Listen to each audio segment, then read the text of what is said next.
few health questions and get your free quote at ethos.com/policy. That's ethos.com/policy. Hey, it's Mike Rowe, and if you want to do business with a company that actually stands for something, switch to Pure Talk. I did. Sure, I appreciate being on America's most dependable 5G network with unlimited talk and text for just $20 a month. But what I really appreciate is Pure Talk's commitment to our military and to our skilled workforce.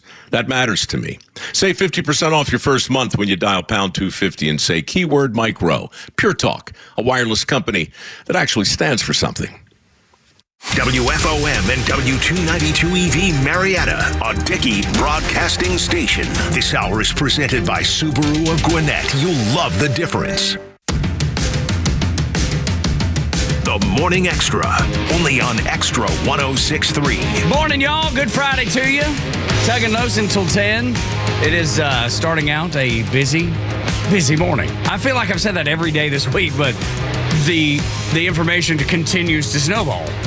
First off, good morning. You've all made it to Friday. You're all here. Not everybody did. No, they did not. So good for you. You made it here.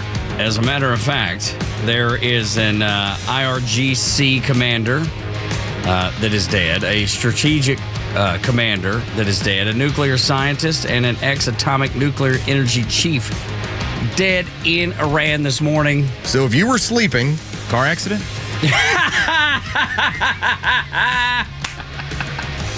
Let's go. Well done. We'll get into that later this morning. Oh my God. Timing was perfect on that. That was all. He's picked this up so quickly. So if you happen to have been going to bed last night about 8:30, 8 o'clock, you missed the fireworks, which only kept me and Jerry and I were talking about this morning. It turned into, now I have to stay up. Yeah.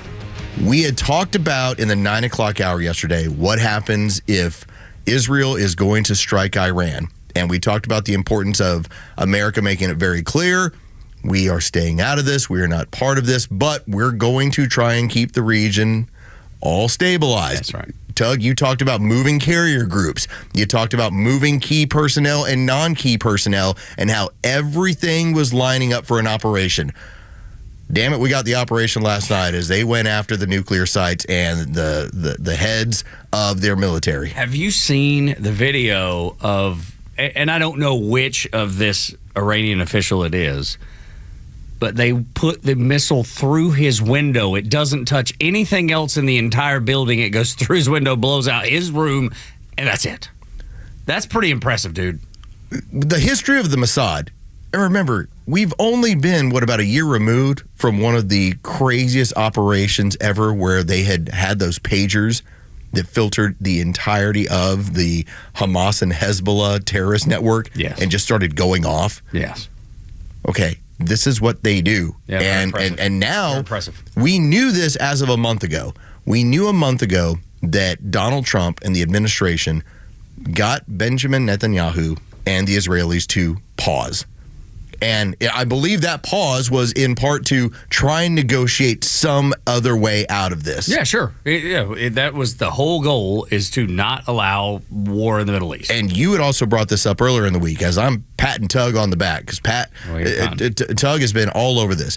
He talked about the amount of nuclear materials that had been flowing into Iran from China. And basically the Israelis were intercepting them, knowing they're getting closer. They're not paying attention to any of the lines of like, hey, if you continue this, we're going to hit you. Finally, the hit came last night. And the Israelis have, when you listen to Benjamin Netanyahu and what he said, he's like, they're close to a nuclear bomb. We're not going to allow it. They've said they want to wipe us off the face of the map. We are going to fix this problem before it becomes an actual problem. We are going to solve this. Dude, strength, resolve. You don't have to agree with everything Benjamin Netanyahu does, and I don't agree with everything he does. But when it comes to defending the nation of Israel, there's not anybody I would rather have in that. If I'm Israeli or if I'm a Jewish person, there would be no one I would want more in that seat. Well, there's no negotiation on it. It's just because of their history. The Israelis are going to defend themselves and are going to defend themselves harder than what I would say would be expected. For instance, when you had October 7th, we knew, and we talked about on these airwaves, they're going to hit back at Hamas and Hezbollah and Iran 10 times harder than what they took. Because that's their history. That is their deterrent. Right. It's, you did this to me, we're going to visit on you tenfold. That's also part of the reason why, when it comes to the Palestinians, they hate the Israelis. Hey, we just bombed your market. Okay, fine. We just bombed your entire city. That is the give and take. And so that, in my opinion, was what we were trying to avoid with Iran. That is what Donald Trump has been trying to do. The tweets are out there, the posts from even a week ago of him basically saying, trying to get a deal done, can't get a deal done. And he's just holding the Israelis off. Like, just hold on, let's see if we can get something done. Hang on. And the Israelis are finally like, we can't wait anymore.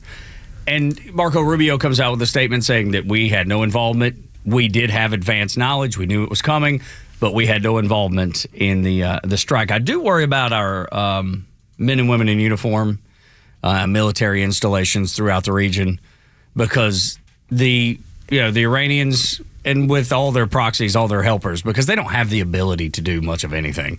Terror is their export. They don't have a military that can fight really with another, at least established military. They do have terror cells throughout the world, and including in the United States. So let's not forget about that either. That would be a concern of mine a little bit this morning.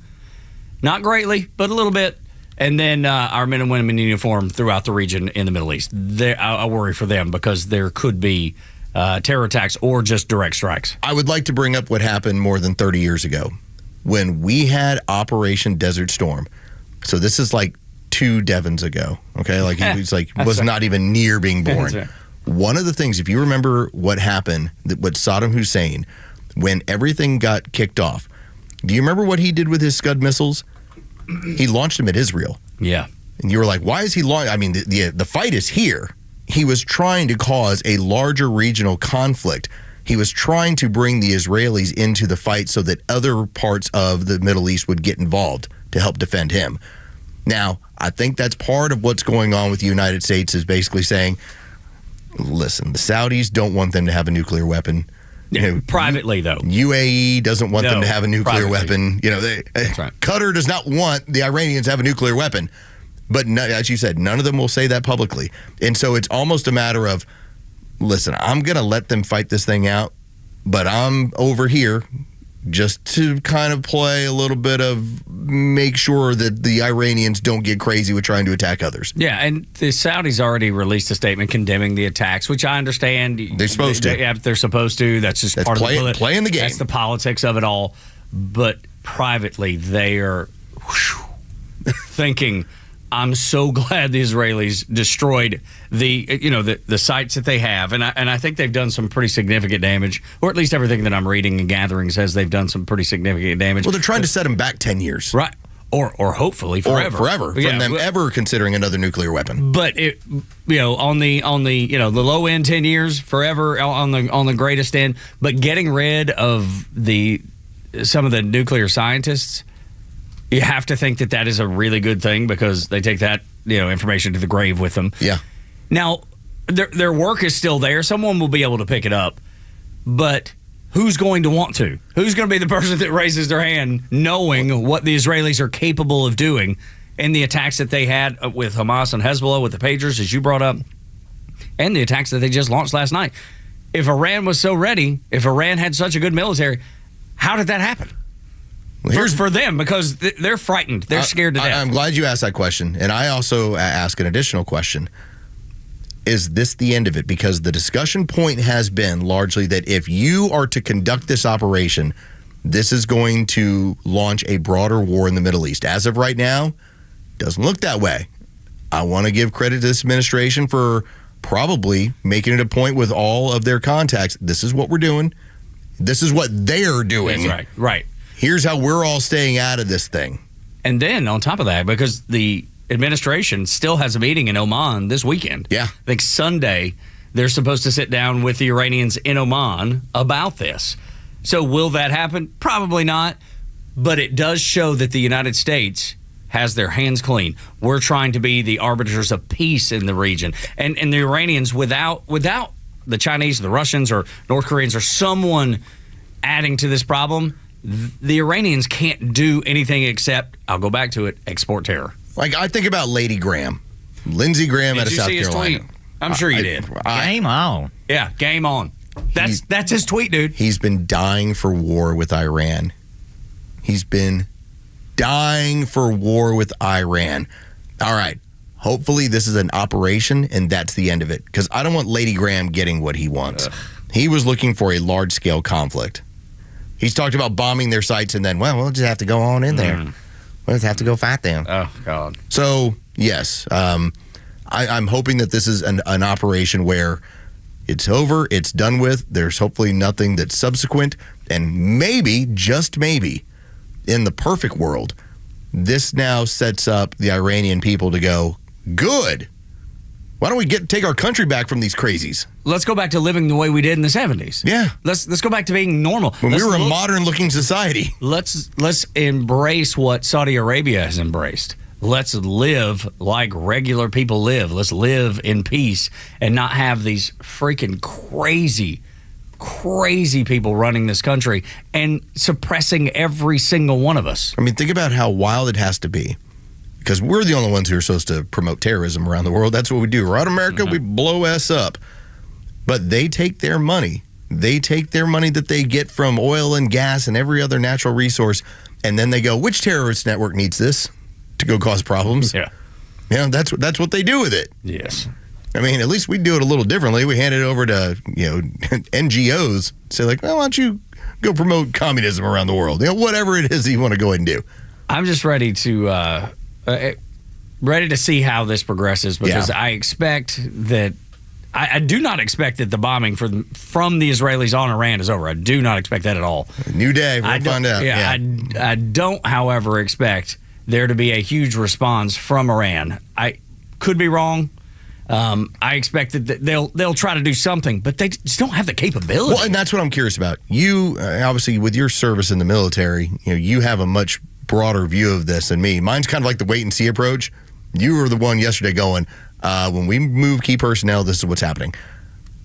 I think a lot of this, for me, in that wait and see approach comes to, well, they're going to have to throw some sort of punch, right? Like, they're going to try something. Yeah, they have to. Yeah, right? They definitely will. But what capability do they actually have? That's the big question, and I don't think it's much. I mean, we had a scenario just several months ago where when you had some of the Israelis had targeted some key government officials, and so the Iranians were like, we're going to lob some missiles back at you. Now, it was largely just into the desert, just to make a point. And then Iron Dome blocked off anything else they got through. That was just to show you, all right, you did that. Saber rattling a little bit. And we're going to saber rattle at you a little. Like, we're not trying to knock out any of your cities or knock out any of your settlements. I mean, we would like to. We just know we don't have the capability. Yeah. So we're going to do something. We'll do something just to say we did something. Just to appear that we did something. So I'm curious if that's what we get again. Yeah. Which is likely. Seems likely. But without the help of other nations like China, like Russia, like North Korea, the Iranians have nothing. There's nothing that they can do. I expect more very targeted. Again, they know exactly who they're going after. They know exactly what they're going after. They've blown up, I want to say, most of their Air Force, the planes that could carry missiles that could do actual damage if they had them at that point, if they had the ability to launch any sort of ballistic missile. But I think the Israelis have already wiped that out pretty much. All the information is kind of filtering in. Yeah, and a lot of this is going to be dependent on now we have daylight. Let's see what has occurred. And then also at the same time, there's only so much information you can take from the Iranians and say, okay, that's the truth. Oh, for sure, yeah. They're not going to tell you, hey, all of our air power and capability of delivering missile systems against our enemies are all gone. And on top of that, you got the Israelis. They're going to, though I think they're very, very effective, they're going to call it an even bigger victory because that's what you do, right? That's the propaganda game. You have to play that game. You're trying to take the morale of the Iranian people and suppress it so bad that they do want to get rid of those mullahs. They do want to get back to a peaceful world and live normally and not in the Stone Ages. Yeah, that would be, again, the Arab Spring gave you an opportunity. The Barack Obama and his administration decided not to take advantage of it in Iran. We looked at all their young people that were ready for regime change, and we just kind of let it die on the vine. We didn't help it out. Now, does that mean we'll do something different this time around? Well, we'll see. But this region could radically change over the next several months, in part because of what has gone on since October 7th and what is going on as of last night and into this morning. We will talk about it throughout the morning and talk about all the things that are happening around Atlanta. And we'll get, as a matter of fact, Chris Carr, Georgia's Attorney General, will join us here in just a little bit to talk about how he's going to, and the state of Georgia plans to protect against the crazies, the no kings folks. And we're finding out more about who that's financed by. This is going to be, because we've been given some of this information, and it's also filtered online. We're now starting to kind of get the web of how your tax dollars have filtered out of this the previous administration, basically, how they found their way into a lot of these non-government organizations, and then it enters into the web of how it moves around and eventually finds itself where it's your money being used against you. You know, that's the game. That's how it works. And it's so it's gross. like a spider web of all this movement. So filthy. And Los and I were texting back and forth about that a little bit last night. And it's so confusing. Like you really have to be able to navigate that, because the spider web is real. Man, they want so many obstacles. They want so many change points of money changing hands, so it's hard to track. So what happens? Let's say that Jerry, myself, and Tug, we all have NGOs, right? So Jerry ends up getting some money from the federal government, and it's in the interest of climate change. And they hand him $1 billion. Well, Jerry makes it a point to now take, let's say, 3/4 of that money and make a donation to me. It's like, all right, great. I'm going to use some of this money to cover my operating expenses, just as he is. And I'm going to take about $500 million. I'm going to send it to Tug as a donation. And so the money, we all end up getting paid. We all have our operating expenses taken care of. But now that money has been moved along so many times that by the time it reaches Tug now uses it for his own operations, which is promoting communism. Yeah. But that's how it moves and moves and moves. Just hand it off, making sure that you, the taxpayer, have no idea what's being done with your money against you.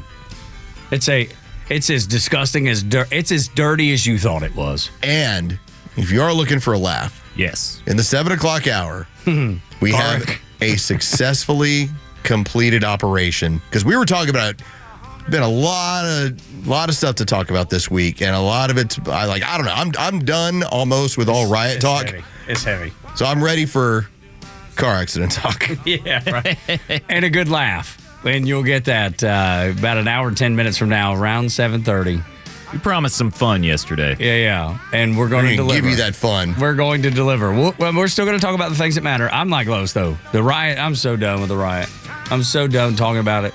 Yesterday, I had my fill. Today, I'm beyond it. I'm just like Carlos. Well, thank you, Israel. Yeah, so absolutely give us something else to talk about.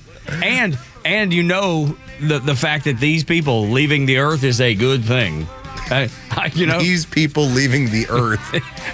You've been removed. That's right. Dude, last night, and speaking of, I watched the whatever it was that you sent, the Y-Files. Oh, you got into Y-Files? I watched the whole hour. Oh, Hecklefish. Yeah. Okay, now he's experienced now. Dude, which one did you watch? I could do without Hecklefish. I sent him the Anunnaki. You threw him in the deep end. Let me tell you, it was a lot. Get in that pool. It was a lot. I was learn to swim. Yeah, I wasn't sure what I was watching, to be honest with you, for about 45 minutes. Listen, you'll get used to Hecklefish. Okay. Hecklefish is comic relief and there to lighten things up. Yeah. Anyway, and then after that, I watched some Becoming Led Zeppelin. And then the Israel thing, so I turned that off. Only got like 15 minutes into it. It is Friday. Thank God it is Friday. Tug and Los, along with Dre. On the Morning Xtra, when we come back, Chris Carr, the Attorney General from the state of Georgia band that's running for governor in the next election, too, on Xtra 106.3.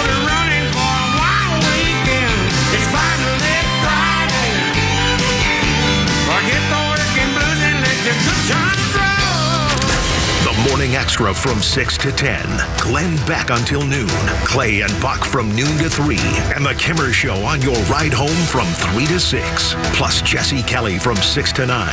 And Jimmy Vela from 9 to midnight. The voices you need all day with the conservative voice of Atlanta. Xtra 106.3 FM and the Xtra app. There's some things I'm concerned with, and then there's just others that I'm not. Concerned with mental health, yes, because it has become such an issue for so many people. Things I'm not concerned with. My HVAC running. And you're thinking, well, how in the world do you tie those together? That doesn't make any sense. Let me tell you about Chuck, the owner of Central Heating and Air Conditioning. The 5th annual Christmas in July. It benefits Skyland Trail, a nonprofit here in Atlanta that is leading the way in mental health wellness. They provide expert and evidence-based treatment to help people facing mental health challenges find a path to recovery. Chuck, when you sign up for a new maintenance agreement, whether your home or your business, $10 from every one of those agreements, the ones that'll keep your family cool all summer long, and that's Georgia heat, that is bound to get here. It's been mild up until this point. It's coming, though. You know it is. $10 from every one of those new maintenance agreement goes to Skyland Trail. You see how I tied it together now?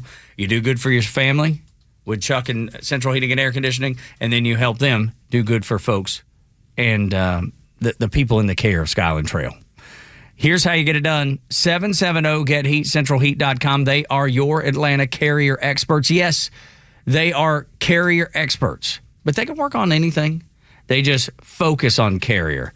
So Central Heating and Air Conditioning, you get carrier products, carrier warranty, and carrier peace of mind. 770-GET-HEAT, centralheat.com. Gentlemen, listen up. When it's not hard, it's really hard. Did you know that 50% of men over 50 have some form of ED? It's true, and I'm one of them. ED followed me everywhere. Heck, even my initials are ED. I'm Dr. Eric Deal from Total Body Therapy of Georgia, and I know ED. It can lead to feelings of embarrassment, stress, and sadness. But there's good news. I can fix it.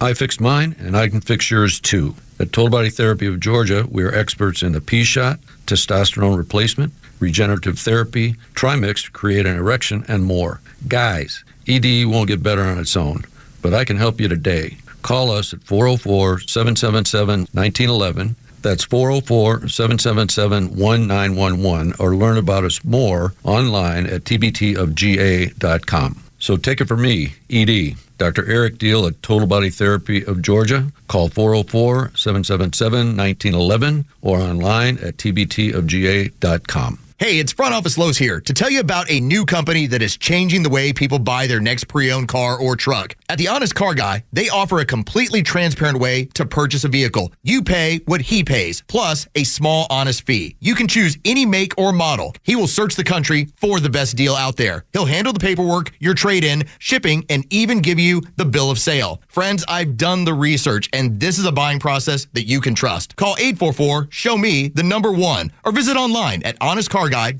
Hi, I'm Patrick Brown, Manager of Military Outreach for the Warrior Alliance and former Airborne Ranger in the U.S. Army. Please join us this Saturday as we celebrate the Army's 250th birthday on the Warrior Alliance Network on Xtra 106.3 at 11 a.m. We are joined by a World War II Army hero, 101-year-old Private Hibby Margol, who with his twin brother discovered the Dachau concentration camp. Our second guest is Brigadier General Jennifer Marist Host, the Deputy Commanding General of the Army Reserve Medical Command. Download the Xtra 106 app today and go Army.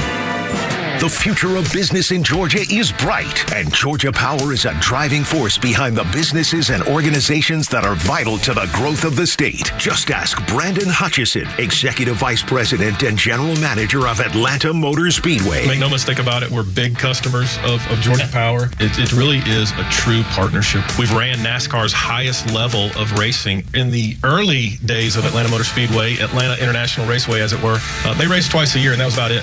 And then we started figuring out that this is an 850-acre campus that can do so much more. And it's not just the larger events that impact the region, it's the local events that really impact our community. It's a big responsibility for us to be such a big player in our community, and there's no doubt that Georgia Power has fan experience front of mind all the time. To learn more about how Georgia Power is helping businesses big and small, visit georgiapower.com and tune in all year to discover how they're powering the future of Georgia.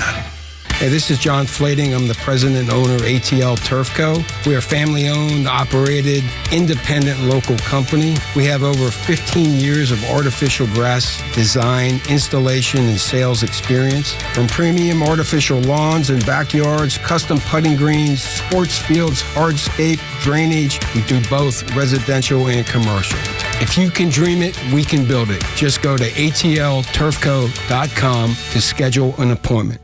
The stories that matter to you.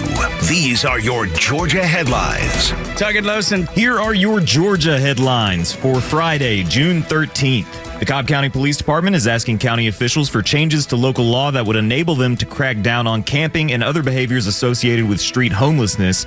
These requests come after Marietta implemented similar changes with success. Over 400 laid-off CDC employees have been offered their positions back. They were initially laid off in February as part of the DOJ cuts.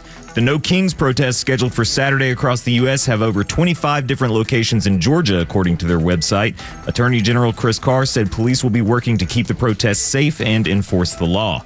And the Stitch Project, a plan to reconnect downtown Atlanta with a green space over the downtown connector, could be in jeopardy. The initial $157 million federal grant could be cut as part of the new federal budget bill.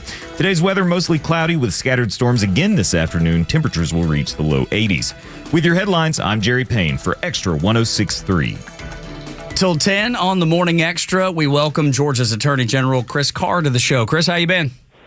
Good morning, gentlemen. Been too long. Yeah, it has been. We're glad to have you back on. I hate that it's under these circumstances. It's much better when we talk about Georgia football, which, I think we're around 80 days away from. Not that I'm counting.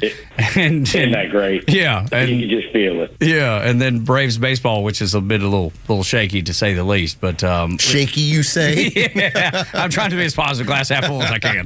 It's not as... You got to be positive in life affirming at these times, guys, because this is tough. We love them. We love the Braves. That's right, and hopefully, by some act of God, they will figure it out and move on.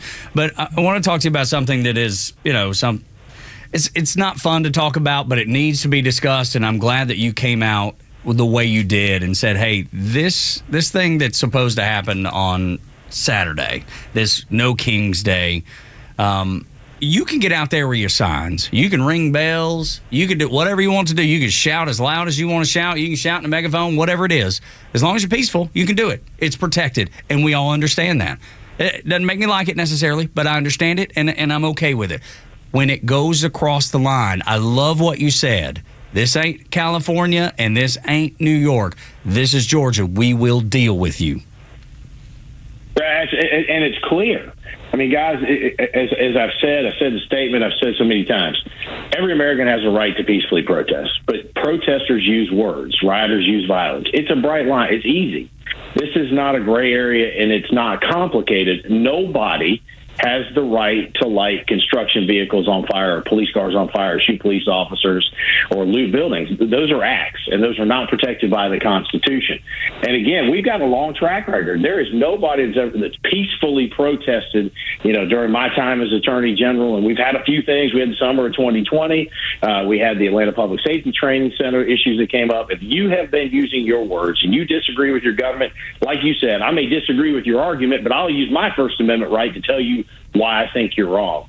But the second it turns violent, Gavin Newsom keeps wanting us to believe that looking the other way when criminal activity is occurring is, quote, de-escalation. It's not. It's dereliction of duty because it's only encouraging further criminal activity, and you're not protecting anyone's First Amendment right by allowing criminals to get away with violent acts.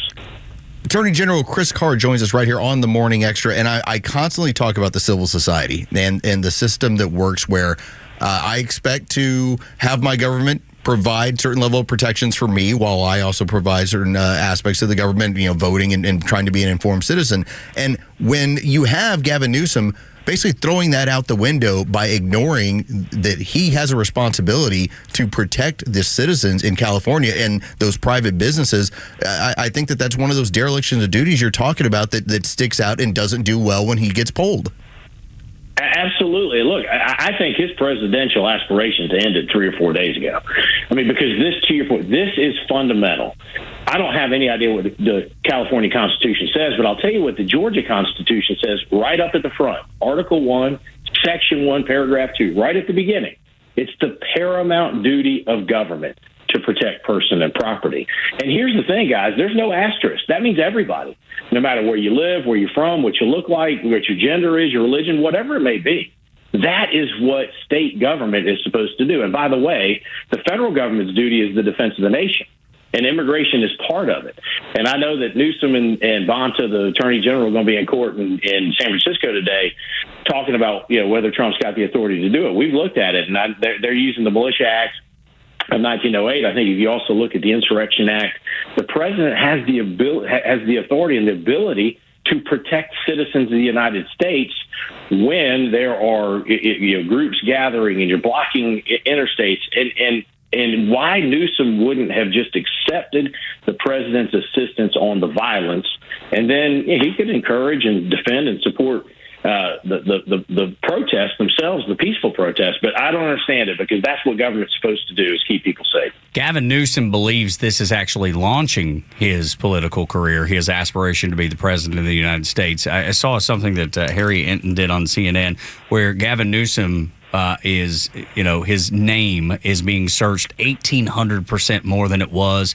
And he sees this as an avenue to stand up to resist, if you will, Donald Trump. That's the reason he's doing the things that he's doing. That 20% of the people in the country, because we go back, Los and I talk about it all the time, Chris, is that the 80-20 issues. 20% of people, I would maybe even contend less, but 20% of people support the things that are happening against the president. They're in support of it because they think it hurts Donald Trump.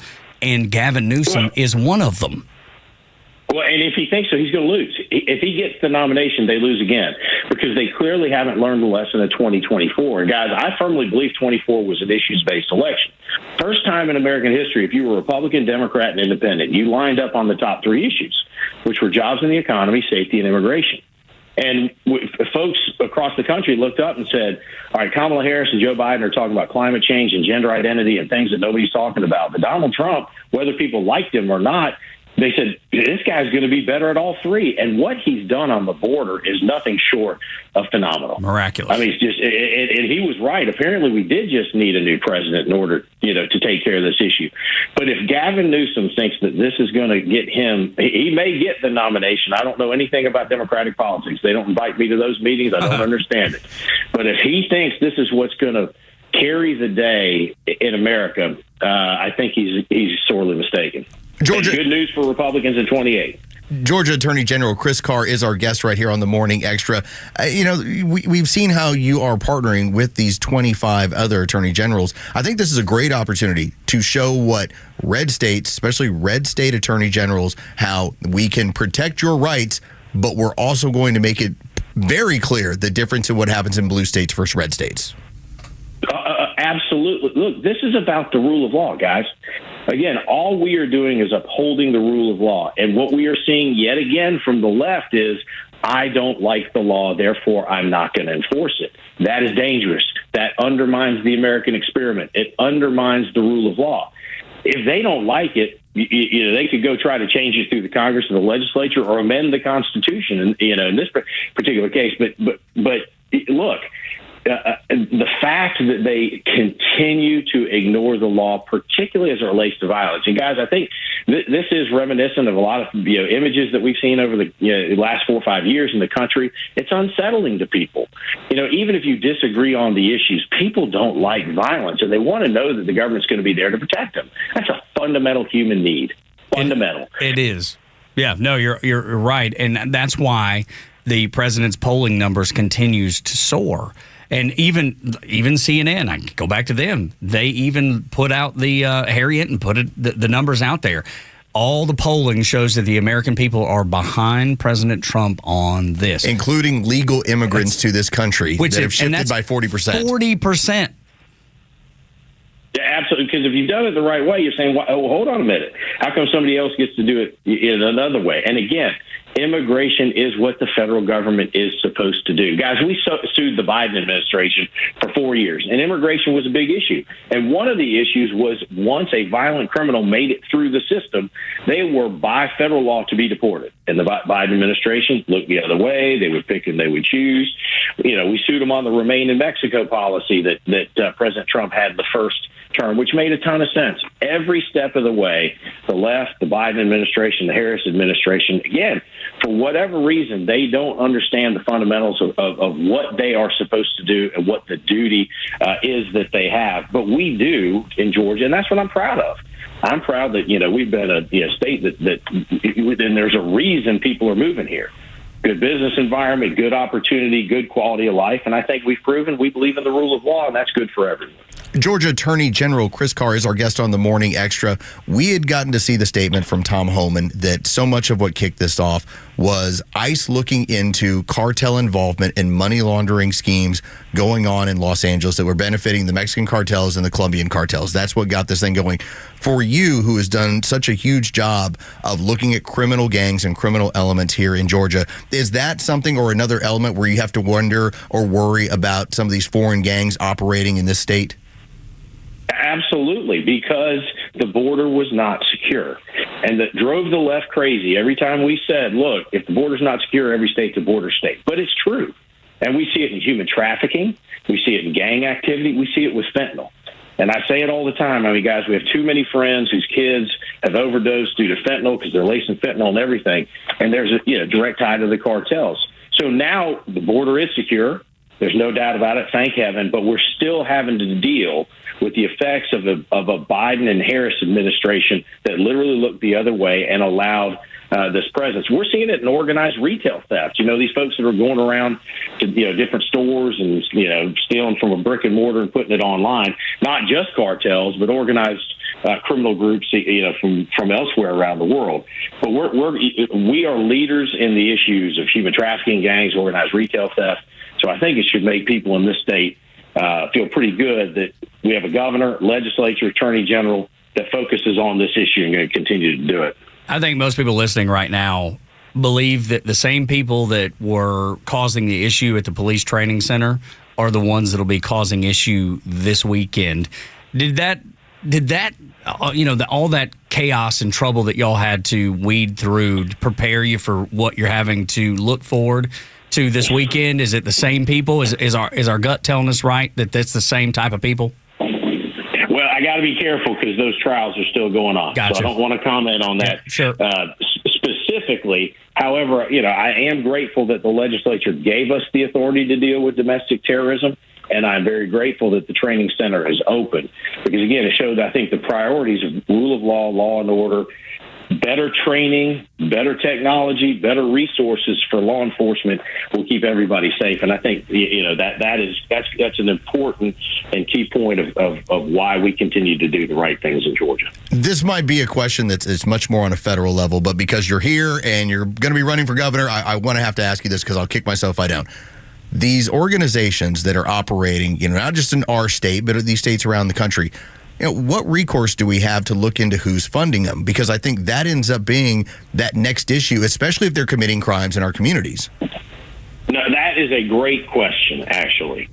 And this was a question I kept asking during the Biden years, and we couldn't get the Department of Justice, and candidly, we just couldn't get the FBI at the Washington and the D.C. level to help us because there's only so much a state attorney general or Georgia Bureau of Investigation or whoever it may be can do. And when you see that, funding comes from outside the state, comes from outside the country, you need that federal partnership.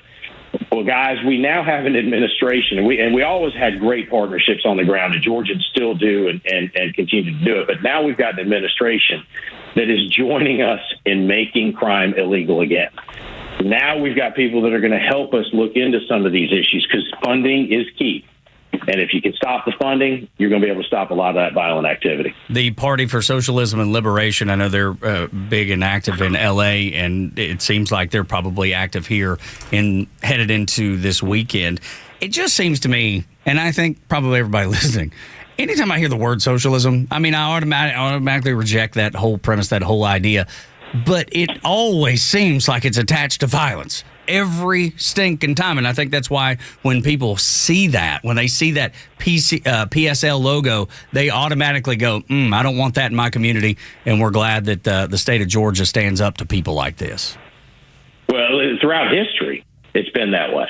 And that's the thing. You got the left trying to convince us that there's a new form of socialism or European socialism, whatever it may be. Just go back in history. Socialism does not end up well for the people that aren't in charge. That's right. We bring it up. Never does. Never. 200 years worth of proof that if you want to kill off your own citizens, communism, socialism is a good way to do it. 1,000%. Final thought here. For folks here in Georgia listening now, anything that they should do this weekend to just be aware? Are there any locations they need to be aware of? How do people keep themselves safe just in case something does happen?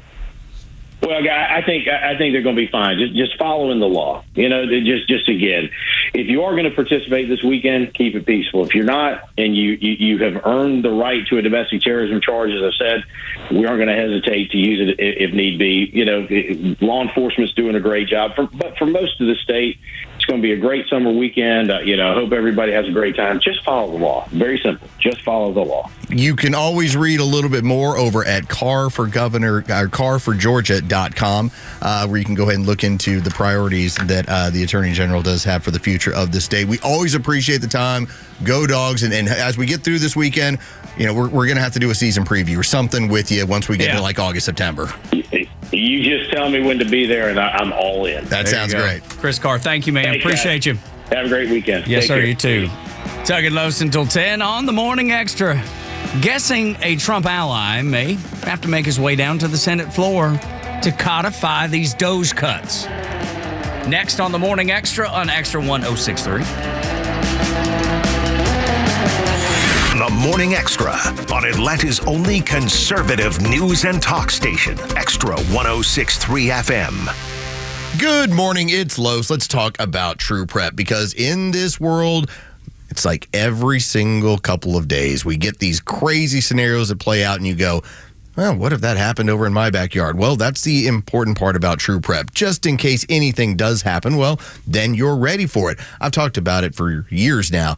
Because of Hurricane Michael in 2018, that caused me to go, maybe I should have a little bit extra stuff around the house just to be ready just in case. And so if you ever end up in my basement, first off, it looks like Wayne's World as of right now, but down the road it'll look better. But you will see a bunch of freeze-dried food. That is one of the things that you can always go get at True Prep. That is your preparation superstore, and it's right in your own backyard, right off of Cobb Parkway in Marietta. Also, you can go online at trueprep.com. Now, if you're an outdoor enthusiast, well, they've got all the equipment so you can get on out there. If you want to make sure you're all about your personal protection, they have the weapons, they have the firearms, they have the ammunition to take care of that as well. Or if you're like me, you just want to make sure that in case something crazy happens with the weather or something else, then you've got the sort of stuff to where you can feed the family and everybody's comfortable.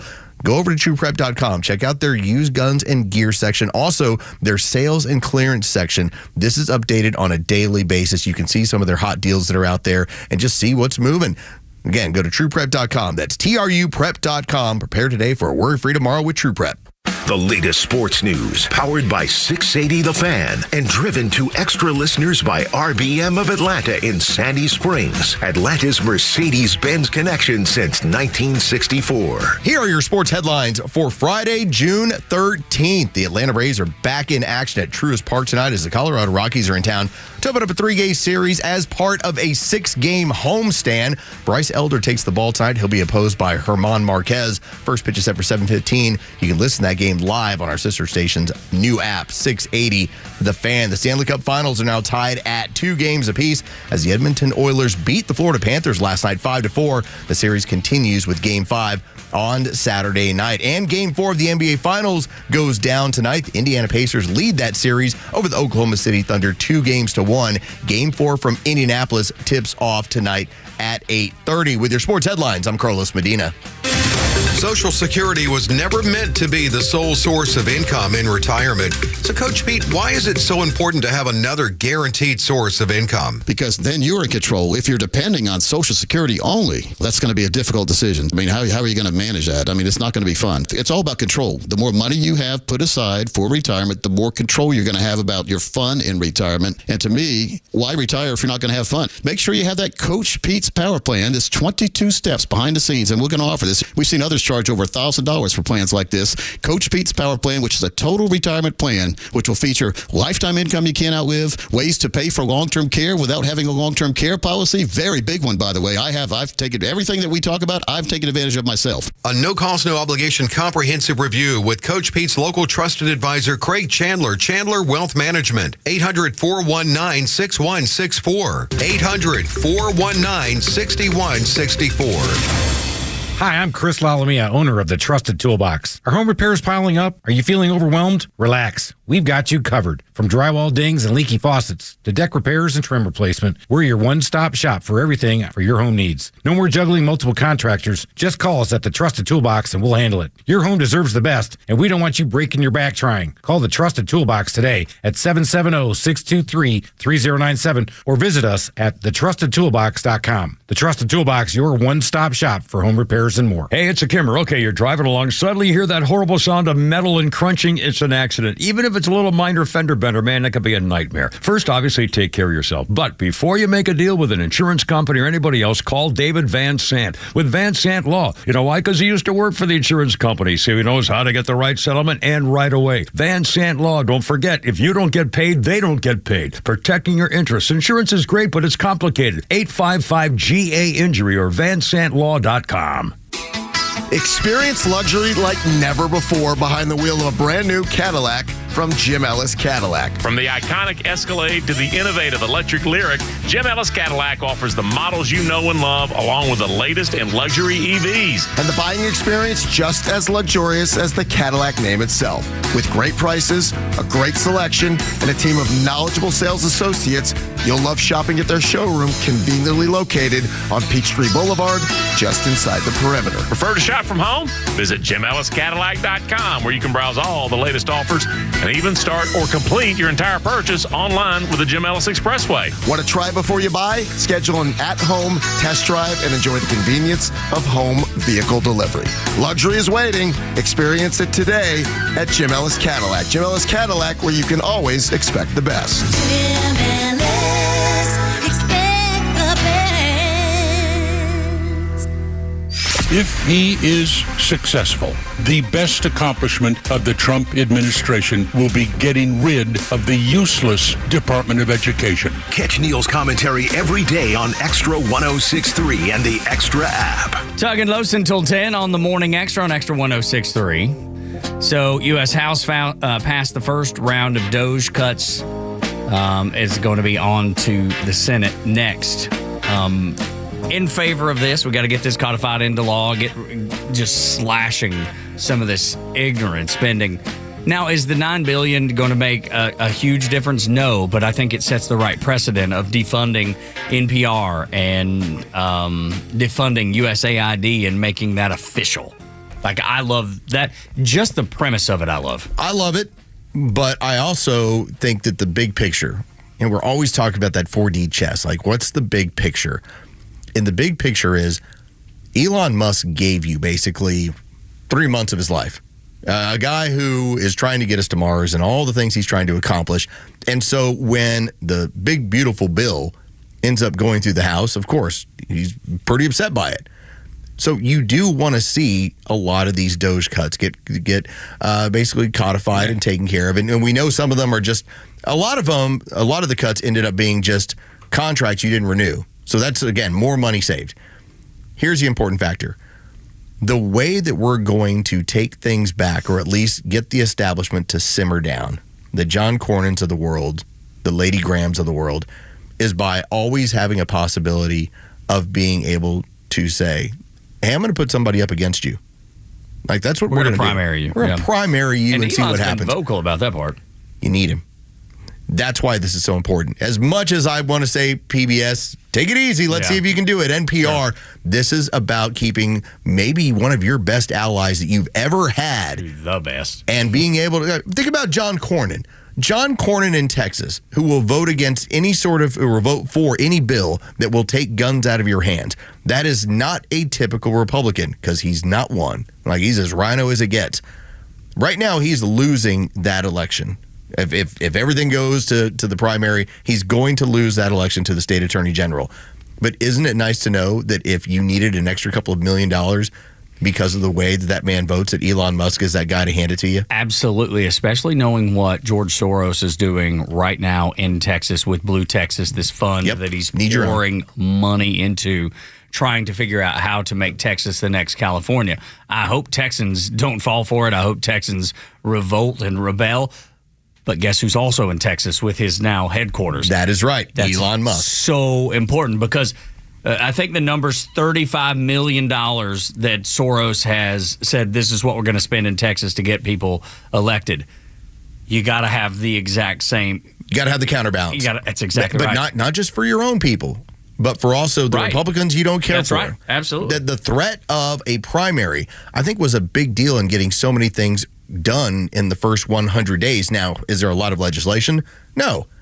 But you've had basically this entire group of Republicans that have largely gotten real quiet when it comes to Donald Trump. It's, what does he want? Okay. Yeah. Let's go along. Yeah. Let's go along. Because what if his billionaire buddy, the real life Batman, decides to primary me? Because he said he will. And I think that's the most important thing. It's just the fear of it. Yes, the fear of it. Knowing that he's got an endless amount of money. And he does. So, yeah, I know that you look at it and go, it's $9 billion. And $9 billion is a drop in the bucket. And $9 billion that's your NPR and your PBS. But it says we appreciate what you did. And it also keeps you going. This is big picture stuff. Yeah, that's right. Because Elon, if this gets through and it gets debated on the Senate floor and, it gets codified, and now you realize the kind of victory you've created for free speech. Because PBS and NPR, they're going to have this battle, and this is going to be in court. Ultimately about they're going after us. We have the freedom of speech, and yes, you do. But what happens when you're using my tax dollars to give an entirely slanted view? What happens when you don't have one person in your newsroom who represents me? Mm-hmm. That is not the idea of free speech. That's propaganda. Of course it is. So let it live on its own. Right. If you can make it work, go make it work. Most people haven't been able to do that. And then let's go back 2 days as well, because I think Elon Musk, when he saw Trump was trying to do with these Doge cuts what Elon expected and hoped and worked for 3 months, when he tweeted out, I regret some of my posts about President Trump last week. It went a little too far. You think? You think they did? I agree. I agree with you, Elon. I understand why you're pissed. I get it, dude. I handle my anger a little differently than Elon Musk does, and differently than a lot of people do. That's the thing that made me feel like, okay, we're gonna let the air out of the room. We're okay. We can breathe. I don't think it was inaccurate when Donald Trump, because Donald Trump at times can do things that you would say, okay, that's brash. I wouldn't say irrational. I'd say brash, where I just go, okay, I see what you're doing. I see what the plan is here. Whereas Elon Musk, because of being a guy who doesn't experience the world the way everyone else does. That's right. He got nicked. Emotionally, he is not going to respond the same way everyone else will. That's right. He did not handle the disappointment of politics the same way that some other people do. But he's a key ally. And you got to make it work. And how many times have we been pissed off about something that happened? I mean, you're just like, are you kidding me? These people are fools. These people are idiots. And, you get pissed or whatever, and you get over it. We just don't take to Twitter to vent about things that maybe Elon would. Oh, I thought about using Facebook last night. What was it about? I think people are forgetting about Father's Day in my house. Oh. I'm not dragging you down that road. I'm not dragging you down that road. But what did I do? I didn't do it. That's right. Because I process emotions differently. That's right, because you made a rational decision. Elon does not have to, and nor did he. And that's why I like him, though. To be honest, there's a little bit of me that likes that. That he's not afraid to shake the top rope like the Ultimate Warrior back in the day. This is the Morning Extra on Extra 106.3. 6 o'clock hours brought to you by Subaru of Gwinnett. Me and Lo see eye to eye on most everything, but where we differ is the strength of the new right. We'll explain it next on the Morning Extra on Extra 106.3.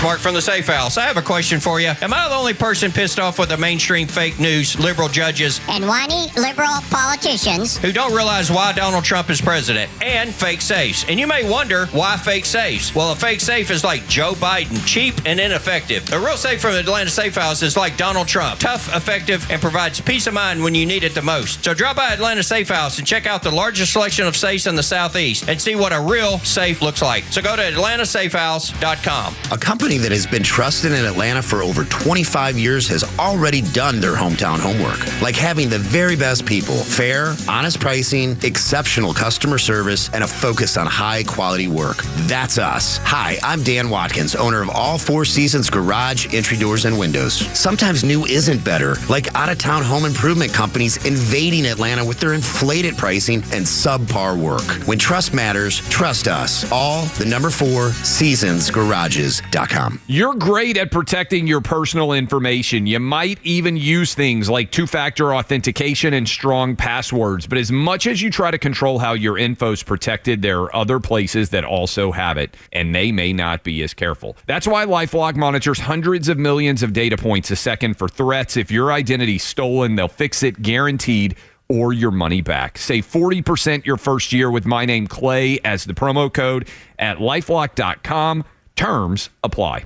Still need a Father's Day gift? Give Dad or yourself a 4-hour, hands-on, grill with the pros experience at Southern Thunder Barbecue School. We'll put you shoulder to shoulder with barbecue grand champions, mastering steaks, burgers, chicken, and more on a variety of grills. Program includes meals, recipes, and a step-by-step grilling manual, all for half the price of a full-day class. Grab this last-minute Father's Day bargain now at SouthernThunderBBQ.com. That's SouthernThunderBBQ.com.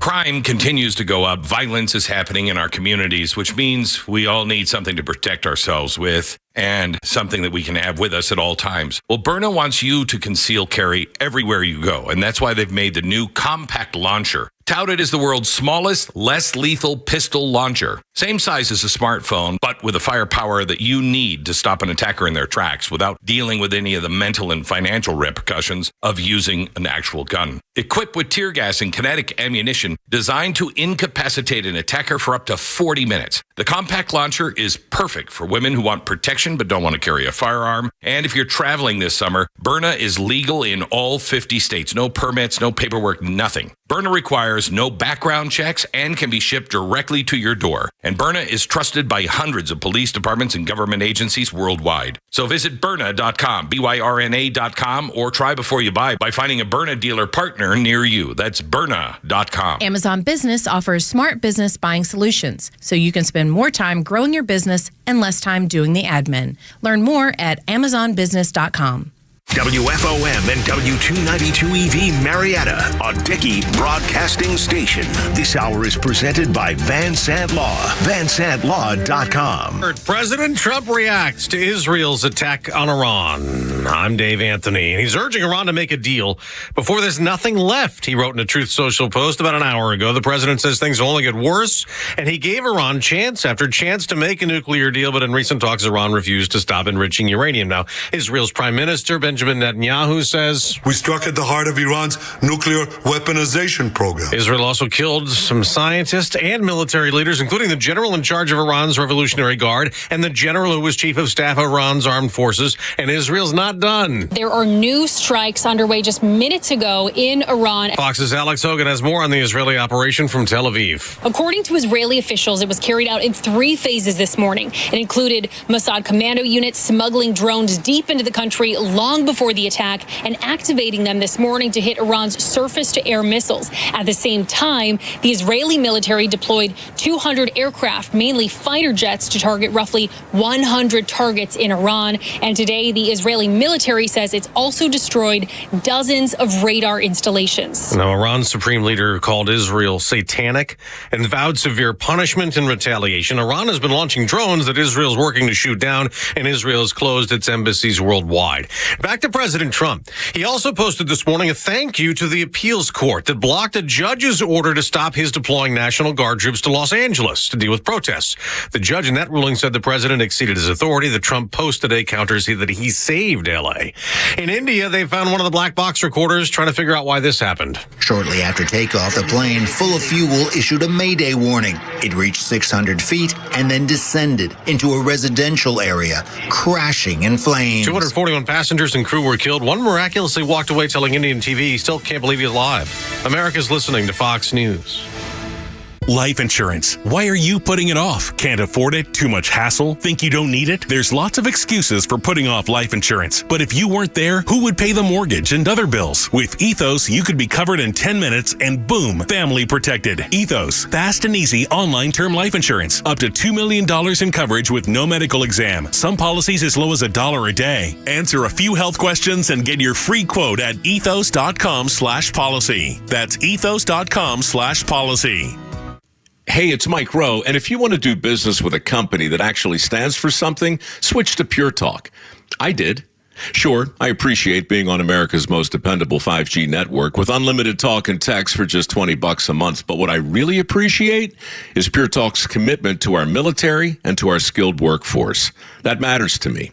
Save 50% off your first month when you dial pound 250 and say keyword Mike Rowe. Pure Talk, a wireless company that actually stands for something. Support conservative conversation on the radio in Atlanta by emailing us at sales@xtra1063.com. It has been a heavy week. Los and I are both sick and tired of talking about rioting, so Israel gives us something else to talk about. They have done what some people would call unimaginable, unthinkable. They preemptively struck in Iran and have taken out some of their key generals, some of their key nuclear scientists, and says that they have been planning this for quite some time, and they have a schedule. Just at this point, they have planned for 14 days of operation. That is being reported by the Wall Street Journal. They say they've smuggled explosive drones into Iran. That'll be a part of the attack plan. So the things that are going to be coming for the next couple weeks, potentially the next couple weeks in Iran, will be eye-opening. Some people are like, this is going to be World War III. I don't know that I believe that that's the case, because I don't think Iran has the ability to do much back, much in return. And I think that's the understanding of a lot of people. When it comes to senior military, Pentagon, CIA, FBI, the whole United States government. I think that's their feeling on it. Will other people get involved? China, Russia, North Korea? That would change the dynamic greatly. But to this point, they've not. Well, I think with our operations in the region and Donald Trump trying to get a peace deal done with Iran and keeping Israel from doing this attack a month ago, because remember, that was, hey, we talked him out of it. You bought some time. You're trying to reach over across the table and listen, if y'all don't do this deal, this is what's going to happen. So now what is Iran left with? They're left with their saber rattling and saying that Israel and the United States are going to draw a heavy price from this. All right, let's see. Mm-hmm. Now, we found out, we know what the Israelis' capability is. Israel's capability is anyone in the region, anytime, any place, we can touch anyone. And we'll do it on our schedule. We'll lay it out for you. There's 14 days of it. But not only that, when we learned about, because you brought it up earlier, the pager, whatever that campaign was called, the operation, whatever that was called, I guess I don't recall. The fact that they had planned that over 18 months or 2 years, I mean, just the detail, creating a fake company, being able to infiltrate Iran getting them to buy into it. Think about the things that they had to do, all the I's they had to dot, the T's they had to cross, and then to have the patience. To distribute pagers across an entire terrorist network, and then on a single day, make them all blow up. And like, take you don't out know the intimidation that causes? It should scare the living daylights out of the enemies of Israel, and rightfully so. I'm so impressed by that. But the key ingredient, Los, and it's what the leftists in LA didn't understand. Not that I'm trying to drag us into riot talk, but what they didn't understand is you have to have patience. They were so eager. Couldn't wait to get after it. Israel, on the other hand, had the patience, and look at what it did. Well, we have now had it over several years where Israel has been adamant. Because remember, there's no such thing as, well, the Israelis are going to defer to somebody else when it comes to their own protection. It's not the way they operate. Never in their history have they ever looked at anyone else and said, hey, can you help us out with that? I mean, granted, we send them weapons, we back them in the way that we do, but the Israelis handle their own business. They are not. They don't mess around with this stuff. They are fearless, and I'm always impressed by them. And so they were willing, over the last several years, to keep saying, if they get closer, this is what we're going to do.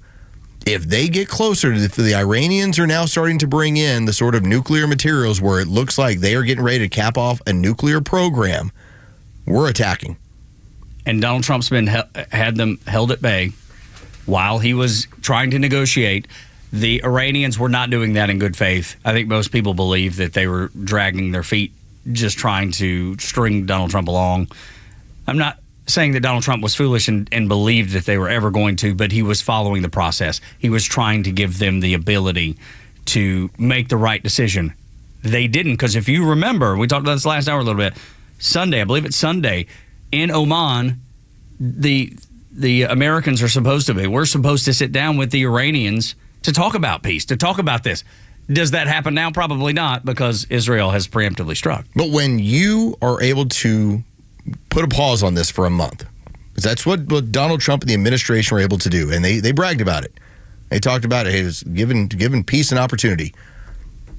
By the time that does not work, and we got all the news about non-key personnel being removed from embassies and movement within the ship carriers and all the operations that were going on, we rightfully looked at it and said, the Israelis are going to hit them.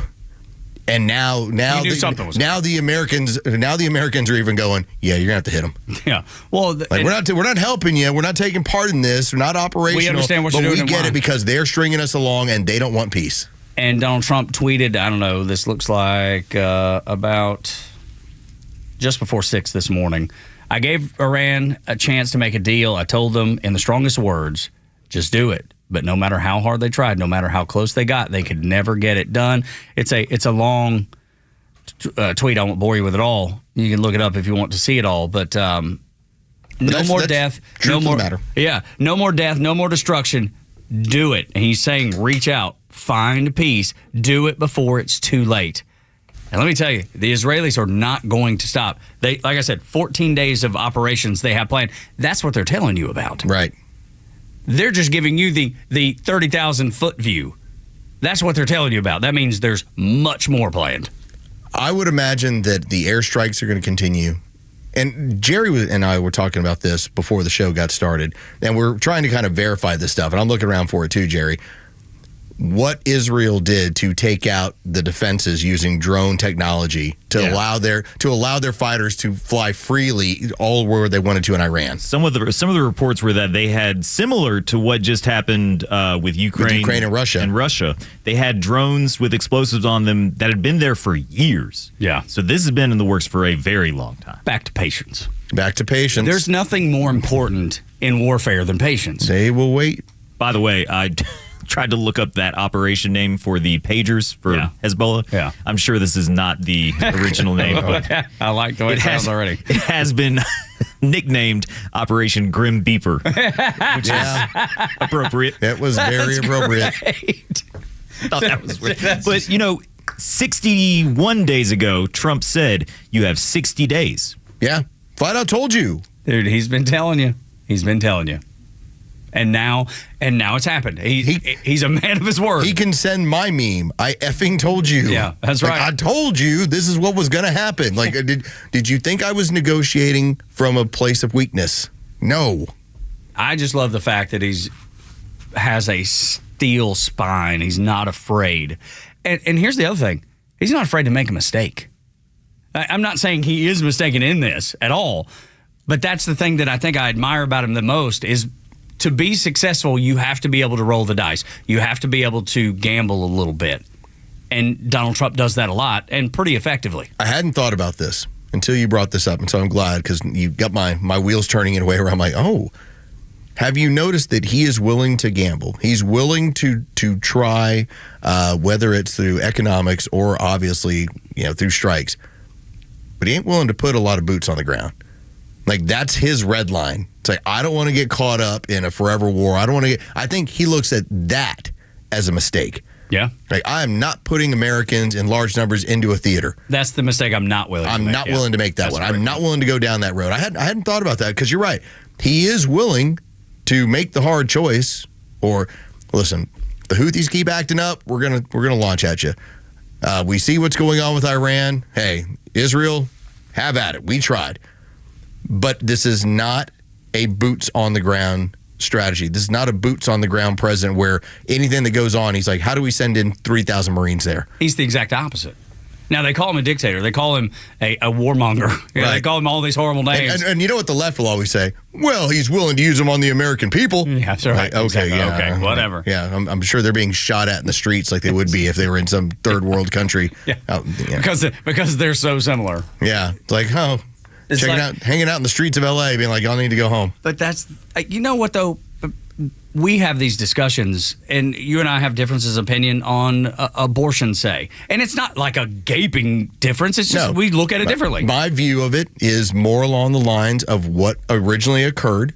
The original, this is what people, I think we forget because of how the extremes that go on.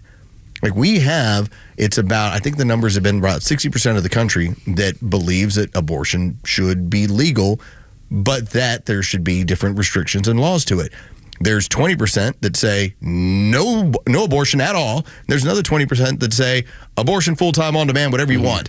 The original Roe versus Wade had it where the state and the mother both had an interest in the life of the child so that abortion was legal, but there were restrictions on when you could do it. It wasn't until Planned Parenthood in the 90s got that thrown out. Right. Rare. Even Bill Clinton used to say it should be very, very rare. We went 25 years where it was legal, but there were restrictions. You could not have late-term abortions in this country. And so that's my feeling on it, whereas yours is more along the lines of, I don't want to see it. I despise it. But that's our discussion, you know? Right. But that shows you the tent that we have, and which is a part of a bigger conversation that the Republican Party is where you can have this discussion. You can't have this discussion in the Democrat Party. No. And so this ended up being a study, and Tug and I both were the ones who saw it. And it's, I'll put it this way.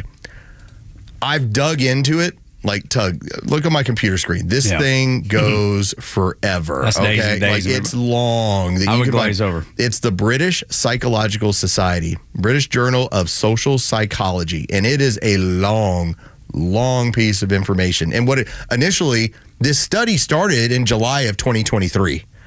All right? So this conclusion and all the stuff that's been out there is more recent. This is a long-term study. This is, almost 3 years worth. And what it found was essentially this, that when it came to being open-minded and being able to have a more nuanced discussion about a topic, you would find that more on the right than you would on the left. And I think that's pretty simple. The left has so many rules. We talk about all the rules they have to play from, that even like a Gretchen Whitmer, as we brought up in the past, when she said, these Trump tariffs might help out the auto workers of Michigan, the left just said, okay, you're dead. You're dead to us. You're dead to me. We're not helping you. That is not an unreasonable discussion to have. But yet, that's what this entire study breaks it down, that over on the left, the circle of discussion is very small, whereas on our side, it's significantly larger. I reduce things down to the easiest way to understand it. That's the way I talk. That's the way I think. Los and I were just joking about this a little bit earlier. Just I don't have a very big dialogue to get to the point that I'm trying to make. I usually make it in as few words as I possibly can. He curses a lot when we're not on the air. It's because I was in the Navy. I like bourbon too. I mean, if we're throwing all of our sins out on the table, that's them. Love it.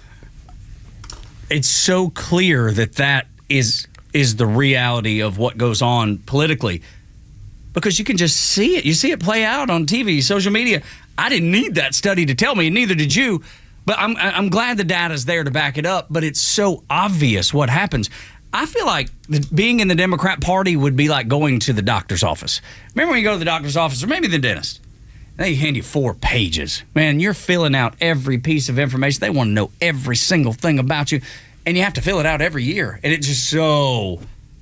I got to go to the doctor relatively soon, and I was just thinking about the paperwork that I despise, because you have to check every box. You have to tell them this. You have to tell them that.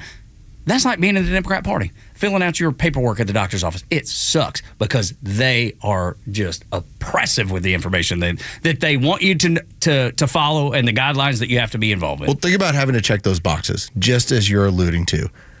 On the left, right now when it comes to immigration, the only acceptable response is, well, we should have a big heart. What do you mean we're sending people out of here? There's not one person on the left who's saying, the criminals probably shouldn't be here. Right. Okay, that doesn't happen. Who do you have a heart for? Right. That's the question. That doesn't happen. Whereas on our side, we had a discussion yesterday. We went it by the numbers.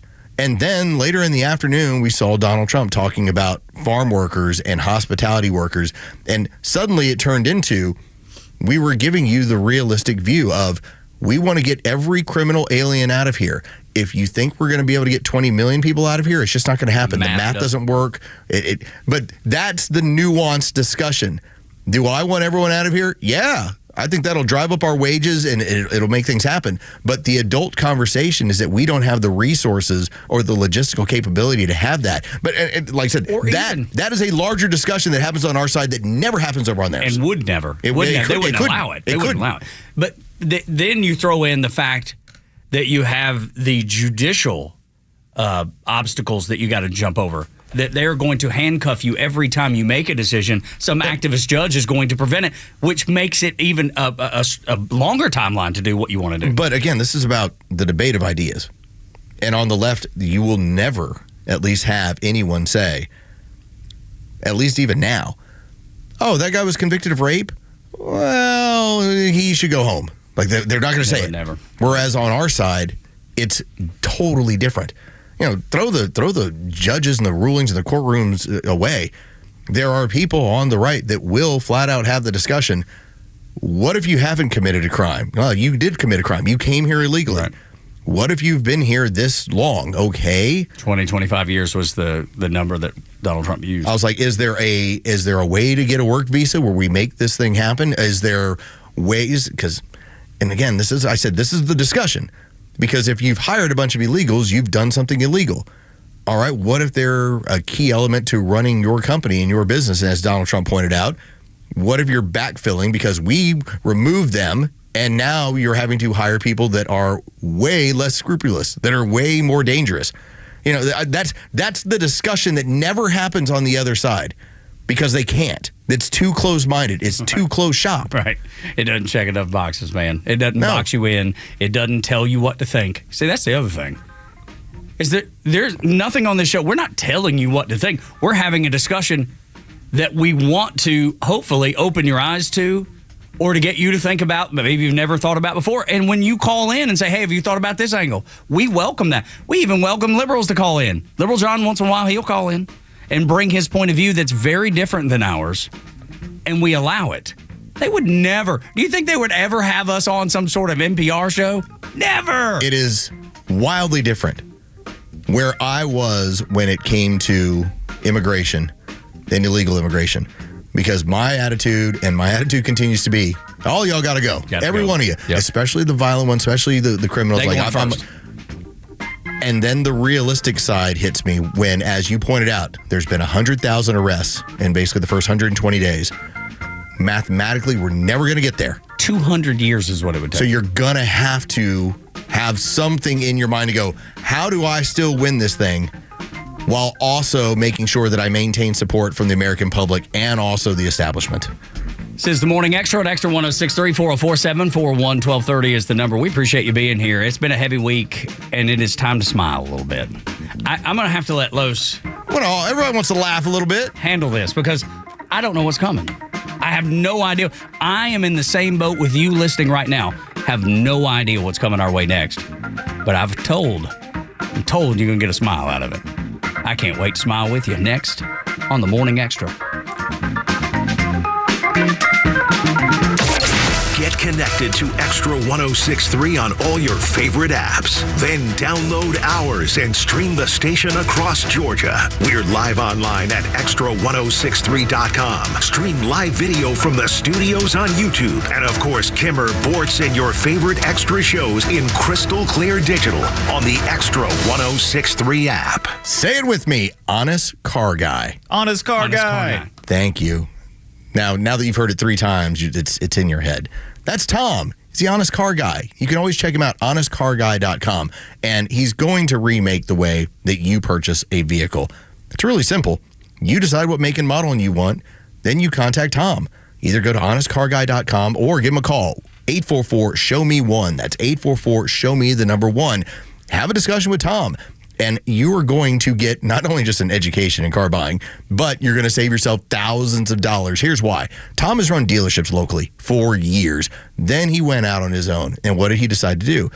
I'm going to create a company where I'm going to use my skills in order to locate that vehicle for you and get it to you and for you to save money.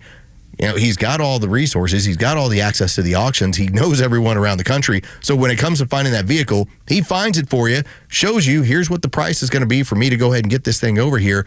Here's all you owe me, the honest fee. That's it.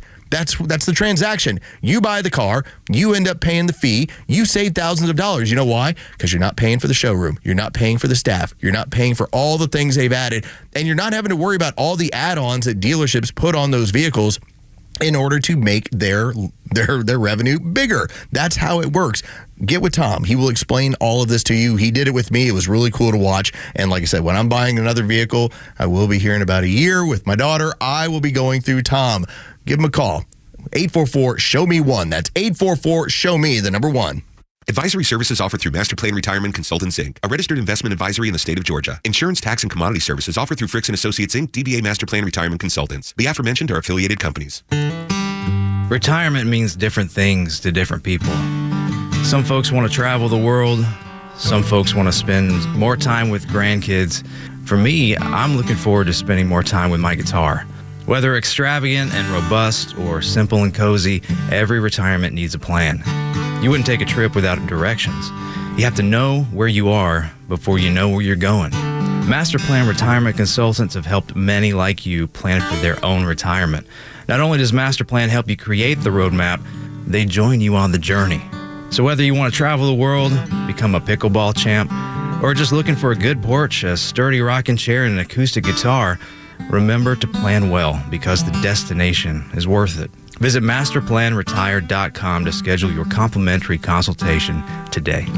Hey, this is Matt from East Cobb. We basically bought our house from our in-laws. It was my wife's childhood home. One of the issues that we've had when we first moved in was our dog in our backyard. It was extremely shaded, could never grow grass back there. We resodded it twice. So ATL Turf Co. did an amazing job with our backyard transformation. They basically created a miniature golf hole.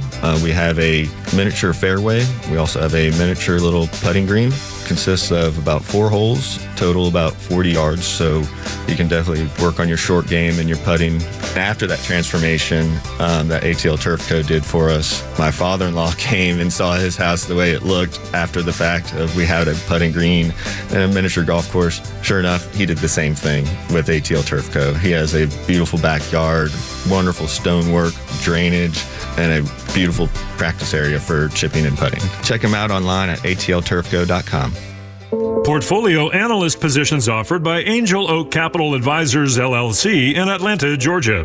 responsible for portfolio analytics across the public funds business, which manages over $4.5 billion in AUM. If interested, please submit resume to PAYROLLANDBENEFITS at ANGELOAKCAPITAL.com. Reference job ID 8414881. I'm Ed Evans, CEO of Consumer Cellular. No, we're not one of the big guys. Truth is, we don't want to be. If you're over 50, Big Wireless probably has you paying for more data than you might need. You could be throwing away thousands over a lifetime. We're not here to be the biggest.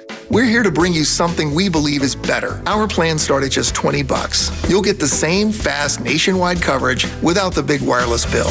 Call 1-888-FREEDOM or visit consumercellular.com/facts. Plans include $5 credit for auto pay and e-billing. See site for additional facts.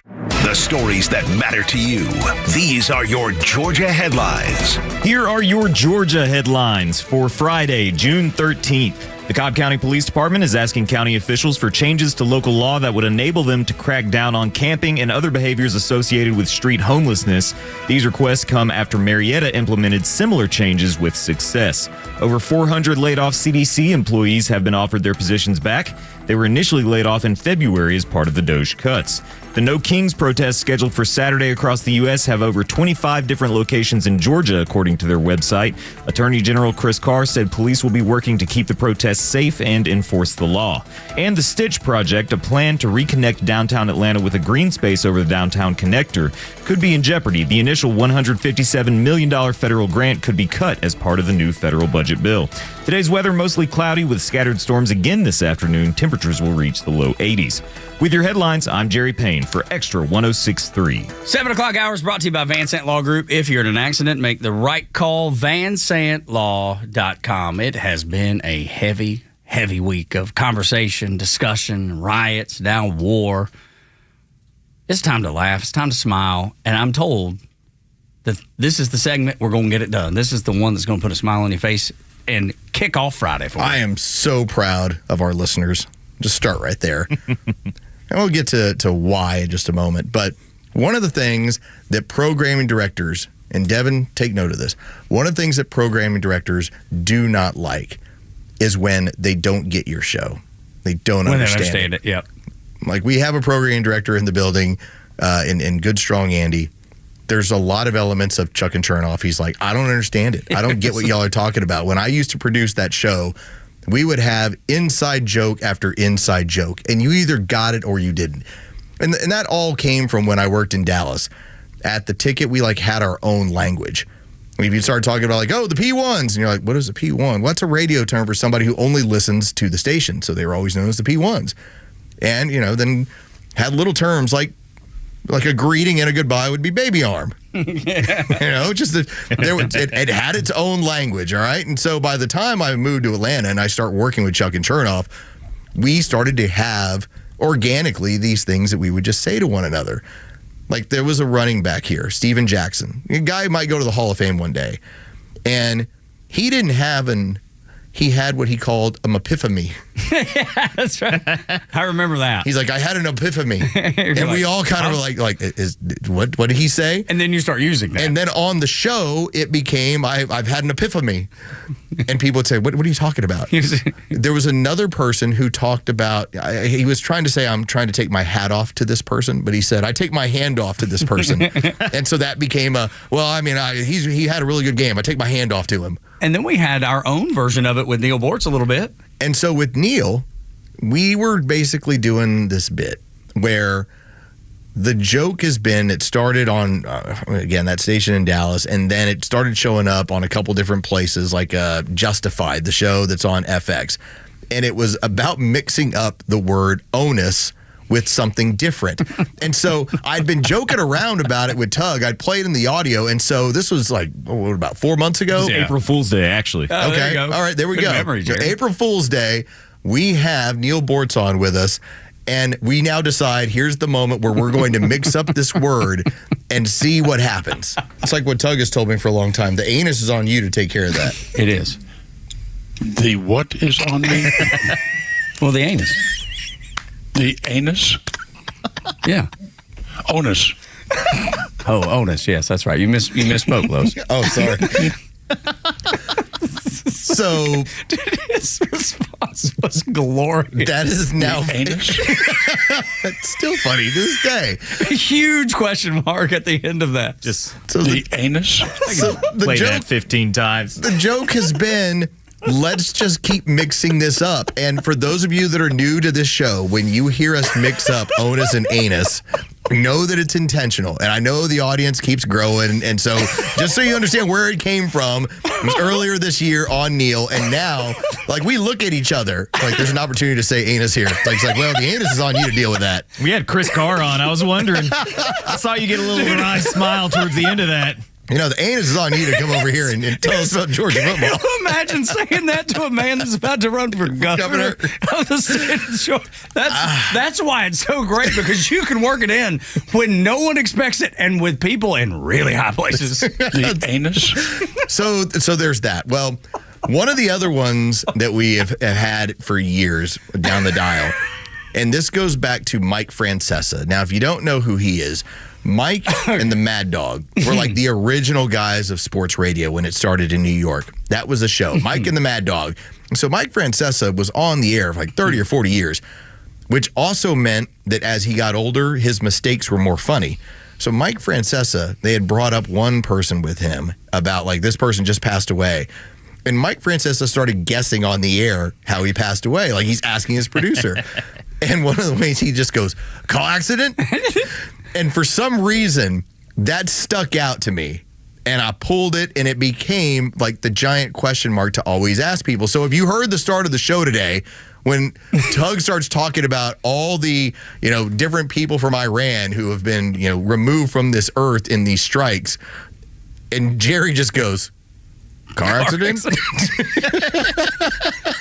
It's like perfectly timed, wonderfully so done. Good. Laid it out there so well. Grand slam. All right, so I do believe I have that. Oh, if you've got you it, pull it? yeah, if you've got it pulled, like, I'd love to hear that this again. is That great. means So great. perfectly timed, perfectly executed. It's the perfect use of car accident. And especially in a serious moment. Yes, because we're like, man, there's this bombing, and this is what they did, and it was an operation involving the Israelis, and it might cause some sort of turmoil in the region, and now these 4 men are now dead. And then Jerry's like, here's the perfect opportunity for me to cause a problem here. He just saw it coming. Yeah. Working on it. Okay, well, just give me the thumbs up when you're good. And so what happened is that created this scenario where we started talking about, all right, so how do we work this not only into our show, because we started doing that yesterday and having some fun with it, but then we started joking around about, okay, how would we work it into Kimmer's show? So Jerry, I know you're working on that. Let's get to the other piece of audio because this one's going to take too long. Let's go to yesterday on the show when we're wrapping up the show and we start talking about, what was it, Brian Wilson? Yes, the Beach Boys. And car accident. Take a listen to what that sounded like yesterday. Tug and Los on the Morning Extra, mourning the loss of Brian Wilson. The great singer and the man that changed music altogether passed yesterday. It's one of those, everybody was posting something about Brian Wilson, so I actually held back and didn't. It's one of those things where it's like, oh, everybody's doing it. Okay, I gotta car accident? No. They've no. Riding his Harley? No, none of those. They've actually not said what it, but he had dementia. So maybe I'm thinking it's probably something to do with that. That's just my guess. I don't know. But I expect that's what we'll hear the next few days or so. Car accident? Devin. Just out of Devin, they're leading you down the wrong path. You realize that, right? My man's dressed in a suit back there. Y'all having him ask crazy questions about Brian Wilson. So good. And Devin jumped in with 2 feet like he naturally got the joke. Car accident? It was awesome, right? Perfect timing. And then we had the great idea. So then that turned into what it turned into, which was, what if we then took this over to the Kimmer Show? Now, I don't know if you had edited that out. On the back end of that clip was actually you and us joking around about what happens if we brought up Napoleon. And now, would Kimmer be very confused? Like, do you have that portion of it? Yeah. Okay. Here we go. Please don't edit that. Cherry on top. We just found it. And it was Devin in the back room just randomly asking if it was a car accident. What made you do that, Devin? What? Don't reveal your sources, Devin. You were looking into it. Again, the word Was it? And now it's even better. Yeah, right. Diabolical. Yeah, he's back there. He's like Montgomery Burns on The Simpsons. Devin, you have my permission throughout the remainder of this week while you're with us. If any person comes up who's passed away, you just ask that very simple question. Car accident? Car accident? Question mark. Mm-hmm. No, it wasn't that. But welcome to the show, Devin. I'd like for you to play along at home, as Kimmer goes through his list of people. Because it'll happen. Car accident? Yeah. Call in. Yeah, 404-741-1230. Yeah, call and be like, he passed from a car accident? And you may have to mislead Flounder. I know this sounds terrible. And you shouldn't do it because he does take offense to that. Yes, but you may have to. If you're trying to get through, tell him you want to talk about... No, tell him you have a question about that person that Kimmer just brought up. There you go. So if he says, now if it's Brian Wilson, you just call in, say, Kimmer, I had a question about Brian Wilson. Was it a car accident? And no matter who he brings up, it might be Napoleon. Napoleon died on this day. Kimmer, I wanted to ask about Napoleon with car accident? And see how he handles it. Let's see if he's like, car accident, Napoleon. Okay, so why is that so important to have? Because that was how this played out. That's the actual question that got asked yesterday? You just got to listen to this. Okay. So you might remember from 2 years ago when we had our golf tournament, we met a gentleman named Vernon. Now, Vernon, he was the one, he signed up solo. And so they were looking to put him with a team. And we were like, why don't we just take Vernon with us? That's right. I remember Vernon. And so Vernon, good golfer, good dude, ends up jumping in. Well, I get a text message out of nowhere yesterday, 6:30. Los, it's been a while. It's golfer Vernon. Of course, I got his picture in here and everything else. And he said, and he told me when we played, I was like, yeah, of course, Vernon. I had a good time. We've only had a couple of these tournaments. I'm like, you signed up as a solo. Yeah. They told us, hey, there's a solo. We're like, throw him in with us. It says, anyway, with about 10 minutes left in Kimmer's show today, I think I completed the Morning Guys Challenge. Let's go.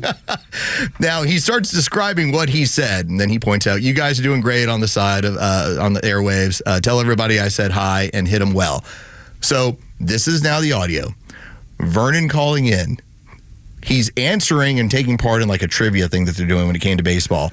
And then listen to Vernon sidetrack the entire show. 5:53 to the phones, taking priority. Vernon, you're on the radio, man. How's it going? What do you think? What's up, sir? Hey, Kimmer, Yes. I enjoyed the show. I had some Abner Doubleday trivia. All right, sir. He was actually a general in the Union Army at the Battle of Gettysburg. Yes, he was. Absolutely. I believe that part is true. According to the Morning Guys, I think he died in an auto accident.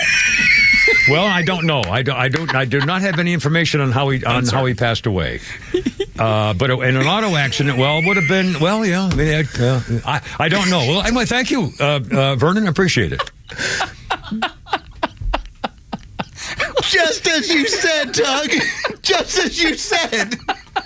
Just this moment of just disbelief that he got right here. I think he died in an auto accident.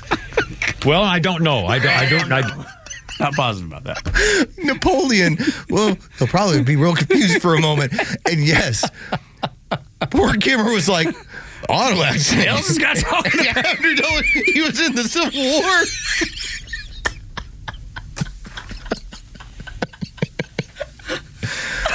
Car accident. Who would have thought? Such a simple... Just a simple question of 2 words.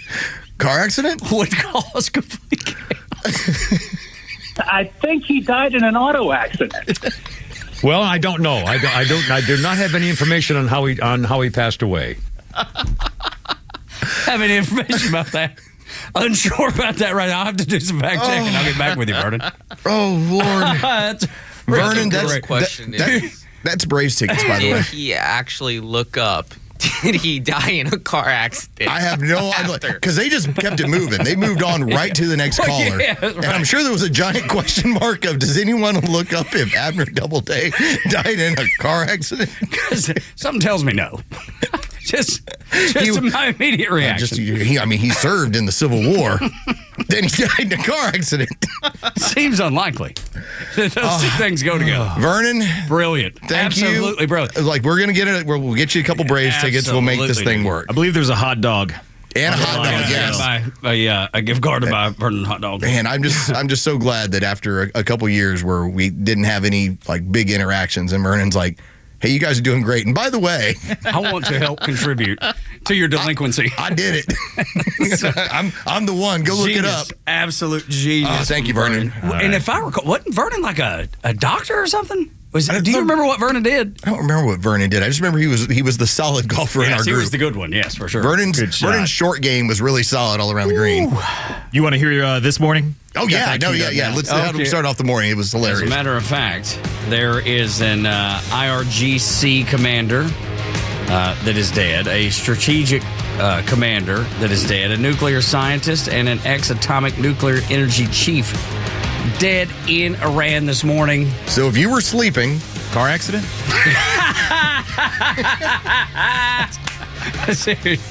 Let's go. Well done. Grand slam. So well done. Absolute grand slam. That's how we had to start off the morning. Dude, grand slams all around, Logan. Car accident? Brilliant. Brilliant putting it all together, Jure, with your timing. And even Devin in the back to contribute.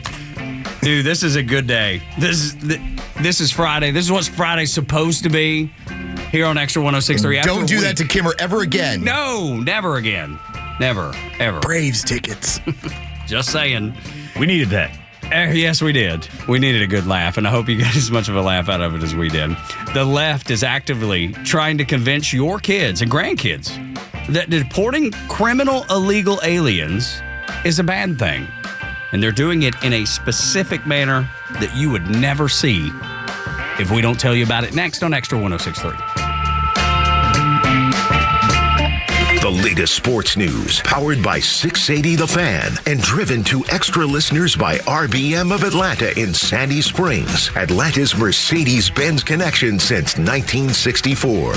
Here are your sports headlines for Friday, June 13th. The Atlanta Braves are back in action at Truist Park tonight as the Colorado Rockies are in town to open up a 3-game series as part of a 6-game homestand. Bryce Elder takes the ball tonight. He'll be opposed by German Marquez. First pitch is set for 7:15. You can listen to that game live on our sister station's new app, 680 The Fan. The Stanley Cup Finals are now tied at 2 games apiece as the Edmonton Oilers beat the Florida Panthers last night 5-4. The series continues with Game 5 on Saturday night. And Game 4 of the NBA Finals goes down tonight. The Indiana Pacers lead that series over the Oklahoma City Thunder 2-1. Game 4 from Indianapolis tips off tonight at 8:30. With your sports headlines, I'm Carlos Medina. Stovall & Company is a locally owned and operated family business that has been around for 75 years, offering quality wholesale landscape supplies to North Georgia. We just opened our 11th location in Canton, Georgia at 9500 Union Hill. Stovall provides contractors with personalized expert service from special requests to direct job site delivery for hassle-free jobs and quality relationships at competitive prices. From plants to irrigation to hardscapes, Stovall truly has it all. Check us out at StovallInc.com. Hi, I'm Chris Lalamia, owner of the Trusted Toolbox. Got a to-do list a mile long? No problem. We've got the ultimate solution, our Handyman for a Day program. Here's how it works. You get a skilled handyman dedicated to knocking out your honey-do list. Paint touch-ups, drywall repairs, door adjustments, and much more, all done in one day. You want to jump into spring and not worry about your home? Call us now before the rush for your Handyman for a Day and call us at 770-623-3097 or visit us at thetrustedtoolbox.com. One call, one handyman, one day. The Trusted Toolbox. Gentlemen, listen up. When it's not hard, it's really hard. Did you know that 50% of men over 50 have some form of ED? It's true, and I'm one of them. ED followed me everywhere. Heck, even my initials are ED. I'm Dr. Eric Deal from Total Body Therapy of Georgia, and I know ED. It can lead to feelings of embarrassment, stress, and sadness. But there's good news. I can fix it. I fixed mine, and I can fix yours too. At Total Body Therapy of Georgia, we are experts in the P-shot, testosterone replacement, regenerative therapy, Trimix to create an erection, and more. Guys, ED won't get better on its own, but I can help you today. Call us at 404-777-1911. That's 404-777-1911, or learn about us more online at tbtofga.com. So take it from me, ED, Dr. Eric Deal at Total Body Therapy of Georgia. Call 404-777-1911 or online at tbtofga.com. Join A Second Chance Bail Bond CEO Daniel Madelon and host Tug Coward for the weekly radio show Back Your Blue. They will highlight special initiatives, criminal justice programs, and community events aimed at keeping our communities safer. Tune in Saturdays at 10 a.m. to learn some good news about and from the law enforcement and justice communities. This week's guest is Mike Lutzenkirk of the Lutzy 43 Foundation. Tune in on Saturdays or catch up on all past episodes wherever you get your podcasts or at thepodcastpark.com. No one plans on going to jail, but when it happens, it's important that you know who to call. Call A Second Chance Bail Bonds, where we believe everyone deserves a second chance. Whether your loved one's been arrested in Cherokee, Clayton, or any of the other metro Atlanta counties in between, A Second Chance Bail Bonds works fast to help expedite release within hours. A Second Chance. It's better to know us and not need us than need us and not know us. Call A Second Chance 24/7 at 404-BAIL-OUT or online at atlbail.com. When it comes to finding the perfect Chevrolet, why settle for anything less than the best? At Jim Ellis Chevrolet, you'll find the largest selection of new and used Chevys in Georgia. From the legendary Silverado to the family-friendly Equinox, Tahoe, and Suburban, and performance icons like the Corvette, you'll find exactly what you need. And at Jim Ellis Chevrolet, they make buying a vehicle hassle-free. No high-pressure sales, just a transparent, customer-first approach to help you find the perfect Chevy. Their finance experts work with you to secure the best terms because buying a car should be exciting, not stressful. But the Jim Ellis commitment doesn't stop when you drive off the lot. Their factory-trained technicians are here to keep your Chevy running at its best with expert service and maintenance. Shop in person on Peachtree Boulevard or online at JimEllisChevrolet.com and experience the difference. Jim Ellis Chevrolet. Together, let's drive. Jim Ellis, expect the best. Stream Clay Travis and Buck Sexton, Glenn Beck, Fox News, and even NASCAR on Sundays. Anywhere on the Extra 106.3 app. Download the app now and get 24/7 access to the live stream, the latest news, and everything you need to know about Atlanta's only conservative talk station. Download the Extra 106.3 app for Apple or Android and check out even more great original content at thepodcastpark.com. Genius morning already on Extra 106.3. A lot of laughs on a crazy week, and we appreciate you being here at 404-741-1230 at Extra 106.3 across the social media platforms. Tug and Los until 10. I would have never seen this, and it's targeted at my kid, and it's targeted at Los's kid, or children as girls, targeted at your kids and grandkids too. And I bet you're not able to see it either. Not that you're not smart enough to know that it's going to happen, but you're not on the platform that your kids are to see it. I'm not on TikTok. Neither am I. But I know my son was for a long time. I think he's deleted it as of the last probably 18 months, but most haven't. No. In fact, my daughter, who is predominantly Instagram, I'm on Instagram not because I post to it. It's to monitor what she's doing.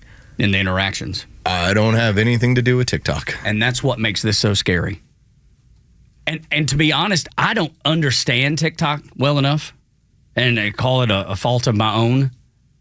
I'm on Snapchat to try to be able to have an idea of what's happening because I know my son is there.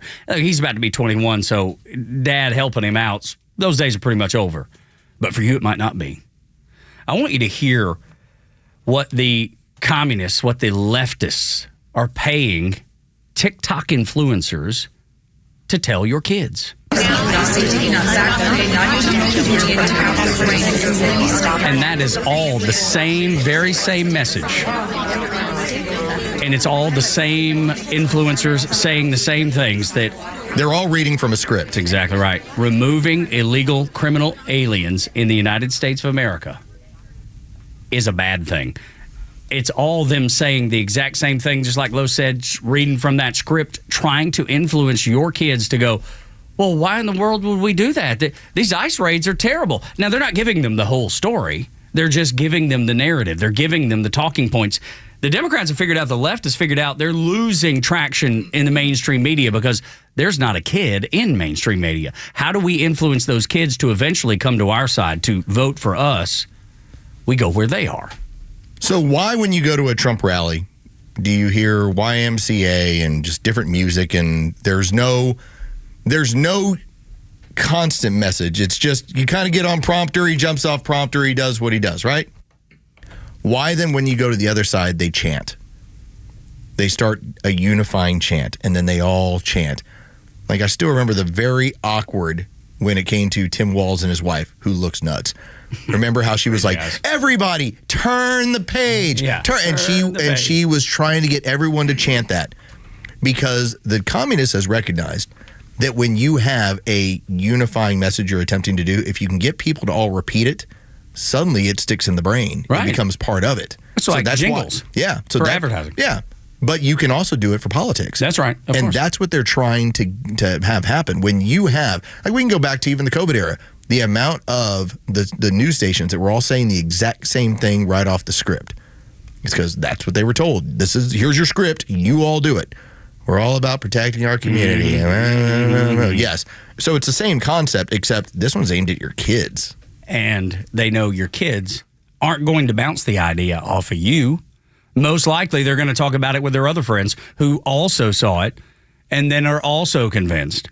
So that's why it's so very important that you do talk to your kids. Like, it's hard. Like, Los is on Instagram just to be able to monitor what's going on with his daughter. Just a stalk. Yeah. You're probably doing something similar, but take it a step further. Have the discussion. Help them understand. Tell them what is happening. And point out the manipulation. I think that's the key ingredient, is where you tell them and you show them what we just played. All the same people, all those influencers that they see, and I bet some of them that they like, all repeating that same talking point. I have had to introduce my daughter to something that we're so used to it, but we overlook it. Spam. Spam is something that she does not understand until now, and here's the reason why. I think my daughter has probably sent 3 emails in her life. Maybe. It's just not part of what they do. It's a dying platform because everything else is at their fingertips. Here's a direct message. Here's a quick text. They do not send email. They are not used to email. So when they get one, they think it's just like any other message. She has had athletic. What happens is you'll have a college volleyball coach who will subscribe to a particular network. And so what he's able to do is he's able to download, let's say, 100 names at a time and then send them all information for a camp. And she's like, I got invited to this camp. I was like, no, you're part of a mass email. That's right. Know the difference. But it has it's a mass email. So when you talk about this stuff with your kids, you might say, oh, a lot of it is just from them being naive because they haven't experienced it. Or they don't know it the way that you do. A great example of that is Simple Jack, that was our intern the last couple weeks before Devin came in. Jerry was trying to show him how to edit audio, but the problem was Simple Jack had a hard time navigating a desktop computer. Yes. Because like you're saying, everything's on the phone. Everything's on an iPad. Everything is really short and quick. Like, his operation, the function of using a desktop was foreign to him. All right. Now, I only need a one-word answer here, Devin, okay? So I don't want no complication here. Devin, do you know how to dial out for long distance? As he sits and contemplates. The answer is no. No. Because Devin is from an era, and even the generation, even a little bit before him, they didn't have to worry about dialing one or dial 9 to dial out of I'm in my office. Yeah. I've got to get out of my office network. You could pick up your cell phone, dial any phone number, and it would immediately go to that number. Think about country codes. Yes. When I was in the Navy, when I would have to call the country code to call back home. Right. There's none of that anymore. Foreign. Completely foreign. Here's my phone number. Here's the number I dial in. And so, again, it doesn't make them, like in my daughter's case, I'm like, you're not dumb. It's that this is just not something you've experienced. It's an older technology. It's something that was regular for me, may not be regular for you. And that includes communist messaging. No question. I'm aware of it. I know it. I've got to point it out to the younger generation. And they make it so appealing because they can sell communism as, look, it's good for everybody. Look, everybody, this is what we inherently want to be good, nice people, especially young people. They're looking for belonging. And if that means hey, here's my view, and now I'm going to get along with everybody. That's entertaining young people as more so than older people until like you're really old. Young people are looking for community. Me, I like being part of like a couple people here and there, but I won't be looking for it until like later when I'm like, give me a retirement home and like, some people that want to like, play some games. Yeah, some 55 plus community. Right. But then again, when I was young, I was looking for baseball teams. Like I want to be part of those groups. That will change for your daughters. That'll change for my son down the road because at some point they'll be where we are. And I remember looking at my parents. I remember when AOL dial-up was a thing. And I was trying to explain it to my dad. You don't get it, Dad. I get 10 hours free. He's right. We're going to put in the CD. And he was like, well, first of all, what is dial-up? What is the internet? I remember my daddy asking me that question. He had no clue what it was. It made no sense to him. I mean, at work, we still have to dial 9 to call some parent for a lifetime for a summer camp. Okay. Well, then a little bit of an experience then. Well, but there are those, like, I bet in our office, there's still a fax machine. Yeah. I bet it don't get used much. Not much. Maybe once in a while. I have fax from here. Yeah. And I'll be like, because it'll tell you how many faxes. It's been like 8 months since somebody faxed anything. Exactly. To the point. The technology changing. Talk to your children. That's the whole point of that. If you want to take something away from this discussion, talk to your kids. Let them know your values. Talk to them about what's right and what's wrong. And talk to them about the discussion that's being had in front of their faces every day and why it's misleading. A Democrat found out in Donald Trump's America, you can't pull the fire alarm to stop government business and get away with it. Not scot-free. Not anymore. This is the Morning Xtra, Xtra 106.3.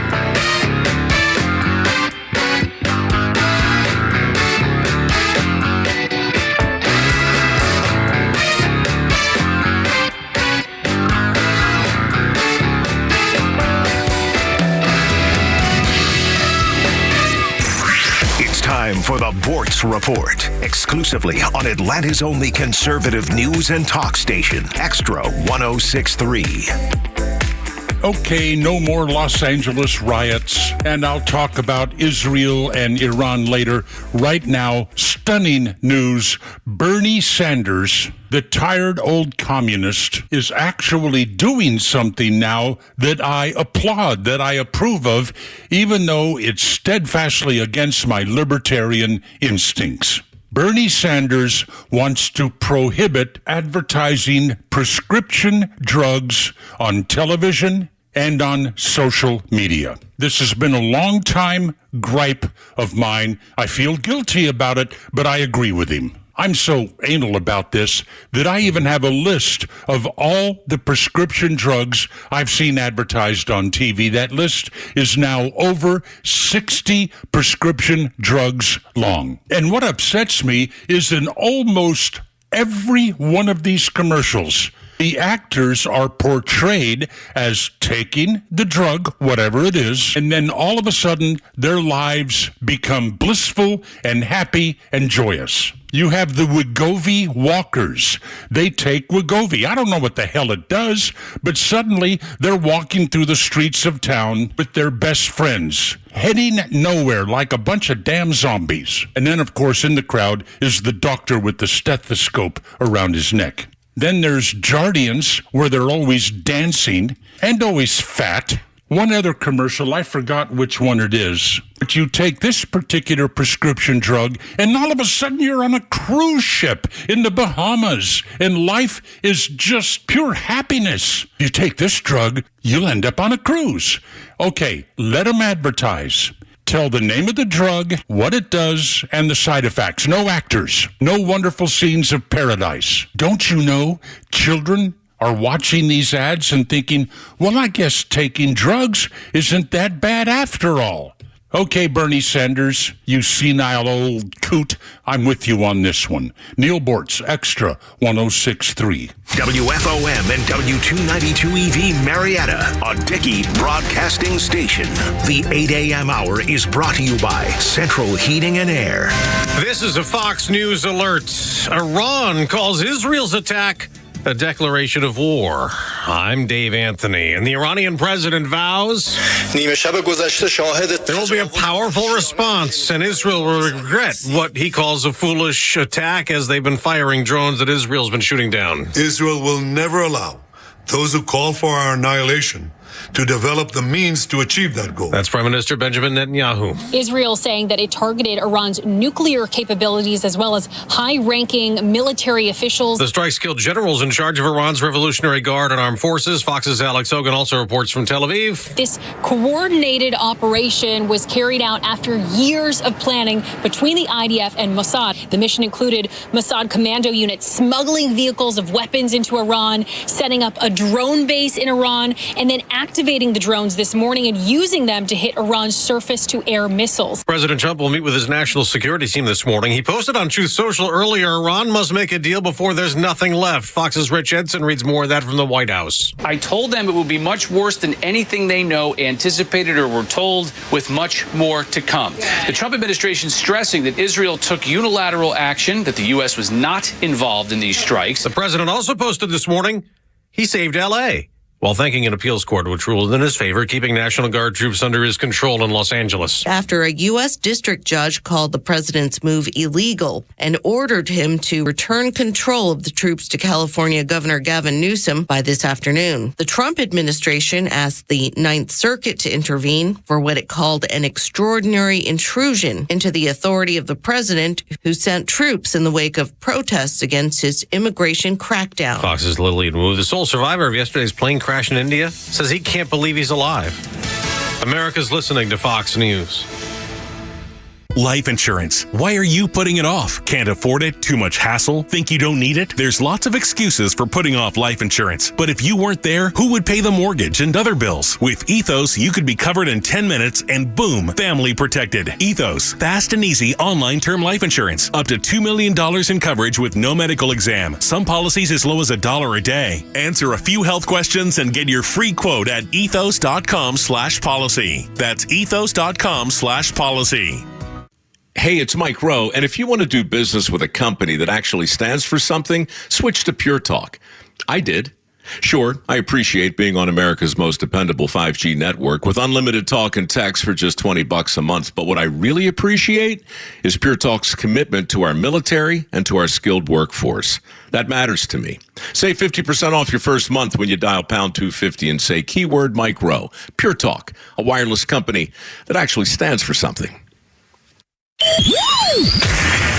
No traffic, no big deal. It's the Morning Extra on 106.3. There's the song you've been waiting for. This always marks about the halfway point of the show on Fridays. Poison's Unskinny Bob. If that don't make you smile, I don't know what will. We're just trying to make you smile on a Friday because the world's gone crazy. And it doesn't look like it's going to be recovering anytime soon. Tug and Los until 10 on Extra 106.3. So you have to mention, obviously, Israel launching an airstrike on Iran last night, probably 8:30, 8:45-ish, somewhere around in that time frame. And they have said out loud, we've got at least 14 days of operations planned, which means they have much, much more. That's what they're telling you about. That's what they're letting you in on. Yeah, if you went to bed a little bit early, just know that the world got a little crazy. And the good part, the encouraging part, the Middle East looks like it's responding. The rest of the Middle East is doing what they're supposed to. They're publicly denouncing Israel, but they're not supporting Iran. Yeah. And that's really the key that you need there. That's right. If you look at all of the announcements, specifically from the Saudis, is the one that I read this morning. Yeah, they say this is awful, it's terrible, and that's it. That's where the message ends. Because the rest of the Middle East also does not want a nuclear Iran. And Donald Trump spent the better part of the last 60 days trying to make sure that we had a peace agreement. And basically, I think just threw his hands up and was like, all right, y'all do what y'all are going to do, and we're going to stand down and we're not involved. And a statement this morning saying, Iran, I tried to talk to you. I tried to give you an out. I tried to give you an opportunity to prevent yourself from having this happen to you. And you decided not to. And this is going to get worse and worse and worse. The Iranians do not have a military. They can export terror. That's their export if there is one. That's how they can take advantage of the United States and other countries as well, because they have sleeper cells in the United States. We know that beyond a shadow of a doubt, and it's been years. Do the Iranians activate that? We'll see. That would be the only way. I'm not trying to scare anybody, but that would be the only worry that I had on the surface about the Iranians when it comes to the United States. Yeah, militarily, they're not going to stand up to a fair fight. I mean, that's part of what occurred. And Jerry and I were talking about this before the show, and we got into it last hour. There are reports out there that Israel were using their own drone technology, which is the future of all combat, in order to deal with any of the Iranian defenses in the air, so that by the time the Israelis flew their jets in to make these strikes, it was free and easy. They'd already destroyed the things they needed to. We understand that the Iranian air missile defense system is completely down, to Los's point. That's why the Israeli Air Force has no issue getting around. They can do whatever they want. For the next 14 days, as they told you. That they've told you about. And then whatever happens after that. Because they have the patience. And Los brought this up earlier about the beeper thing that they did with... or as Jerry called it, Operation Grim Beeper. Grim Beeper, that's right. That's pretty wonderful. Where they took about 2 years to create a company, disperse these beepers to Hamas and Hezbollah terrorists, have them use them with no problem. Got used to it. And then one day, they pulled the trigger. And the genius of all of that, just so we can go back to it, the terrorist networks were getting used to the Israelis tracking cell phone technology. So when you would turn your cell phone on, they knew they could put a missile right through your window. So they decided no more cell phones. All right, we'll go old school, we'll go pagers, and this is how we'll coordinate our discussions. And yet they still infiltrated that, and then on a particular day decided, let's blow them all up. I mean, that is the patience, and that's what it takes in war. That's the strategy that most people overlook, and we brought this up with the rioters. They were waiting for the photo op. They were waiting for the opportunity to have something to spark what they already knew they wanted to do, but they didn't wait long enough. They didn't get that. They didn't have their George Floyd moment.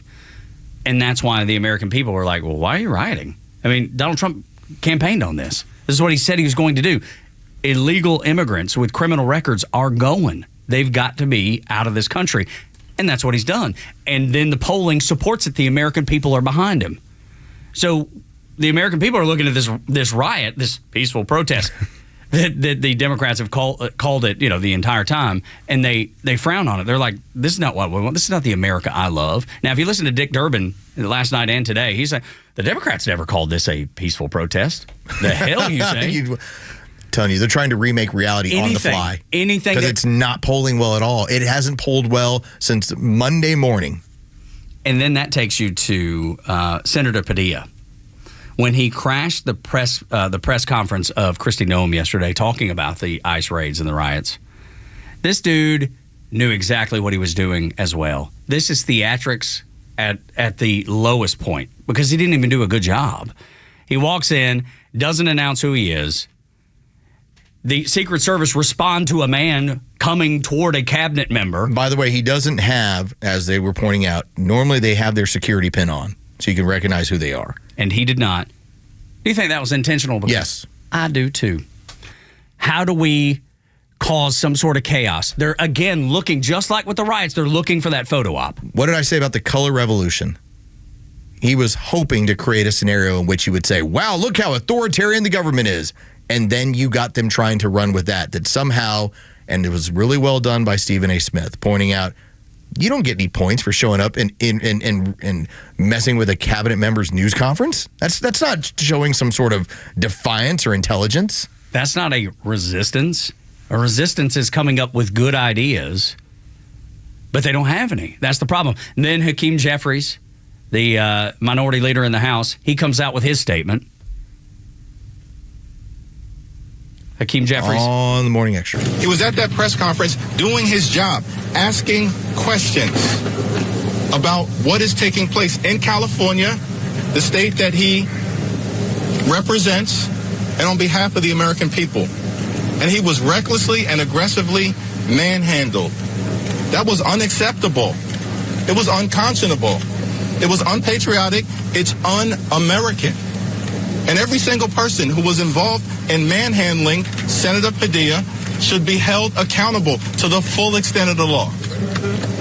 So this is not going to end until there is accountability and until the Trump administration changes its behavior. This administration is not about law and order.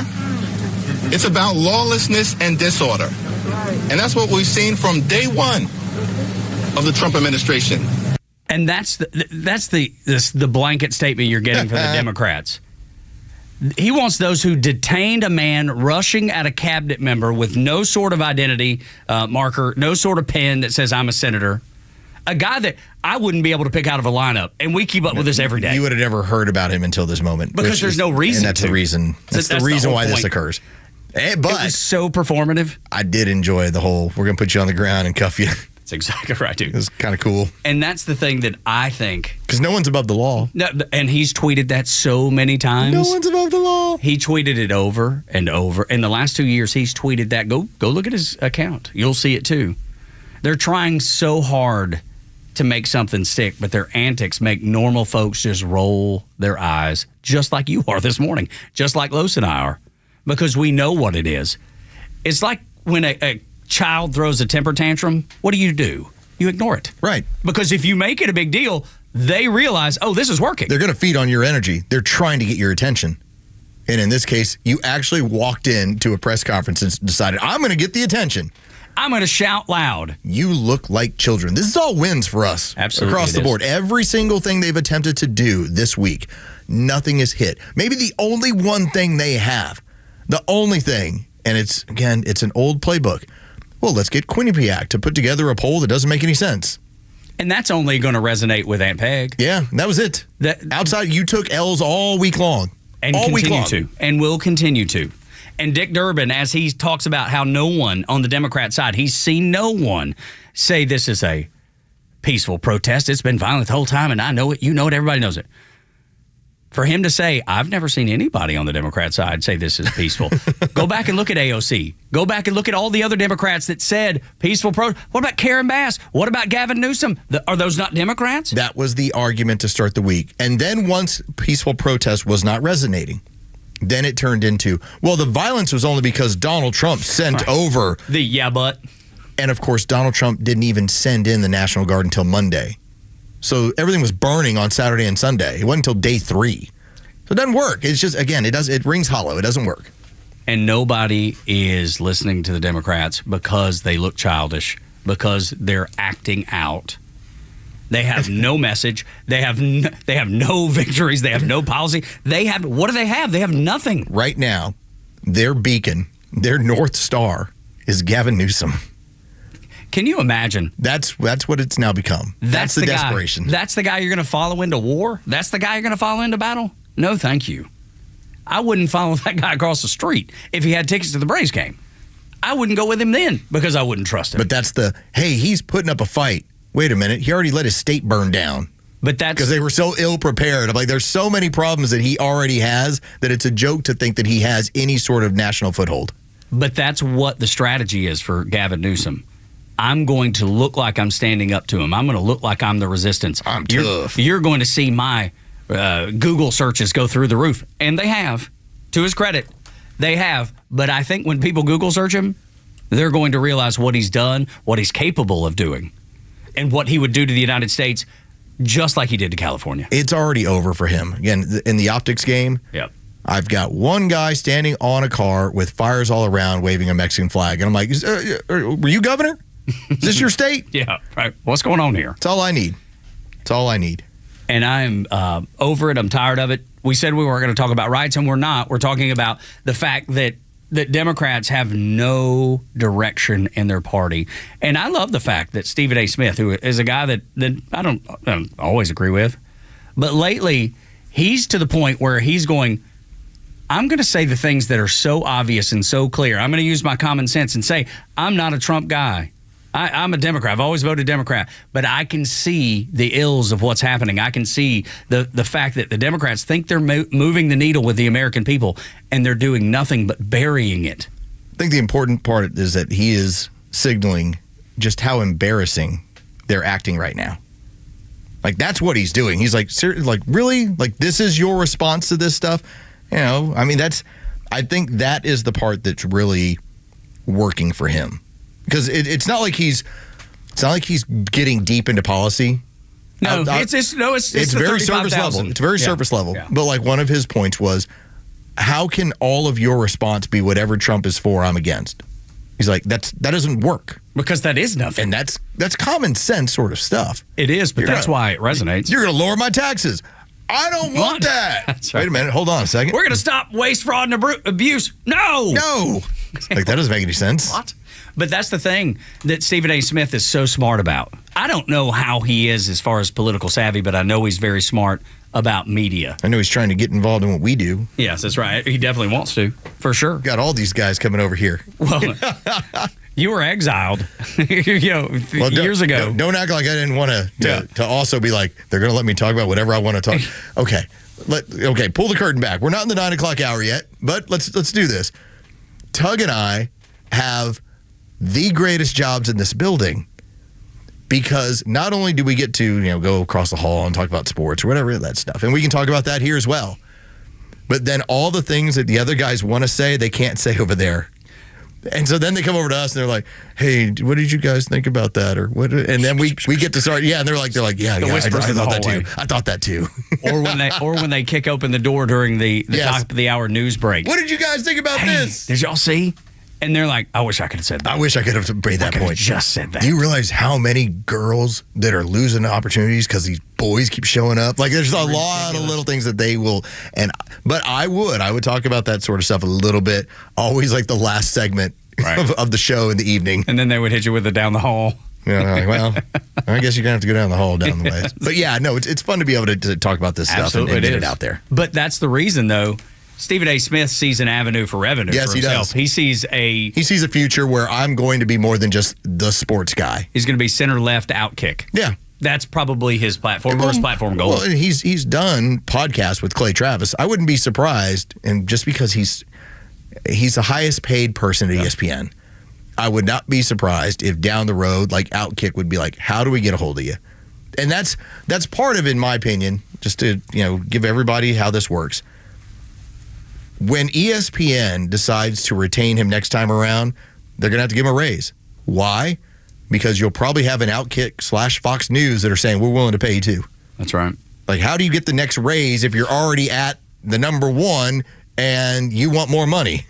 And ESPN slipping and sliding, going, "I don't know that we can afford him anyway." Yeah, that's most likely. That's how this all comes together. I can't wait to see it. But to the point of Senator Padilla, nobody takes him serious. Not the entire party is unserious. Are there people in there that I think are really smart? Yeah, I don't agree with them, but I think they're really smart. Because those are two totally different things. Some people get mad at you when you say Democrats are smart or people that you don't agree with have courage or are brave or what. Because there's a lot of people that I don't agree with that I think are brave. I think they're brave for the wrong reasons. I think they're misguided in their bravery. But Senator Padilla is not one of them. I don't think he's brave for what he did. I think he's trying to get that camera moment. He's trying to get that attention that they so desperately crave, and they cannot get it. The Democrats are looking for an icon. They're looking for who's that next person. They're looking at who's going to carry this flag or who's going to help carry this flag. And they tried. It was bought and paid for. They did the whole Bernie Sanders AOC thing. You notice how quickly that's disappeared? Gone. Like, that's gone. The Gavin Newsom thing will go away as well. And the problem is there's nothing else that is sexy in the era of Donald Trump, because even when Donald Trump doesn't run the next time around, but it'd be funny if he did, J.D. Vance still represents MAGA Republicans. He represents the movement. And not only that, he's more conservative than Donald Trump. No kidding. Much more. They are going to hate J.D. Vance. Can you imagine? The way they hate Donald Trump, I think you magnify that 10 times. I just can't wait for they're like, he's a racist. Sir, as he's married to an Indian woman. What do you mean he's married to an Indian woman? What? That was Whoopi Goldberg and Sonny Hostin on The View. They're like, wait a minute, we just did an entire segment where we didn't know he was married to a woman and his kids are biracial? Yeah, right. They're not serious people, man. Oops. They're not serious people. And when it comes to people talking about the riots in California, and they tell you that immigration enforcement is domestic terrorism, and even CNN goes, because I saw it twice last night where CNN actually stopped people in their tracks saying, I don't know, that's right. When you lose CNN, when you're the Democrats and you lose the Clinton News Network, things have gone awry. Things are, what do you like to say, off the rails on the crazy train? That's right. It's like, oh my God, CNN is actually now looking at us and going, what are you fools doing? They made a train take a dirt road. Donald Trump. I love country witticism. They're great. Lower than a snake's belly. That's right. Donald Trump's olive branch on immigration. This is a discussion I'd love to hear from you on at 404-741-1230 because he's got a new EO coming. We'll tell you all about it next on Extra. If you love 106.3, then you'll love the all-new Extra 106.3 app.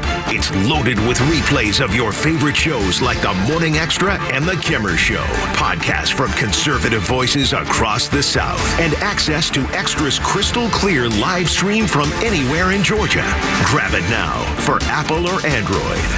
Good morning, Atlanta. Let's talk about Howard Brothers and Xmark. The summer, it's heating up. You've noticed. And by the way, it's heating up while it also keeps raining. You know what that's doing? It's making your yard go crazy. When professionals need performance, they can count on, they turn to Xmark mowers at Howard Brothers. They're engineered for several things. Not just durability, not just a perfect cut every time, but comfort. All right. They are awesome to be a part of. Whether you're tackling big jobs or building your business, Xmark is the name the pros trust to keep working all season long. So if you're serious about summer work and based on how that weather is going, you're going to get a lot of it coming your way.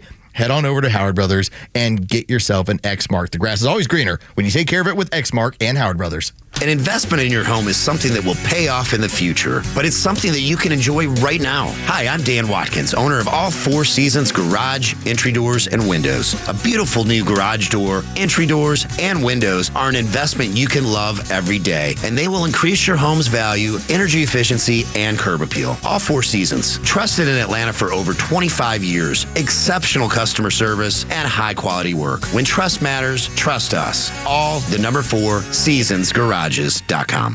The EQE electrifies the essence of Mercedes-Benz values: leadership in user-friendly technology and earth-friendlier power, satisfaction for driver and passengers alike, and the seamless confluence of craftsmanship and innovation that makes the iconic Grille Star shine. Get an exceptional offer on the all-electric 2025 Mercedes-Benz EQE 350 Plus sedan, just $569 per month for 36 months with $67.13 due at signing exclusively from RBM of Atlanta in Sandy Springs. Contact RBM of Atlanta for details on this vehicle and many other models during the Mercedes-Benz Dream Days sales event. Visit today to see how to qualify. Special lease rate available only to qualified customers exclusively from Mercedes-Benz Financial Service through RBM of Atlanta, Sandy Springs through June 30th, 2025. Excludes tax, tag, title, and Georgia lemon law fees. Contact RBM of Atlanta for details on this and other exciting offers. Visit us at rbmofatlanta.com or call us at 770-390-0700 for details. Advisory services offered through Master Plan Retirement Consultants, Inc., a registered investment advisory in the state of Georgia. Insurance, tax, and commodity services offered through Fricks & Associates, Inc., DBA Master Plan Retirement Consultants. The aforementioned are affiliated companies. Retirement means different things to different people. Some folks want to travel the world. Some folks want to spend more time with grandkids. For me, I'm looking forward to spending more time with my guitar. Whether extravagant and robust or simple and cozy, every retirement needs a plan. You wouldn't take a trip without directions. You have to know where you are before you know where you're going. Master Plan Retirement Consultants have helped many like you plan for their own retirement. Not only does Master Plan help you create the roadmap, they join you on the journey. So whether you want to travel the world, become a pickleball champ, or just looking for a good porch, a sturdy rocking chair, and an acoustic guitar, remember to plan well because the destination is worth it. Visit masterplanretire.com to schedule your complimentary consultation today. Still need a Father's Day gift? Give Dad or yourself a 4-hour, hands-on, grill with the pros experience at Southern Thunder Barbecue School. We'll put you shoulder to shoulder with barbecue brand champions, mastering steaks, burgers, chicken, and more on a variety of grills. Program includes meals, recipes, and a step-by-step grilling manual, all for half the price of a full-day class. Grab this last-minute Father's Day bargain now at SouthernThunderBBQ.com. That's SouthernThunderBBQ.com. The stories that matter to you. These are your Georgia headlines. Here are your Georgia headlines for Friday, June 13th. The Cobb County Police Department is asking county officials for changes to local law that would enable them to crack down on camping and other behaviors associated with street homelessness. These requests come after Marietta implemented similar changes with success. Over 400 laid-off CDC employees have been offered their positions back. They were initially laid off in February as part of the DOJ cuts. The No Kings protests scheduled for Saturday across the U.S. have over 25 different locations in Georgia, according to their website. Attorney General Chris Carr said police will be working to keep the protests safe and enforce the law. And the Stitch Project, a plan to reconnect downtown Atlanta with a green space over the downtown connector, could be in jeopardy. The initial $157 million federal grant could be cut as part of the new federal budget bill. Today's weather mostly cloudy with scattered storms again this afternoon. Temperatures will reach the low 80s. With your headlines, I'm Jerry Payne for Xtra 106.3. 8 o'clock hour brought to you by Central Heating and Air Conditioning, your Atlanta carrier expert. 770-GET-HEAT, centralheat.com. Sorry, Tug. You're gonna have to reel me back in every now and then. No, that's fine. You see, front office Los' daughter is playing. Are they in Orlando? They're in Orlando. The Little Rockets, the A5 10-year-olds, the top 10s team, which sounds funny to say. Yeah, right. It's at 10, it's like, all right, let's just see what they can do. Yeah, well, they seem to be doing all right. It's 12-1 right now. In the first set, it was 25-8, and now it's 13-1. So they're taking care of their business to start the tournament. Last hour, in the last segment, we kind of talked about technology and how it's changed and evolved, and a completely different discussion than this, but it does open my eyes to the fact that you can watch your child play sports no matter where they are in the world these days is pretty handy. It's fun. Yeah, it's definitely useful. And I've had to coach up my wife all year long about this because the first time that she ever was in charge of the stream, I was like, why are all the players left-handed? Jerry, she never did the flip on the camera. Oh, no. I was like, why are they all left-handed? They're not left-handed. Jerseys are backwards. Why are all the jerseys backwards? Right. Yeah. Never flipped it around. So she hasn't made that mistake since then. But she also refuses to do a score. Well, she's just afraid she's going to get it wrong. Well, I always integrate the I remember. the scoreboard into mine. Yeah, she's like, that's too much technology. She doesn't do it.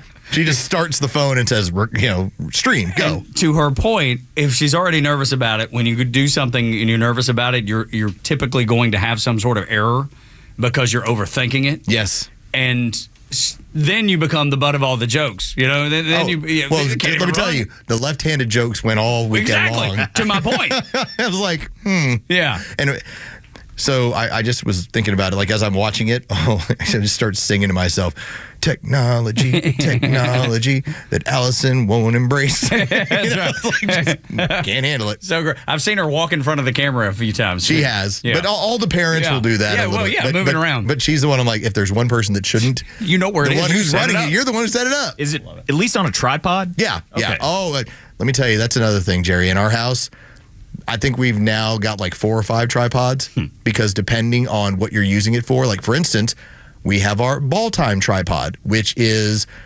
the AI one that we use to stat track.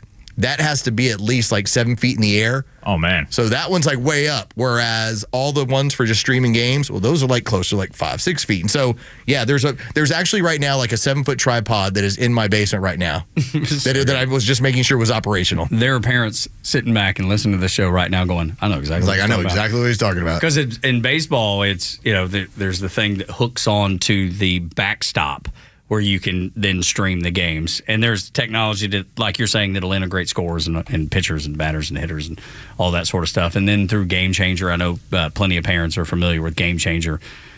Dude, the technology is amazing to be able to keep up with your kids. We have parents that were like, hey, can you put the games in 4K? and here was the answer. Yes. And it's way too big of a file to do anything with. Yeah, right. There's nothing we can do with it. We're not be able to cut it up and send it to coaches. There's no way. I was like, it would show up and it would be like 14 gigs. I was like, okay, that's not going to work for us. No, that's quite a file. We're obviously keeping close eye to what's happening with Israel and the attack on Iran. The strategic planning that went into this was unbelievable. You're seeing Donald Trump tell the Iranians, you better surrender now. You better come to the negotiating table now because you have no idea what's planned for you. Like, this is just the tip of the iceberg. This is just the beginning. Well, and I think that was the important factor that we saw, that for 60 days, you had the Trump administration trying trying to get them to the negotiation table, trying to make this thing work. But always, as we talked about yesterday, I have a stick. I don't want to hit you with it. Like, let's get a peace deal, but just know I'll hit you with it if I have to. Now, in this case, the stick wasn't us.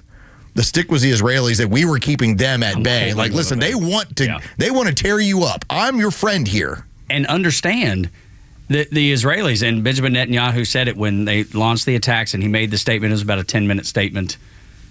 And he said these people have been very vocal about saying Israel doesn't have the right to exist. Can you imagine if someone, let's say in your neighborhood, doesn't have to be right next door to you, but in your neighborhood, they said, yeah, we hate the Cowher family. We are going to take them out. We're going to burn down their house. What are you going to do? You're going to be ready. You're going to be ready, loaded for bear. You don't think the Israelis feel that way? They have to feel that way. October 7th reminded them that they had to feel that way. And was largely funded by Iran. You know, Hamas could only do so many things. Again, terrorist organization, but they are having to get their money from different places around the world. It's not like they've got some great industry. It's largely an open-air prison colony. They have to get money from other people. The Iranians are the people that allowed October 7th to happen. So, yeah, always the goal. Like, if anybody knows your history, if you ever study it during World War II, the island hopping campaign by the United States military, it was Navy and the Marines, and it was bypass certain islands, attack other ones that are strategic. Leave the enemy alone here, go after this one. If you want to look at what Israel has basically done, it's been that kind of campaign since October 7th. Yeah. Deal with Hamas, keep Hezbollah at bay.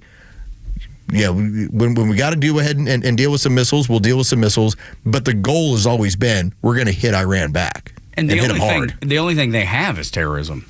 They don't have like this world-class military. There's not a military that can launch an attack that would be sustainable for any length of time. They don't have that. And now Israel's taken out all their air defenses. They've by and large, taken out their entire Air Force. Israel is being so strategic about what they're doing. They're attacking the nuclear capabilities of Iran, the ones that they say don't exist. And I saw a tweet a little bit ago. I don't have it in front of me, so you'll have to bear with me. But it basically said, well, see, Donald Trump, he took us out of the agreement with the Iranians. This would have never had to happen if he had done that. They never meant to honor it. But on top of that, we sent them pallets of cash. Yes. What are they going to do with that cash, do you suppose? The Obama administration had put together a deal in the interest. Now, and this is what the difference was. The Obama administration did not see a nuclear Iran as a problem. In fact, they looked at it because they didn't care for Israel. That's just that's the very fact of the matter. Barack Obama and his administration did not care 1 cent for Israel. They looked at it as if the Iranians have nuclear weapons, that's going to deter the Israelis from saber rattling or doing anything, which is awful considering that's your primary ally in the region. And so what happened? Donald Trump immediately got us out of this. He's like, you're allowing them to build nuclear weapons. You're funding it. You are creating the scenario. And what happens? Here comes Joe Biden and that incredibly corrupt administration. We're going to put everything right back into play. Because we know we're going to get some of that cash, too. And what occurs? The Israelis are now forced to have to attack them. This is a little bit of a funny. If you're looking for a silver lining, I'm going to give you a little bit of a funny here. And this is from Jack Posobiec. He just tweeted this. Oh. And it's called the Pentagon Pizza Report. 1 hour before the strikes. As of 6:59 Eastern Time, nearly all pizza establishments nearby the Pentagon have experienced a huge spike in activity, and they show you the graphs. That's wild. The fact that they knew they were going to be there. Again, and we're going to be sitting there in the ready rooms. They started that on Monday. Dude, how telling is that? They started that on Monday. They were saying, look, something's coming because we can tell all these places are busier than usual. Think about it. You sent the Pentagon Pizza Index. Yeah, you sent the double carriers. I've never heard of that. Me either. That is really cool. They sent the double carriers in. They were already preparing for that. That was the Tug alert. Yeah, Tug was like, "Uh-oh, something's interesting there." And then to tell all the folks in U.S. embassies around the Middle East, "Hey, we're bringing you home." That's the next telltale. The one I expected that didn't come was removing all the others, like the foreign dignitaries, the foreign countries saying, "Hey, something's awry, something's coming." Remove your people. And maybe they didn't want to tip the hand. That's probably why they didn't do that. That'd be my guess. You want to know the real kind of flex moment? That all this was happening. The ordering of the pizza, the moving of carrier groups, the removal of non-strategic personnel from embassies. And this should be, obviously, your alert to Iran. It's not like they got more intelligence in what's going on than we do. We're sitting in a studio and we know what's going on. They had to have known what's going on. And they couldn't do anything about it. Couldn't stop it. Couldn't stop it. Like, you just lost a whole lot of your generals and a lot of your nuclear capabilities. I would imagine their only allies and these are odd allies to have because you trust them. And I don't think they trust each other, but are the Chinese, North Koreans, and the Russians. And they don't have time or don't care enough to say, hey, have you noticed some of these things, Iran? Have you thought about some of these things? maybe you should pay attention to them. Just a suggestion. You do with it what you will. This is just our suggestion, but no one did. I like that. This is just our suggestion. Just a little. But they didn't. No one said a word to them. And they're sitting flat-footed, losing nuclear engineers, losing their top generals, and now sitting there going, oh, my gosh, we don't have an air defense. And the Israelis have said, here's 14 days' worth. It's coming definitely. And it's not over. And this has always been the challenge of Iran having the nuclear facilities and whether or not Israel could get to them. The discussion point has been, well, with their air defense system, how many Israeli pilots? This is the difference in where I think we are now with the technology. I said that the Ukrainian war, if there was one thing that's going to come out of the Ukrainian-Russian war, we're going to see the future of warfare with drone technology. Because when you can pilot with drone technology and hit a multitude of places in order to take out an air defense system, you kind of wonder why you have an air defense system. Yeah. The drones remove this from, and do it cheaply. They are not expensive in comparison to $1 billion jet, Jerry. I mean, you know it from the Air Force how much our equipment costs. Well, the drones that the Ukraine used were like $500. Incredible. That is something that the scary taking part. Taking out billion-dollar airplanes. But that's the scary part, that anybody can have that, right? Including terrorist organizations, and that's the only thing Iran exports is terrorism. So that's the thing you have to be aware of when it comes to, do you expect anybody's going to invade the United States ever? No. Nobody expects. We're surrounded by oceans. We've got an ally to the north. That probably not going to happen. But when you can order some DJI, some drone from China off the internet and have it delivered to your house the next day via Amazon or some other outlet, that's when things get really, really shaky for inside the United States. All right, I have a question. Another question for Jerry. Need to go Air Force Jerry here. Let's go. All right, so when we talk about like our next gen fighters, we got like a ballpark on what that costs. Because I would imagine billion and a half. I think the F-35 program, $6 billion per. Okay, $6 billion per. Versus, even if you were to say, let's spend a little bit of money and have a $30,000 drone. Not a $500 drone, but like this one has a lot of technical capabilities and it's $30,000. And how many of these programs are they going to just end? Yes. Because there's no need. There's no need. This is what it's wildly changing warfare. It's now turned into how much technology can you build into equipment that's cheap? The Air Force has requested $5.8 billion for 1,000 to 2,000 of the XQ-58 Alpha Valkyrie drones. Drones. Think about the replicator program also. That's another one. We're talking about billions of dollars for one plane. I know on the short side when we were talking about some of our stealth bombers, we're like, oh, it's like $2 billion a plane. Jerry's telling you about $5 billion for 1,000 drones. It's the future. It is. It is. And right now, Israel's showing it to you too, absolutely. Just like the Ukrainians and the Russians are. And then the response. If you notice the response from Iran, they said they've launched 100 drones. That's what they said their response is. Now, what that technology look like? Are they able to actually do anything with it? Probably not. Something tells me that they don't have the best of technology, and there's nobody willing to give it to them. Who's willing to give it to? Who's willing to say, yeah, we're going to give it to the crazy mullahs in Iran? I think, here's another thing. I bet the Chinese secretly, deep down, know that the Iranians should not have a nuclear bomb. Yeah.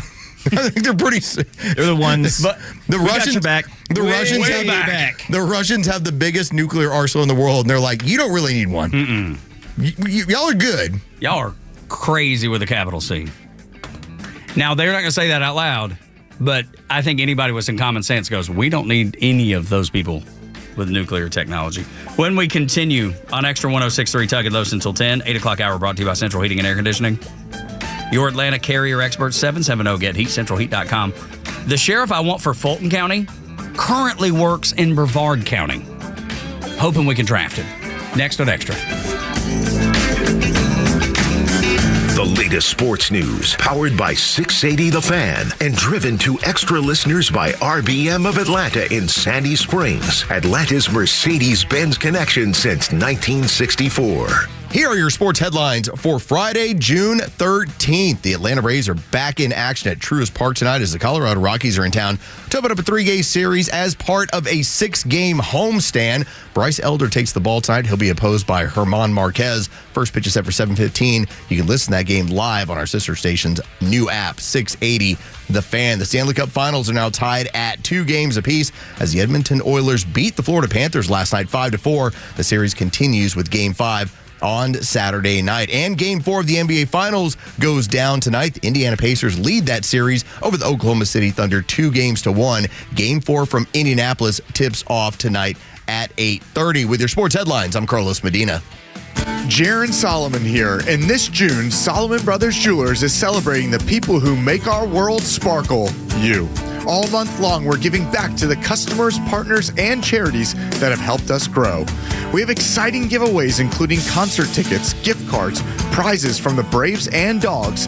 And just by stopping in and filling out a wish list, we will give you a $100 credit to spend with us at our Buckhead, Alpharetta, or Sharpsburg locations, and $100 toward helping local heroes and charities like Leukemia Lymphoma Society and Extra Special People. Come visit us, join the celebration, and see how much community means at Solomon Brothers. Head to SolomonBrothers.com and click on the banner to find out more, including the full list of prizes. And thank you for being a part of our community for 40 plus years. Visit Solomon Brothers Jewelers in Buckhead, Alpharetta, or Peachtree City online at SolomonBrothers.com. Solomon Brothers is the preferred jeweler of your Atlanta Braves.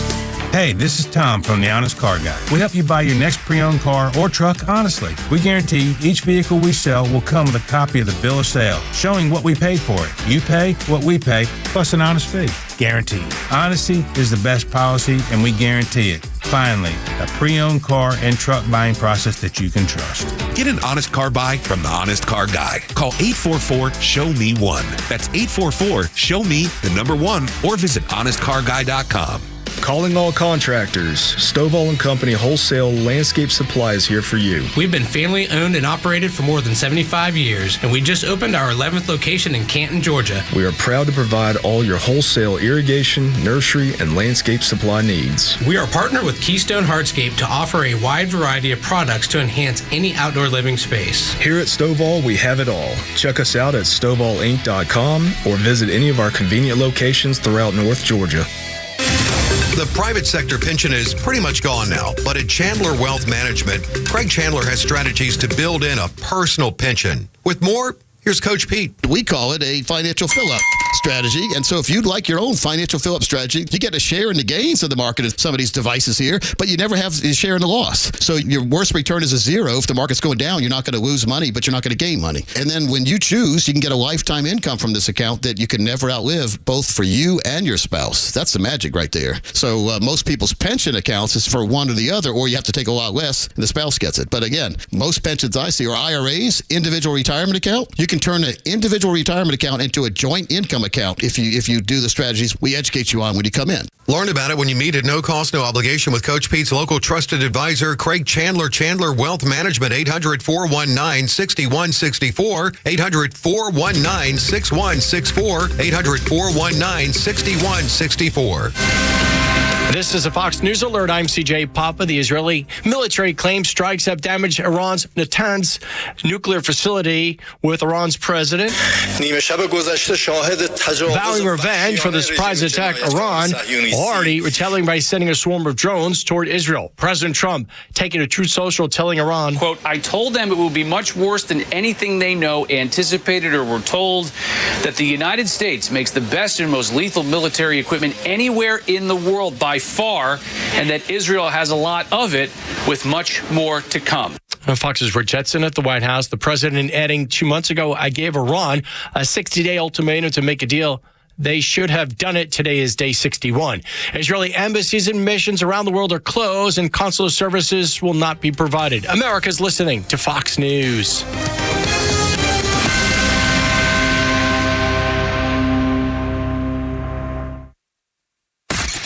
The legend Neil Bortz is only on Extra 106.3. Hey, it's the Kimmer. How's it going? Here's what you missed from the Talkmaster. The best way in America to help the poor is to not be one of them. Stay in school, get a job, stick with it. Don't get pregnant with a baby you can't afford to raise. The roadmap is there. Learn to read maps.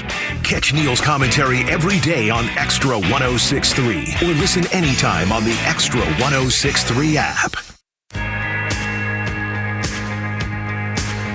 Tug and Los until 10 on the Morning Extra. Coming up around 9:30. Going to give you a reason to smile on a Friday. There's something that had been planned and something that turned out to be executed live on Extra 106.3. We owe more Braves tickets. Yes, we do. Little did we know. We had no idea that this one squeaked through. Because when I was listening, I got through like the first 30 seconds or so, and I was like, okay, I got what I need. Yeah, that's right. So I missed it. So we gotta pay this off. That's right, and we will. We'll do that about 9 o'clock. Kind of give you a taste. Ghost Hunter is gonna get some love. That's right. Ghost Hunter and Vernon, you're gonna get some love in the 9 o'clock hour. Well done. Y'all are awesome. A pluses across the board. You get the gold stars of the day. Call all your friends. Be like, they're gonna play me on the radio at about 9 o'clock. 9:05, 9:03. There you go. Right in that area. And then about 9:25, get ready for the dam to explode. Laughter till you can't breathe. You may drive off the road. I'm not encouraging you to sit on the side of any interstate. Maybe you want to get off the exit. Drive off the road and cause a car accident? Yes, something like that. Young intern Devin, yes, that's what we're trying to avoid. Remember, Devin, it's just 2 words. That's right. You want to make it work. It's all about the timing. Car accident. And yes, the timing is the whole key. All right, so pay attention to how Jerry did it in the opening hour. That's the way you got to do it. That's the grand slam. We're just teaching people. That's all. Teaching people on the fly. He's an intern. He's learning. This is important. And he's a sponge. That's the thing I like about it. He's going to go home to his parents, and they're going to be like, so what did you learn this week working with those guys? He'll just say, car accident. And then he'll have to explain it after he stops laughing. And then they're going to be like, what is going on over there? Seriously. They're corrupting my child. Yeah. Just so you know, Devin, there's a reason why they don't make us sit through programming meetings. They're like, oh, these guys, we can't help them. All right, so 8 o'clock hours brought to you by Central Heating and Air Conditioning, your Atlanta carrier expert, 770-GET-HEAT, centralheat.com. I'm a resident of Fulton County. It's not my proudest. Bragger. No. Believe me, there's nothing to brag about there. Unfortunately, there's nothing to brag about there. I would like to have something to brag about, but I've yet to see it. But I do like the sheriff in Brevard County. He's down in Florida. I think he needs to be the sheriff in Fulton County. I don't know if we can draft him. I don't know if there's a way to, put together some sort of a package that would be enticing for him to come north.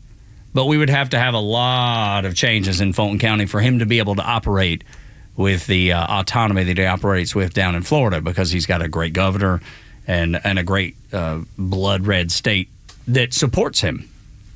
So you've heard the governor down there, DeSantis, say, if you sit in front of a car, you are going to be part of the pavement. Right.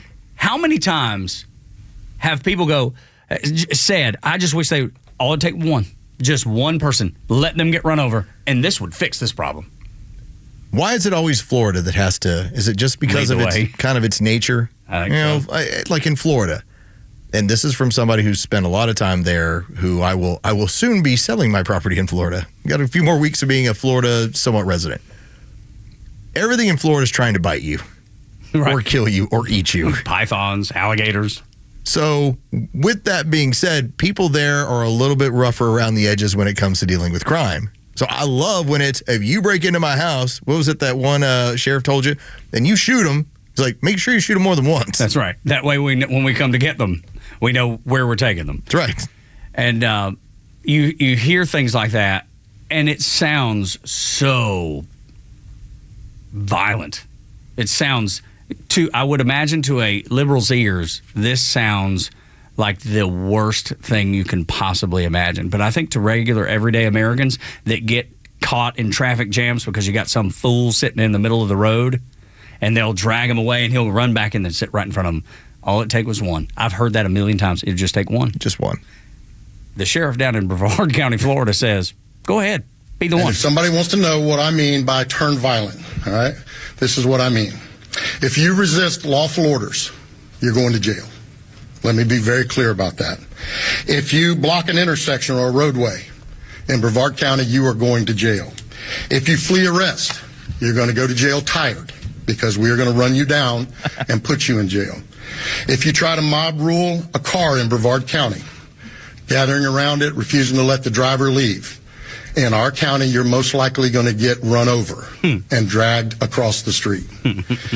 If you spit on us, you're going to the hospital and in jail. If you hit one of us, you're going to the hospital and jail and most likely get bitten by one of our big, beautiful dogs that we have here. If you throw a brick, a firebomb, or point a gun at one of our deputies, we will be notifying your family where to collect your remains at. Dude, and it goes on and on. Because we will kill you graveyard dead. Graveyard dead. That's my favorite part. I'm telling you, there is a different mentality in Florida. And the cool part, like once I was kind of part of small town Florida, showing up there all the time, and they quickly are like, okay, you're with us. You're cool. And then you become part of that fabric of, hey, if something goes wrong around here, we'll watch your house too. Here's what's going down. We're going to set the perimeter. I mean, we live in a neighborhood where when Hurricane Michael occurred, we had one of the residents came out, put out a giant sign. It was a piece of plywood, spray painted a giant sign that says, if you loot, we shoot. That's the mentality. Front of the neighborhood. Dude, but that's the mentality that it has to be. If we want to corral some of this, it has to be this way. If we kid glove everything, then that's the response they'll expect to get every time. Those days need to be over. And in Trump's America, I think they're starting to become part of history. Here's what DeSantis said specifically that led the sheriff of Brevard County to say what he said. It's like this here. If you're driving down the street and a crowd suddenly appears in front of you, surrounds your car, and threatens your safety, you have every right to protect yourself and hit the gas. Yeah. It'll only take one. It'll only take one. Dude, who's going to do it again? Who's going to be the next person that sits in front and becomes part of the pavement? Who's going to be part of the oil spill? But I also think, considering now how blood red Florida is, they're able to have this flex. And the thing is, you don't want to find out that it's not just a flex, that it's real. I don't think you're going to have the agitators heading to Florida. There's no reason to. There's no victory in it. Because of just like you said, yes, somebody's going to do it. Somebody will do it. Somebody will do it. And the weird part about Florida, and I love this part about Florida, Florida's now turned into, like, the very worst of the Democrat Old South was that you knew you could commit crimes and the rest of law enforcement and the courts would take care of you. Like, that was what was bad about the Old South, the old Democrat South. That's right. Florida's more along the lines of, hey, somebody shows up at your house, and they bust down the door and you shoot them 10 times, and everyone thinks maybe you should have only shot them twice, and the 8 other times, don't worry, we'll cover it. Yeah, we're good. We're good. You happen to feel like you were cornered and you ran over somebody who was protesting and you thought your life was in danger, don't worry, you'll be good. And I especially like it for moms. Those mamas that are in their SUVs trying to drive down the road to get their kids to school or to get their kids to wherever it is they're headed.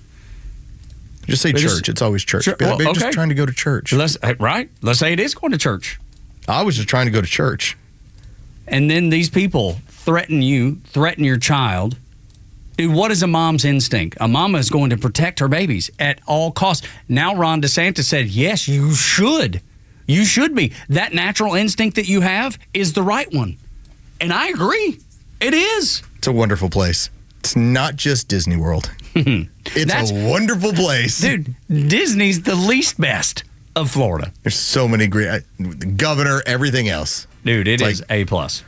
They need to start showing the classic Car of Tomorrow commercial from 1952, where the glass bottom, after you run the person over, it's like, oh, you can see who you ran over. I haven't heard about that one. But the thing hell? is, out of left field with a football bat. Wow. But the point being, the fact that Florida gives you the ability to protect your family at all costs. It is your responsibility. You take care of yourself, and we're going to back you up. Can't wait for Bella to come give Devin a lesson on this stuff. This is the Morning Extra. She'll ruin your life, man. Leave her alone. Extra 1063. When we continue, labeled a dictator by his rivals, how Trump, the man, became the most popular president in history. Next on Extra 1063.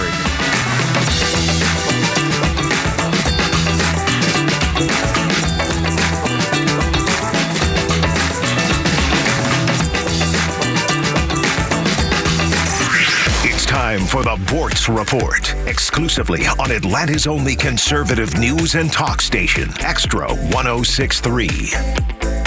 Okay, no more Los Angeles riots, and I'll talk about Israel and Iran later. Right now, stunning news. Bernie Sanders, the tired old communist, is actually doing something now that I applaud, that I approve of, even though it's steadfastly against my libertarian instincts. Bernie Sanders wants to prohibit advertising prescription drugs on television and on social media. This has been a long time gripe of mine. I feel guilty about it, but I agree with him. I'm so anal about this that I even have a list of all the prescription drugs I've seen advertised on TV. That list is now over 60 prescription drugs long. And what upsets me is in almost every one of these commercials, the actors are portrayed as taking the drug, whatever it is, and then all of a sudden their lives become blissful and happy and joyous. You have the Wegovy walkers. They take Wegovy. I don't know what the hell it does, but suddenly they're walking through the streets of town with their best friends, heading nowhere like a bunch of damn zombies. And then, of course, in the crowd is the doctor with the stethoscope around his neck. Then there's Jardians, where they're always dancing and always fat.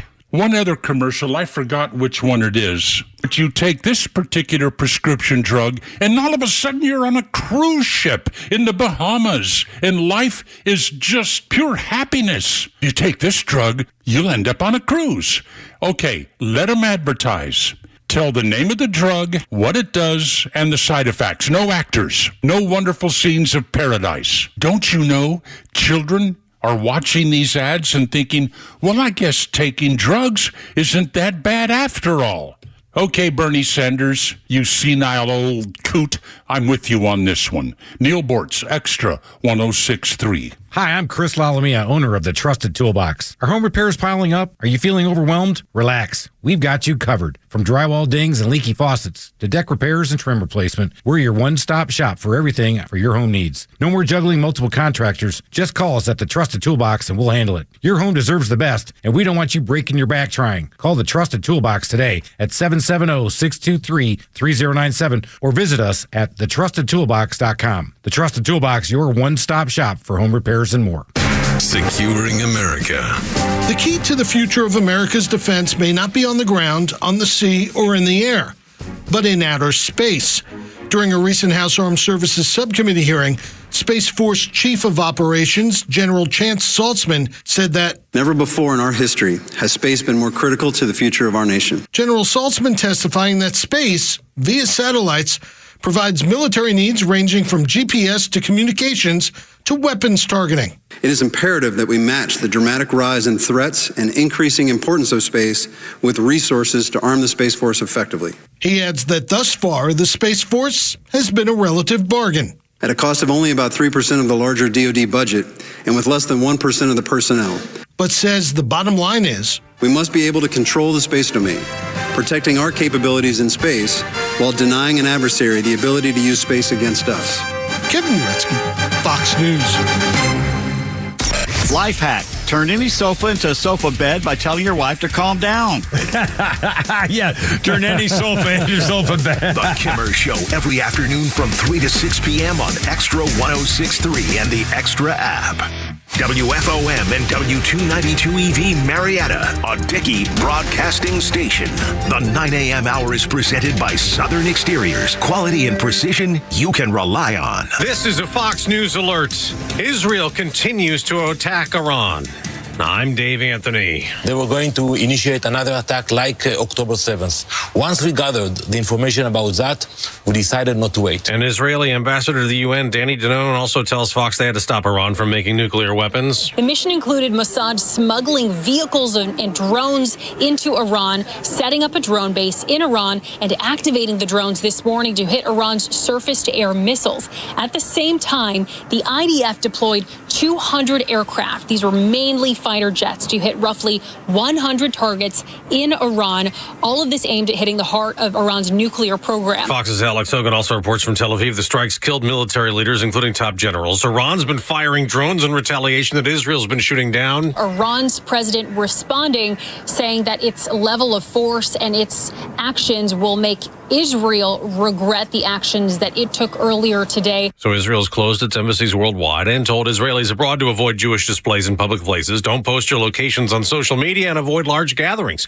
President Trump warned Iran on Truth Social to make a deal before there's nothing left, calling it perhaps a second chance, warning things will get worse after Iran, in talks with the U.S., rejected demands to stop enriching uranium.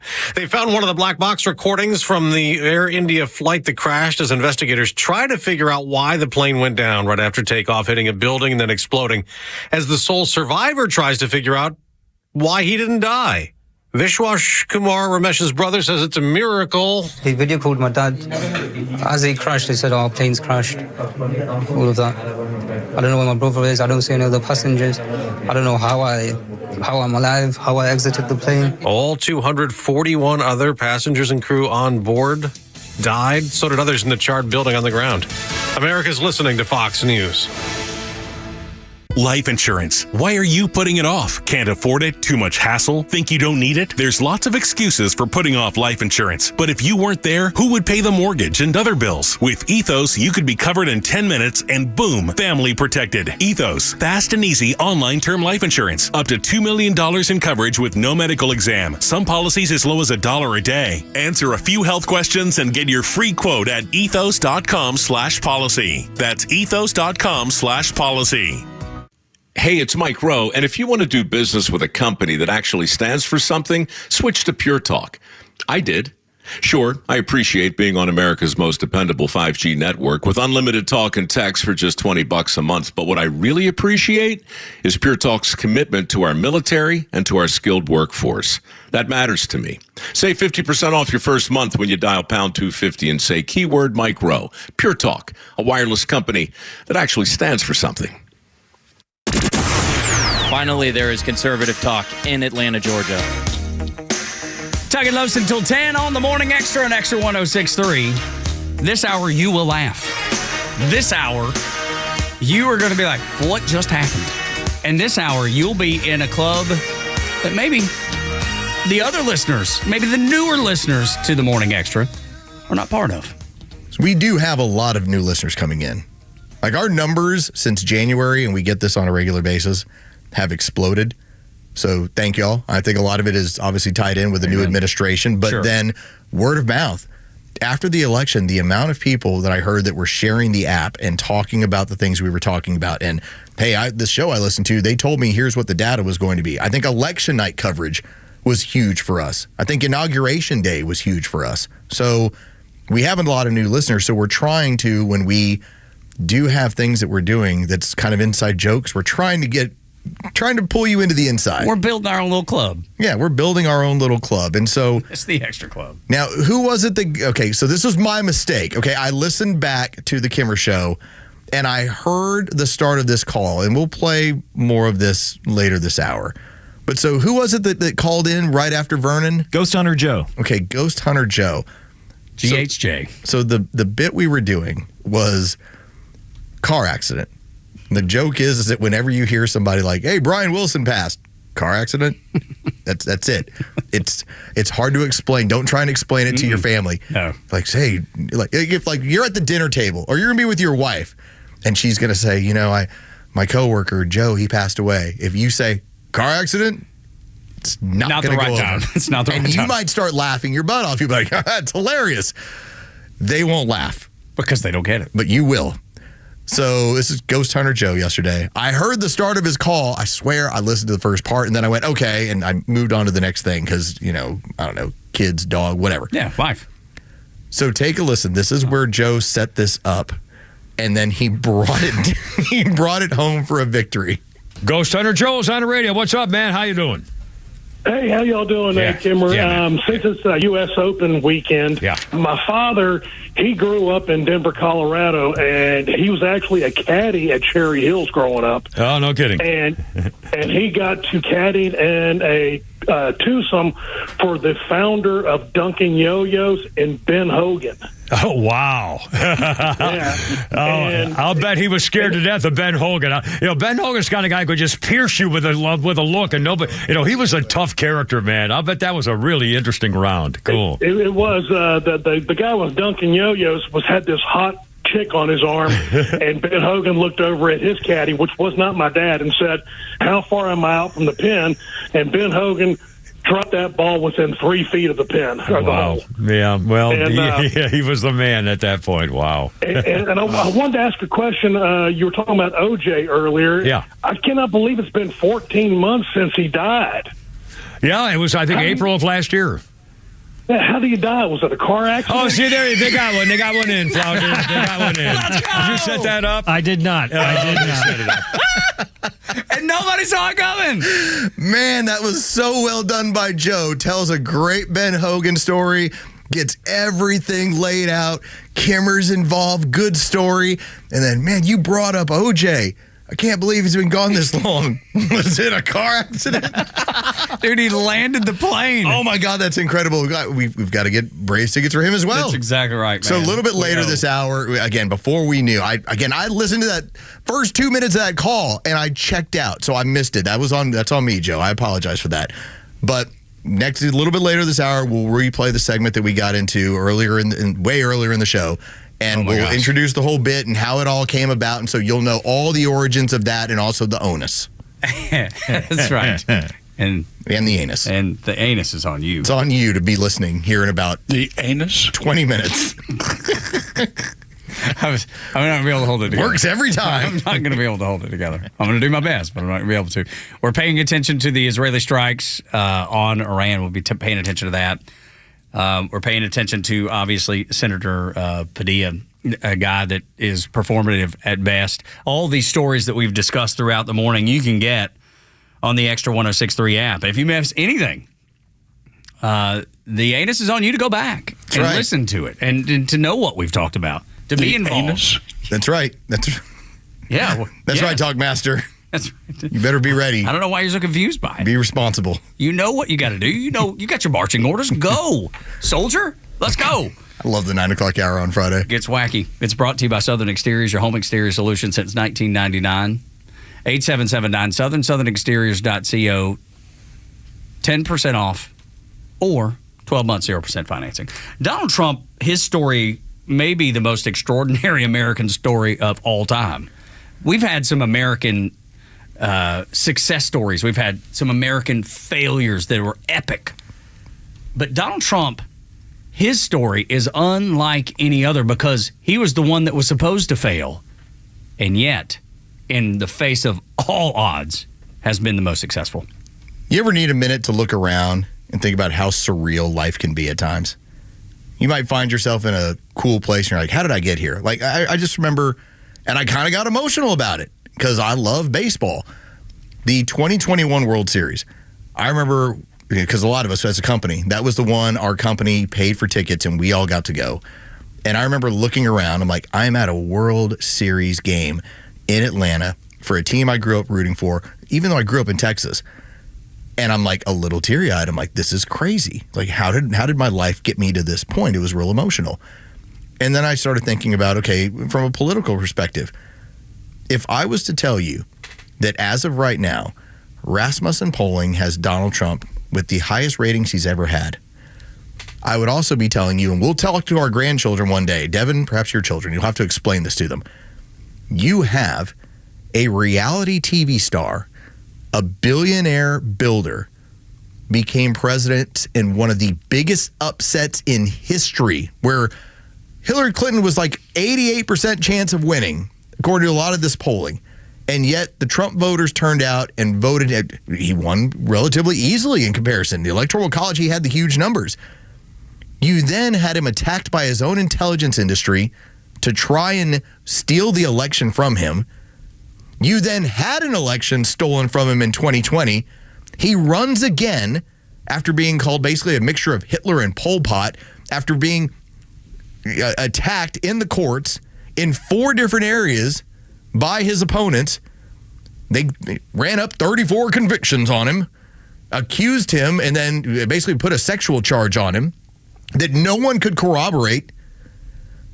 And the dude wins the presidency again and is the most popular president in the last 30 years right now. In a landslide. He took every swing state. He took the Electoral College, but the popular votes, which hadn't been done by a Republican in years, decades.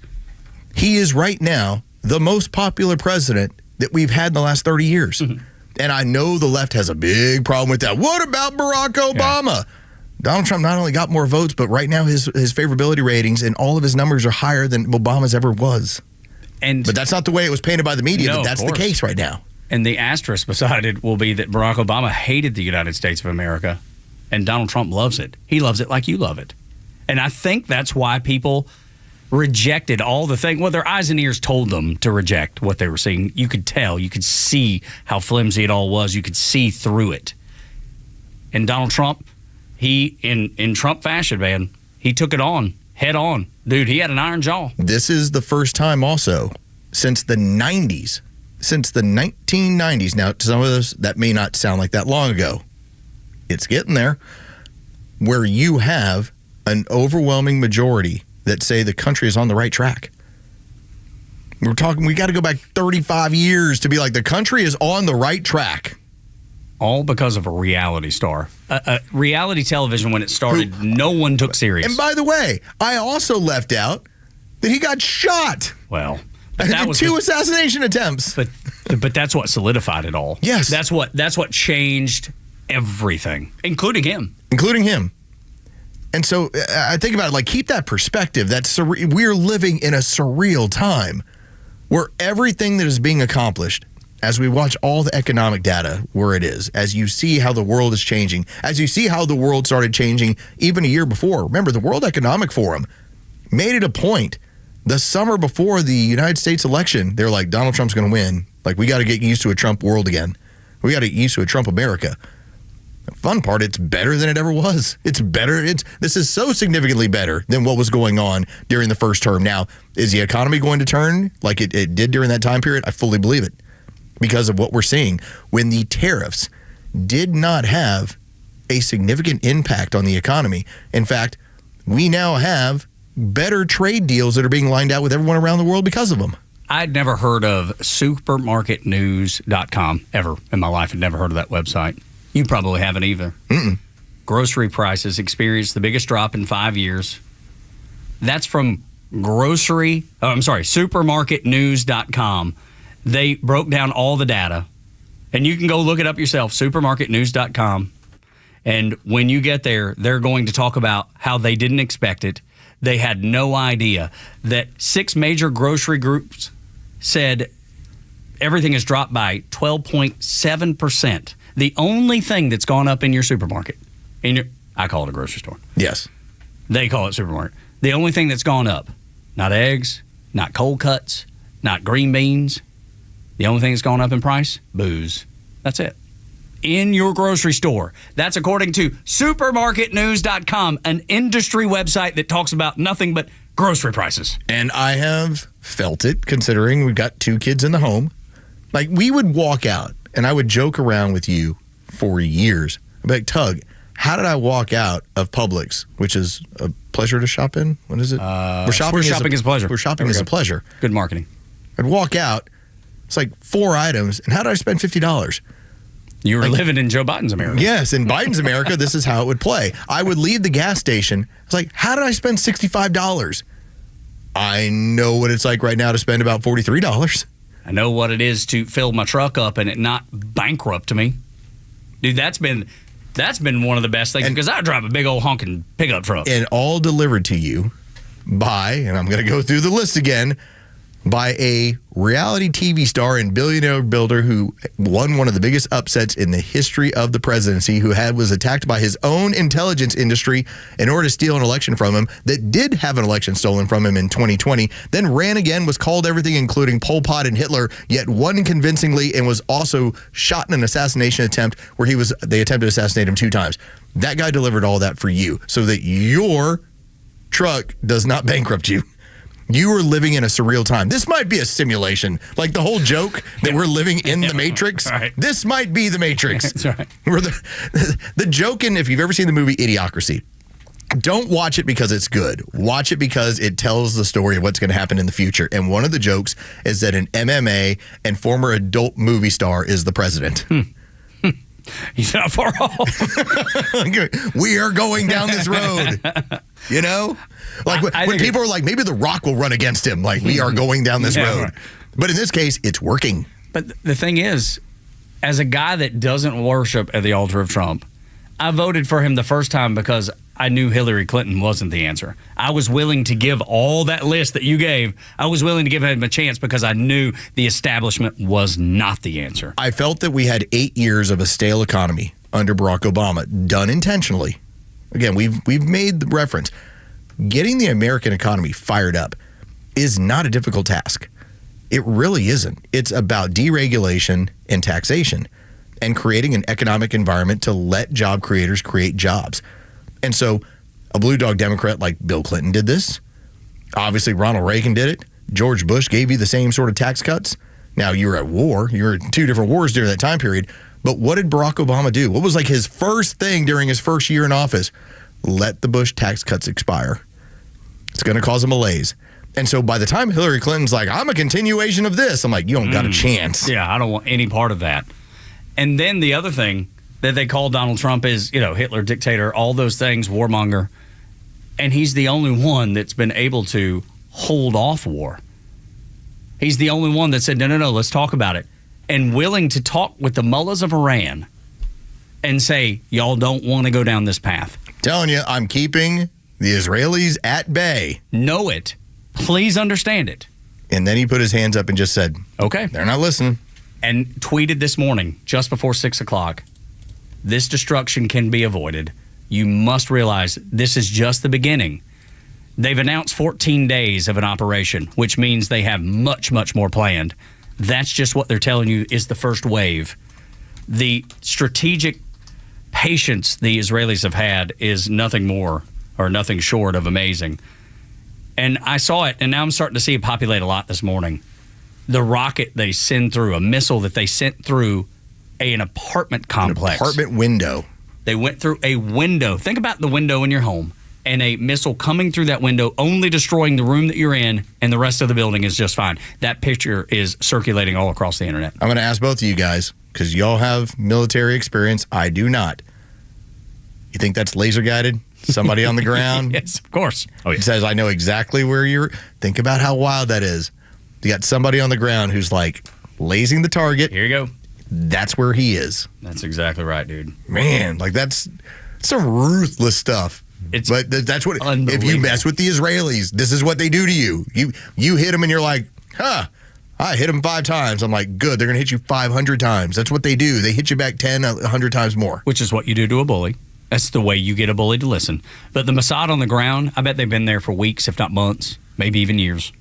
Dude, they have the patience. They have the patience like I've never seen before. And I hope the United States has that type of patience. I just like that when I ask about, you think they lasered the target? And both of you guys like, yeah. Yeah, like there's somebody across the street who's just sitting there like, here it is. Have at it. They know exactly what they're shooting for. They know exactly what they're trying to destroy. They know exactly what they're doing.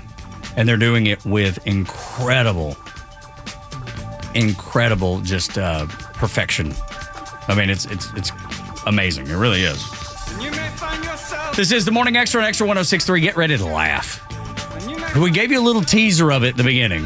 What was the dude's name? Ghost Rider? What is it? Ghost Hunter Joe. Ghost Rider. That's what. Ghost Rider's cooler. That's right. Ghost Hunter Joe. That's right. I think he'd run some tours over in Marietta. Oh, okay. All right. You're doing some intel yourself. I like it. Somebody call him up. Be like, hey, they just played you. Now here's the origin story. Next on the Morning Extra on Extra 106.3.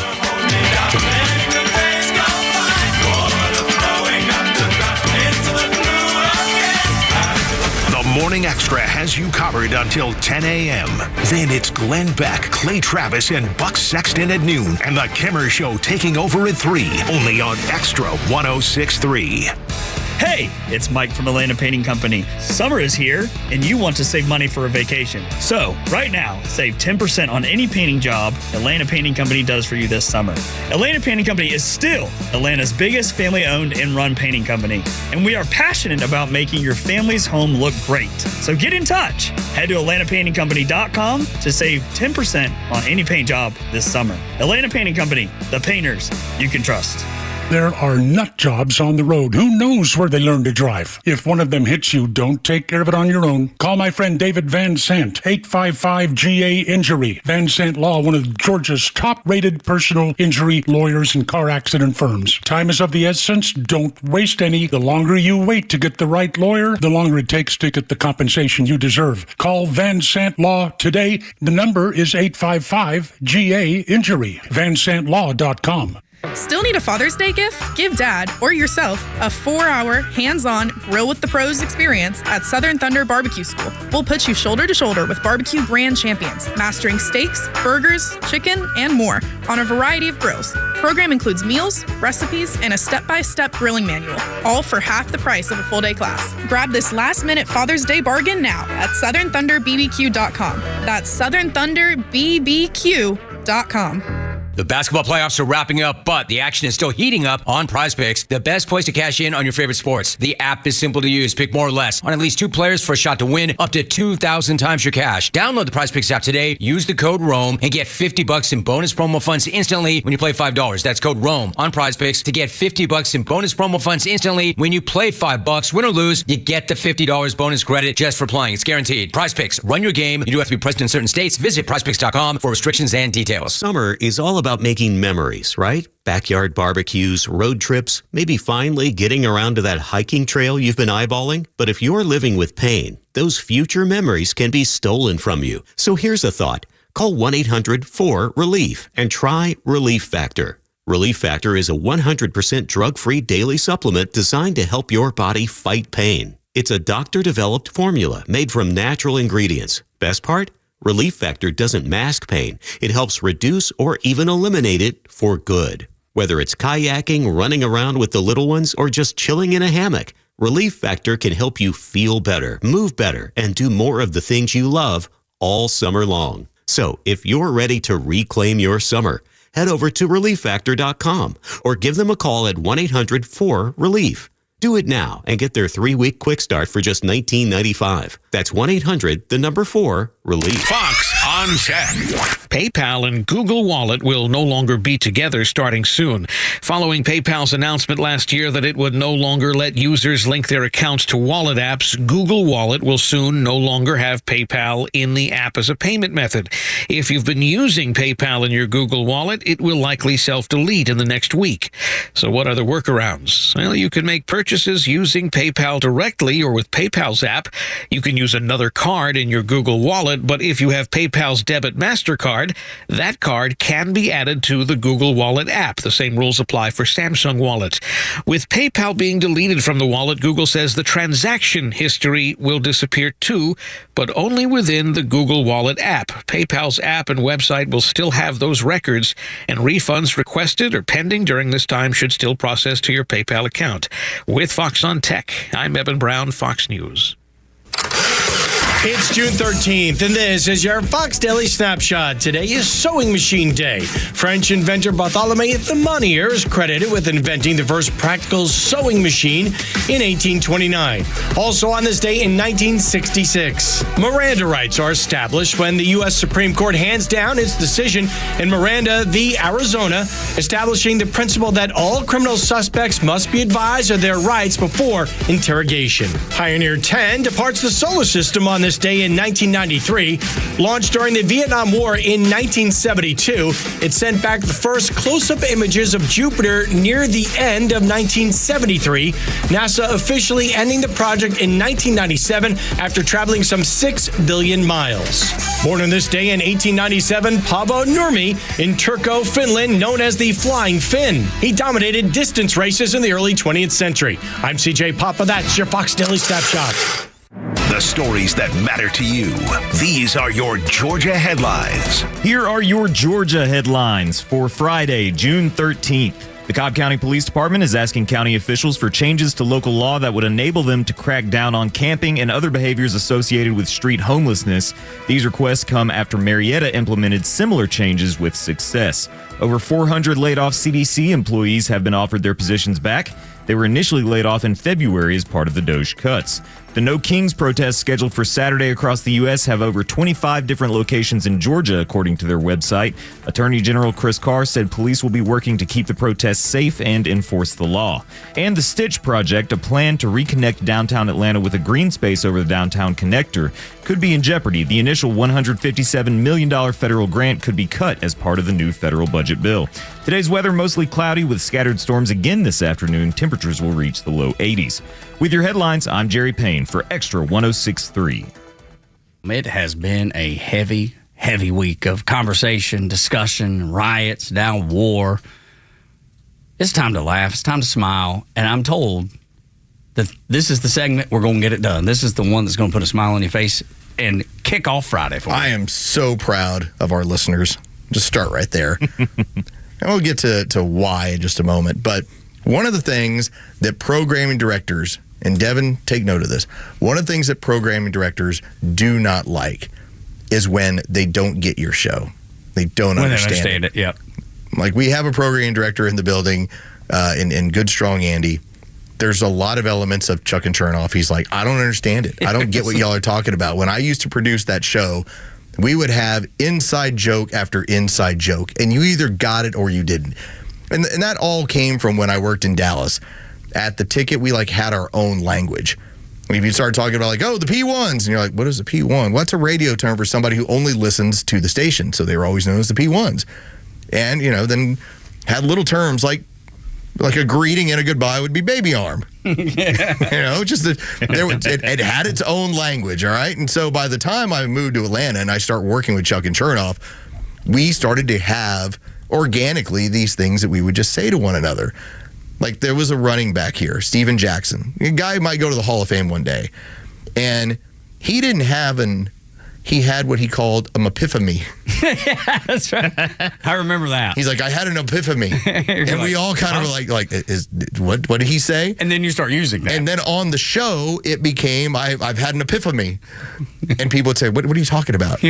There was another person who talked about, he was trying to say, I'm trying to take my hat off to this person. But he said, I take my hand off to this person.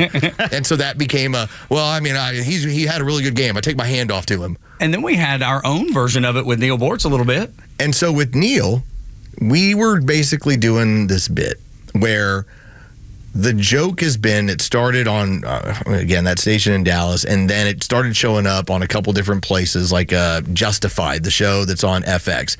And it was about mixing up the word onus with something different.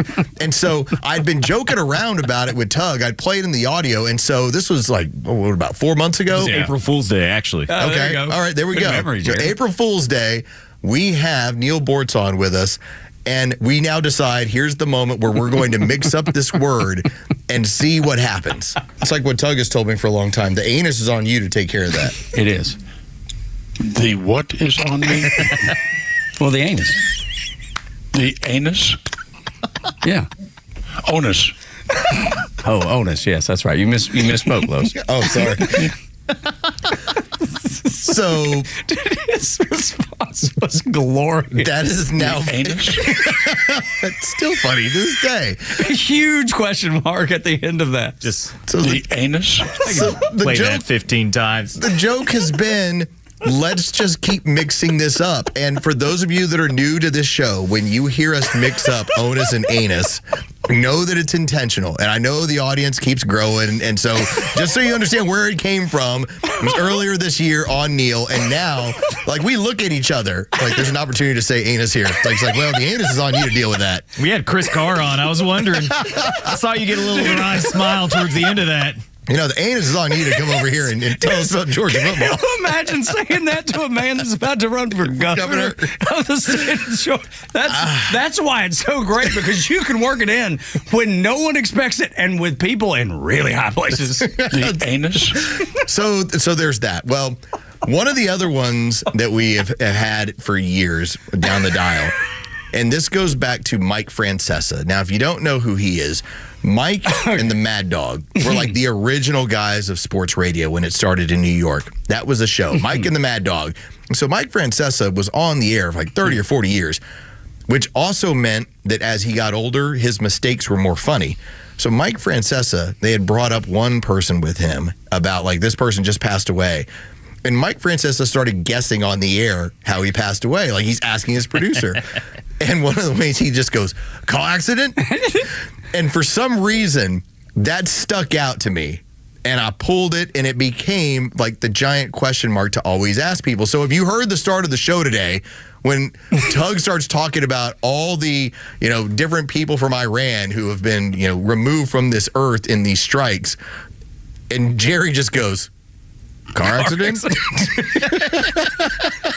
It's like perfectly timed, wonderfully done. Good. Laid it out there so well. Grand slam. All right, so I do believe I have that. Oh, if you've got it. Yeah, if you've got it pulled, like, I'd love to hear that again. That's great. So great. Perfectly timed, perfectly executed. It's the perfect use of car accident. And especially in a serious moment. Yes, because we're like, man, there's this bombing, and this is what they did, and it was an operation involving the Israelis, and it might cause some sort of turmoil in the region, and now these 4 men are now dead.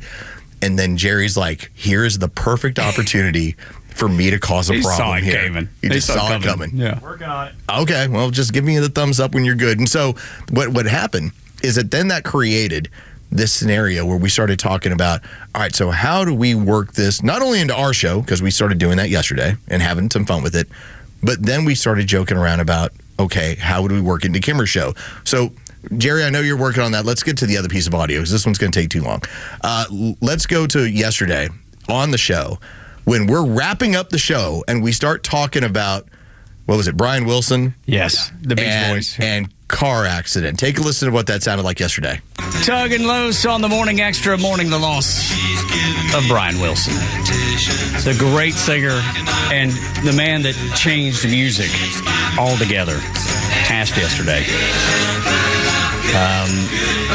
It's one of those, everybody was posting something about Brian Wilson, so I actually held back and didn't. It's one of those things where it's like, oh, everybody's doing it. Okay, I gotta car accident? No. No. Riding his Harley? No, none of those. They've actually not said what it, but he had dementia, so maybe I'm thinking it's probably something to do with that. That's just my guess. I don't know. But I expect that's what we'll hear the next few days or so. Car accident? Just out of nowhere. They're leading you down the wrong path. You realize that, right? My man's dressed in a suit back there. Y'all having him ask crazy questions about Brian Wilson. I think he just made the entire show. Like, we were looking for that cherry on top. We just found it. And it was Devin in the back room just randomly asking if it was a car accident. What made you do that, Devin? What? Don't reveal your sources, Devin. You were looking into it. Again, the word. Was it? And now it's even better. Yeah, diabolical. Yeah, he's back there. He's like Montgomery Burns on The Simpsons. Devin, you have my permission throughout the remainder of this week while you're with us. If any person comes up who's passed away, you just ask that very simple question. Car accident? Car accident? Question mark. Mm-hmm. No, it wasn't that. But welcome to the show, Devin. I'd like for you to play along at home, like as Kimmer goes through his list of people. Because it'll happen. Car accident? Yeah. Call in. Yeah, 404-741-1230. Yeah, call him and be like, he passed from a car accident? And you may have to mislead Flounder. I know this sounds terrible. And you shouldn't do it because he does take offense to that. Yes, but you may have to. If you're trying to get through, tell him you want to talk about. No, tell him you have a question about that person that Kimmer just brought up. There you go. So if he says, now if it's Brian Wilson, you just call in, say, Kimmer, I had a question about Brian Wilson. Was it a car accident? And no matter who he brings up, it might be Napoleon. Napoleon died on this day. Kimmer, I wanted to ask about Napoleon with car accident, and see how he handles it. Let's see if he's like, car accident, Napoleon.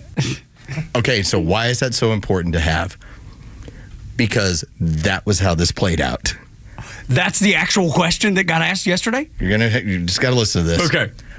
So you might remember from 2 years ago when we had our golf tournament, we met a gentleman named Vernon. Now, Vernon, he was the one, he signed up solo. And so they were looking to put him with a team. And we were like, why don't we just take Vernon with us? That's right. I remember Vernon. And so Vernon, good golfer, good dude, ends up jumping in. Well, I get a text message out of nowhere yesterday, 6:30. Los, it's been a while. It's golfer Vernon. Of course, I got his picture in here and everything else. And he said, and he told me when we played, I was like, yeah, of course, Vernon. Like, I had a good time. Like, we've only had a couple of these tournaments. I'm like, you signed up as a solo. Yeah. They told us, hey, there's a solo. We're like, throw him in with us. It says, anyway, with about 10 minutes left in Kimmer's show today, I think I completed the Morning Guys Challenge. Let's go.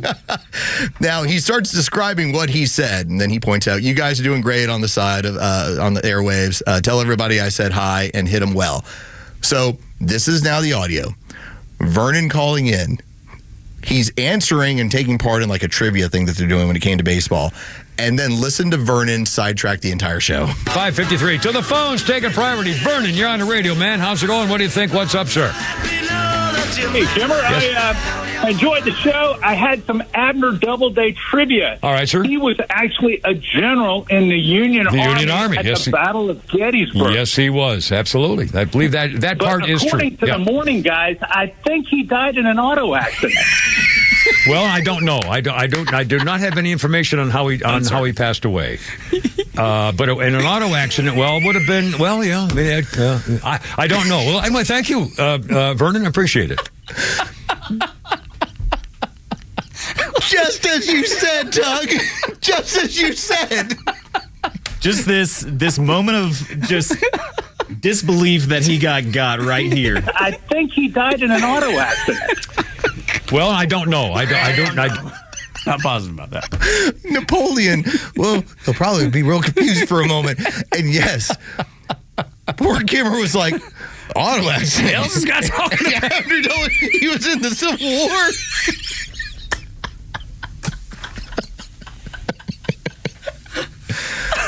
Car accident. Who would have thought? Such a simple... Just a simple question of 2 words. Car accident? Would cause complete chaos. I think he died in an auto accident. Well, I don't know. I do not have any information on how he passed away. Have any information about that? Unsure about that right now. I'll have to do some fact checking. I'll get back with you, Vernon. Oh, Lord. Vernon, that's a great question. That's Braves tickets, by the way. Did he actually look up?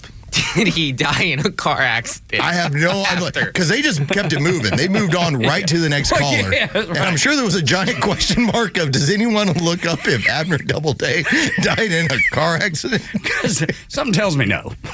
Just my immediate reaction. He served in the Civil War. Then he died in a car accident. Seems unlikely. Those 2 things go together. Vernon, brilliant. Thank you. Absolutely brilliant. Like, we're gonna get it. We'll get you a couple Braves tickets. We'll make this thing work. I believe there's a hot dog.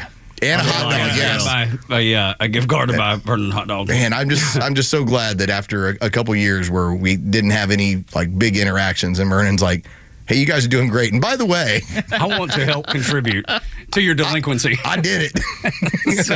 I'm the one. Go look it up. Absolute genius. Thank you, Vernon. And if I recall, wasn't Vernon like a doctor or something? Do you remember what Vernon did? I don't remember what Vernon did. I just remember he was the solid golfer in our group. He was the good one, yes, for sure. Vernon's short game was really solid all around the green. You want to hear this morning? Oh, yeah.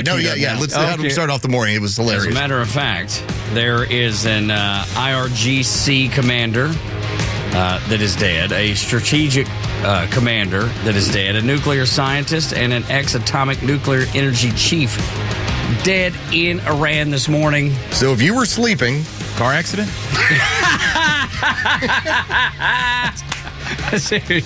Let's go. Well done. Oh, Grand slam. So well done. Absolute grand slams. That's how we had to start off the morning. Dude, grand slams all around, Logan. Car accident? Brilliant. Brilliant putting it all together. Jure with your timing. And even Devin in the back to contribute. Dude, this is a good day. This is Friday. This is what Friday's supposed to be here on Extra 106.3. Don't do that to Kimmer ever again. No, never again. Never, ever. Braves tickets. Just saying. We needed that. Yes, we did. We needed a good laugh, and I hope you got as much of a laugh out of it as we did. I love laughing, and this has been such a heavy week, and we just wanted to balance it out a little bit. That balance will continue because you never know what happens in the 9 o'clock hour. 9 o'clock hour gets crazy. Car accident? Sometimes, unfortunately, it happens. Understanding Gen Z, we're going to burn one with Bella next on Extra 106.3. The latest sports news, powered by 680 The Fan, and driven to Extra listeners by RBM of Atlanta in Sandy Springs, Atlanta's Mercedes-Benz connection since 1964. Here are your sports headlines for Friday, June 13th. The Atlanta Braves are back in action at Truist Park tonight as the Colorado Rockies are in town to open up a 3-game series as part of a 6-game homestand. Bryce Elder takes the ball tonight. He'll be opposed by German Marquez. First pitch is set for 7:15. You can listen to that game live on our sister station's new app, 680 The Fan. The Stanley Cup Finals are now tied at 2 games apiece as the Edmonton Oilers beat the Florida Panthers last night 5-4. The series continues with Game 5 on Saturday night. And Game 4 of the NBA Finals goes down tonight. The Indiana Pacers lead that series over the Oklahoma City Thunder 2-1. Game 4 from Indianapolis tips off tonight at 8:30. With your sports headlines, I'm Carlos Medina. All right, I just looked at my phone, and you will not see sunshine again until a week from tomorrow. That's how long it's going to rain. And it's been raining for what seems like a month. Storms, you're going to have to put up with them. It poured at our house last night. I feel good about my situation because the roof is taken care of by Southern Exteriors. The gutters taken care of by Southern Exteriors. The siding taken care of by Southern Exteriors. I am in the driver's seat. I feel good. Do you feel the same way? You feel confident about those things? If you don't, if there's any question mark at the end of your statement, call Southern Exteriors for a free inspection, expert repairs, and if you need it replaced, installs backed by experience. Right now, get 10% off or choose 12 months, 0% financing. So you can upgrade now and pay later. The folks at Southern Exteriors do such a tremendous job. They take pride in their work. They have a foreman on the ground to make sure that the work is done to your expectation. 8779-SOUTHERN, southernexteriors.co, 8779-SOUTHERN, southernexteriors.co. Jaron Solomon here, and this June, Solomon Brothers Jewelers is celebrating the people who make our world sparkle, you. All month long, we're giving back to the customers, partners, and charities that have helped us grow. We have exciting giveaways, including concert tickets, gift cards, prizes from the Braves and Dogs. And just by stopping in and filling out a wish list, we will give you a $100 credit to spend with us at our Buckhead, Alpharetta, or Sharpsburg locations, and $100 toward helping local heroes and charities like Leukemia Lymphoma Society and Extra Special People. Come visit us, join the celebration, and see how much community means at Solomon Brothers. Head to SolomonBrothers.com and click on the banner to find out more, including the full list of prizes. And thank you for being a part of our community for 40 plus years. Visit Solomon Brothers Jewelers in Buckhead, Alpharetta, or Peachtree City online at SolomonBrothers.com. Solomon Brothers is the preferred jeweler of your Atlanta Braves. Hey, it's a Kimmer talking about Stovall. Yeah, I just wanted to brag on Stovall. I went up there and actually got a quote on some of their material up there, and he gave me the quotes I wanted, but he said what would work best, they don't carry, and referred me to one of their competitors. That's how good they are. And sure enough, he was right. The material he was talking about that they don't carry, it's actually going to work best for me. So I've got that on the way. It all worked out well. It makes me want to go back and buy something from them now. Folks, when it comes to landscaping supplies, start at Stovall. 11 locations around Atlanta. Online at StovallInc.com.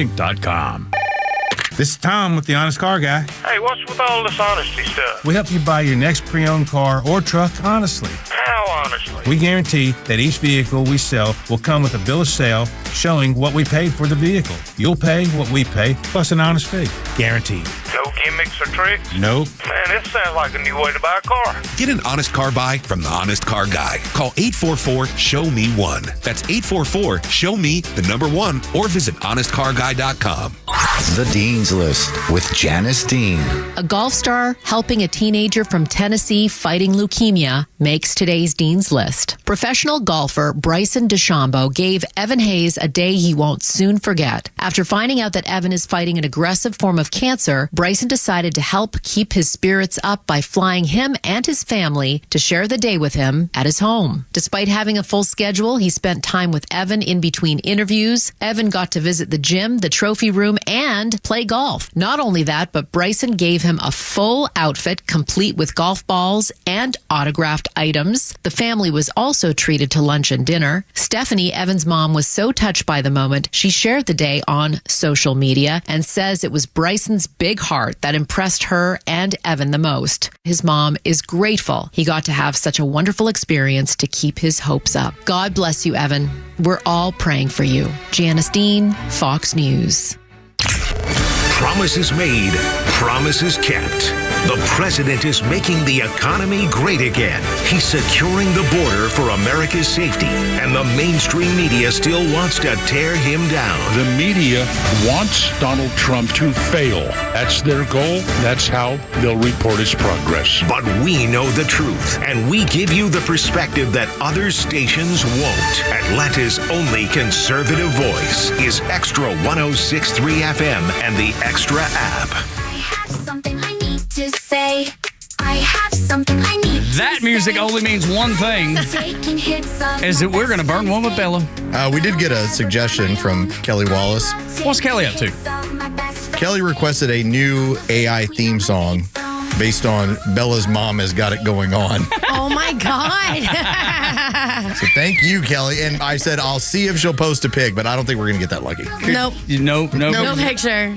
What's her Instagram handle? Nope. Can't do that either. Thought I'd let her walk into that. It's like the lady that was covering her face and then gave the person her full spelling of her name. I was trying to lead Bella down that path. She didn't fall for it. No, Bella's too sharp for these things. Listen, she's a social media maven. I know that. She's sharp. She knows what she's doing. And she's been in court plenty of times, so she's good to go.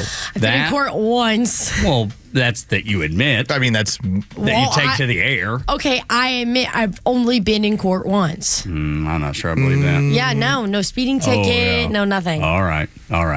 What have you been looking at? Because I know this has been we've discussed it on this show always. It's such a heavy week. We got some good laughs in the last segment. Mm-hmm. What is it that we should know that's happening in social media world today? I would say girl dads are in trouble with a new toy that's like surfacing on the internet. Oh, no. It's called a Labubu. And Labubu is a plush toy. It's the latest viral toy thanks to celebrity fans like Rihanna, Dua Lipa. It is it's from PopSmart, so it's a fuzzy looking monster thing, but people are turning it into very creative way, adding Prada, adding accessories on it, putting it on their designer bags, and it's hitting the internet, and people are making fake ones too, but they're so expensive. They range from $30 to $400. Well, I mean, just looking it up, first off, out of stock. Yeah, it's created in Hong Kong. So they're only at a few stores. They're so cute. I actually really want one for my designer purse, but I can't find one. So is it like a ride-along? Because that's what it looks like. Yeah. Well, I'm not what's a familiar. ride-along? I don't know what that is. Well, it's something you hook on. Like, are you talking about like I would say it's more of like a fancier keychain toy. Because you know how like some a people... ride-along. What's a ride-along? You don't know what a ride-along is? No. Okay, have you ever heard of like a ride-along program when it comes to like the police? Like, for instance, if you were Bella, you would ride along to see how the police do what they do. All the municipalities in Atlanta do it. I know Roswell does it, Alpharetta does it. I've never heard that term. So if you throw something on your bag, like for instance, if Tug was to attach, let's say, like some sort of small little hamster thing or a Labubu, that's a ride along to his bag. That's a keychain. It's not holding a key. We're not calling it a ride along. I think Ride Along's better. No. And especially better than Labubu. Let me get this straight. If it doesn't have a key and it doesn't hold keys, is it a keychain? Or is it a ride-along? The answer is no. It's not a ride-along. It's not a ride-along. Okay. You know, it's like you're handing me a baseball. I'm going to call it a purse accessory. All right, like a ride-along. It sounds like you're handing me a baseball. I'm not calling it a ride-along. And you're like, here's a lighter. What? Wait, what? No, not even the same thing to the slightest. Kind of pretty accurate. All right, so these things are really, really expensive. It reminds me of some of the other crazes in over the years, like silly bands. Yes. That was like my time. I feel that a lot of toys aren't being made right now in this generation because everyone's so connected to social media and their phones and TikTok and like all that other stuff. But when I was a kid, the most like popular thing was those smelly markers, those silly bands, or making rainbow looms. I had to have everything with the rainbow looms. And you're my son's age group. You're just a few years older, but he did the exact same thing. I was obsessed with rainbow looms. Now everyone's obsessed with skincare. Like, why is a 6-year-old going into Sephora getting a $40 bottle that I am now purchasing at close to 24 years old? You don't need retinol. You are 6 years old. They're like little monsters in Sephora. Yeah, we're probably creating a generation that has no ability to relate on a normal level. They're so far. And these Labubus, advanced. every kid has one. Every kid. Jeff Lewis went on his show on Sirius XM and was talking about how his daughter was asking for some Labubus to give away to her friends. He bought them and then she ended up coming home the next day and being like, I need more. He's like, they are like $90 a piece. What are you doing? He goes, you're not getting more. She created a sign-up sheet and she was making money at school. Was she like selling them for a profit? Yeah, she goes, now everyone wants to be my friend. Right, all of a sudden, she's broken through. Yeah, they are famous on the internet. I like the entrepreneurial spirit. I can't fault her for that. That actually makes sense to me. Duct tape purses used to be a thing too. Do you remember that? Well, see, duct tape pens. Well before your time, when I was in high school, my buddy made duct tape wallets and duct tape purses. Yep. This was in 1991 through 95. That came through when I was still like doing it too. Was the duct tape purses and pens? Yeah, but 40 years later, you know. All right, then I have a question to follow up here. Okay. Because I'm sure this was in Dalton. This was a little bit. Not in South Texas, much more like a North Texas thing. Okay.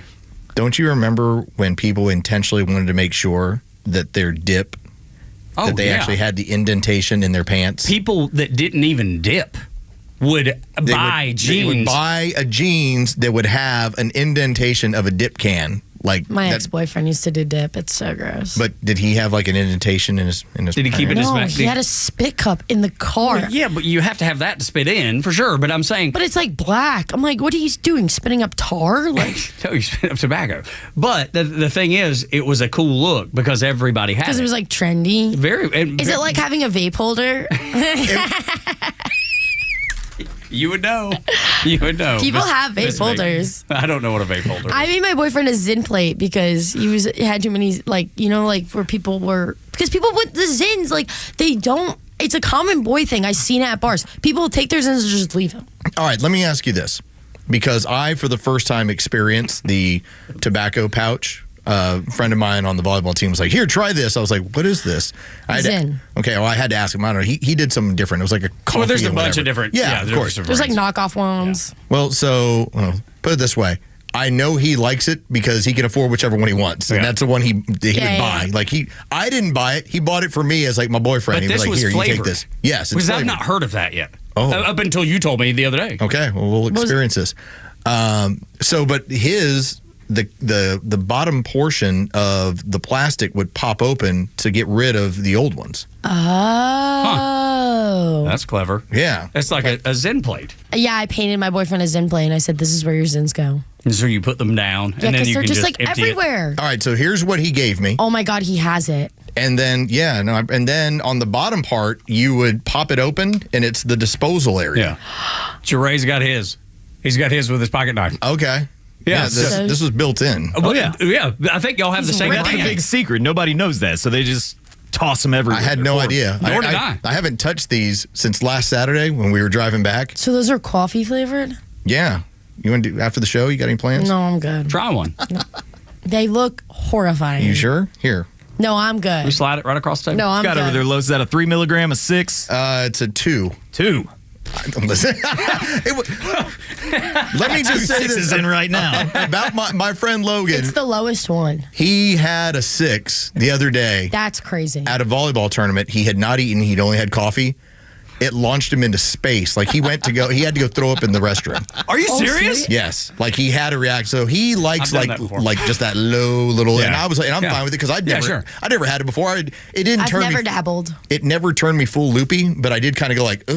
Like, it's just different. It takes a minute to get used to. Yeah. As I told you, I lined them up like jets at Hartsfield one time Oh my God. on a vacation, and I threw up about 3 times. I've never dabbled. You know, I have done the vape, but I've never dabbled. Well, yeah, I know. We know we have you've a done the song. vape. Yeah, I mean that's But what I the don't song's vape about. anymore. So moving on from, I don't do vape But anymore. she's she said. better now. Yeah. Yeah, that's right. I don't believe that. I don't believe No, it. I don't have one. Okay. Okay, you don't Look have at your face. Your face is lying Well, to me. because it's just so funny because I used to be the person in college that would go and buy one, maybe use it for one night, and then I always lost it at a bar. That's why pretty typical. That's why you bought so My many. parents call it binky, like to all my friends. It's their pinky. So weird. So moving on from Labubu. Yeah. What's up next? Love Island is the new summer. Yes. It's been the summer show. Last season did super well. If you're not familiar with Love Island, it's basically a bunch of people in Fiji. The UK one, I think, is in Bora Bora. They have a US one and a UK, and it's basically a bunch of people on an island that there's tryouts for. It's like the hottest people. I think there's Most annoying people, I would assume. yeah, some of them are more influencers, and then some are just people who just try out. So it's a very range of different people. This season is really interesting because there's a mother on it. She's my age, and she had a kid with a guy that was, I believe, in the Army. True Love. Yeah. Yeah. TLA. Yeah. And so her baby daddy is watching the kid while she's on Love Island. So a lot of people are saying this is like really new and interesting. It also gives a perspective of dating when you're young, when you do have a kid, that she is on a reality TV show. It shows, a lot All of of that sounds very plastic to me. Well, it is a little, you can understand it from that point, though, is if you have a kid at, let's just say 21, and then you get on a reality TV show, that's some balls. Come on, that's some balls. A dating show, too. I'm going to pass. I'm not going to pass judgment. I'm going to. I'm not going to pass judgment. I wish her the best. But yeah, you guys need to watch Love Island. It's every day except Wednesdays. My wife is into it, so it's so it shows up. good. Lowe's, I would rather have my car backed over my head. No. Listen, no. there are some enjoyable stuff like, again, Love on the Spectrum. That'll get Yes. us. But that one actually, I do have some interest in. Yeah, but the Love Island is just more of reality, and it's just TV show where sounds like reality. Yeah, but it's just funny because it's all kids my age trying to date. Like, Bella, thank you. Thank you. For Dre and Los, I'm Tug. Thank you for being here on Extra 106.3. Y'all come back now, you hear?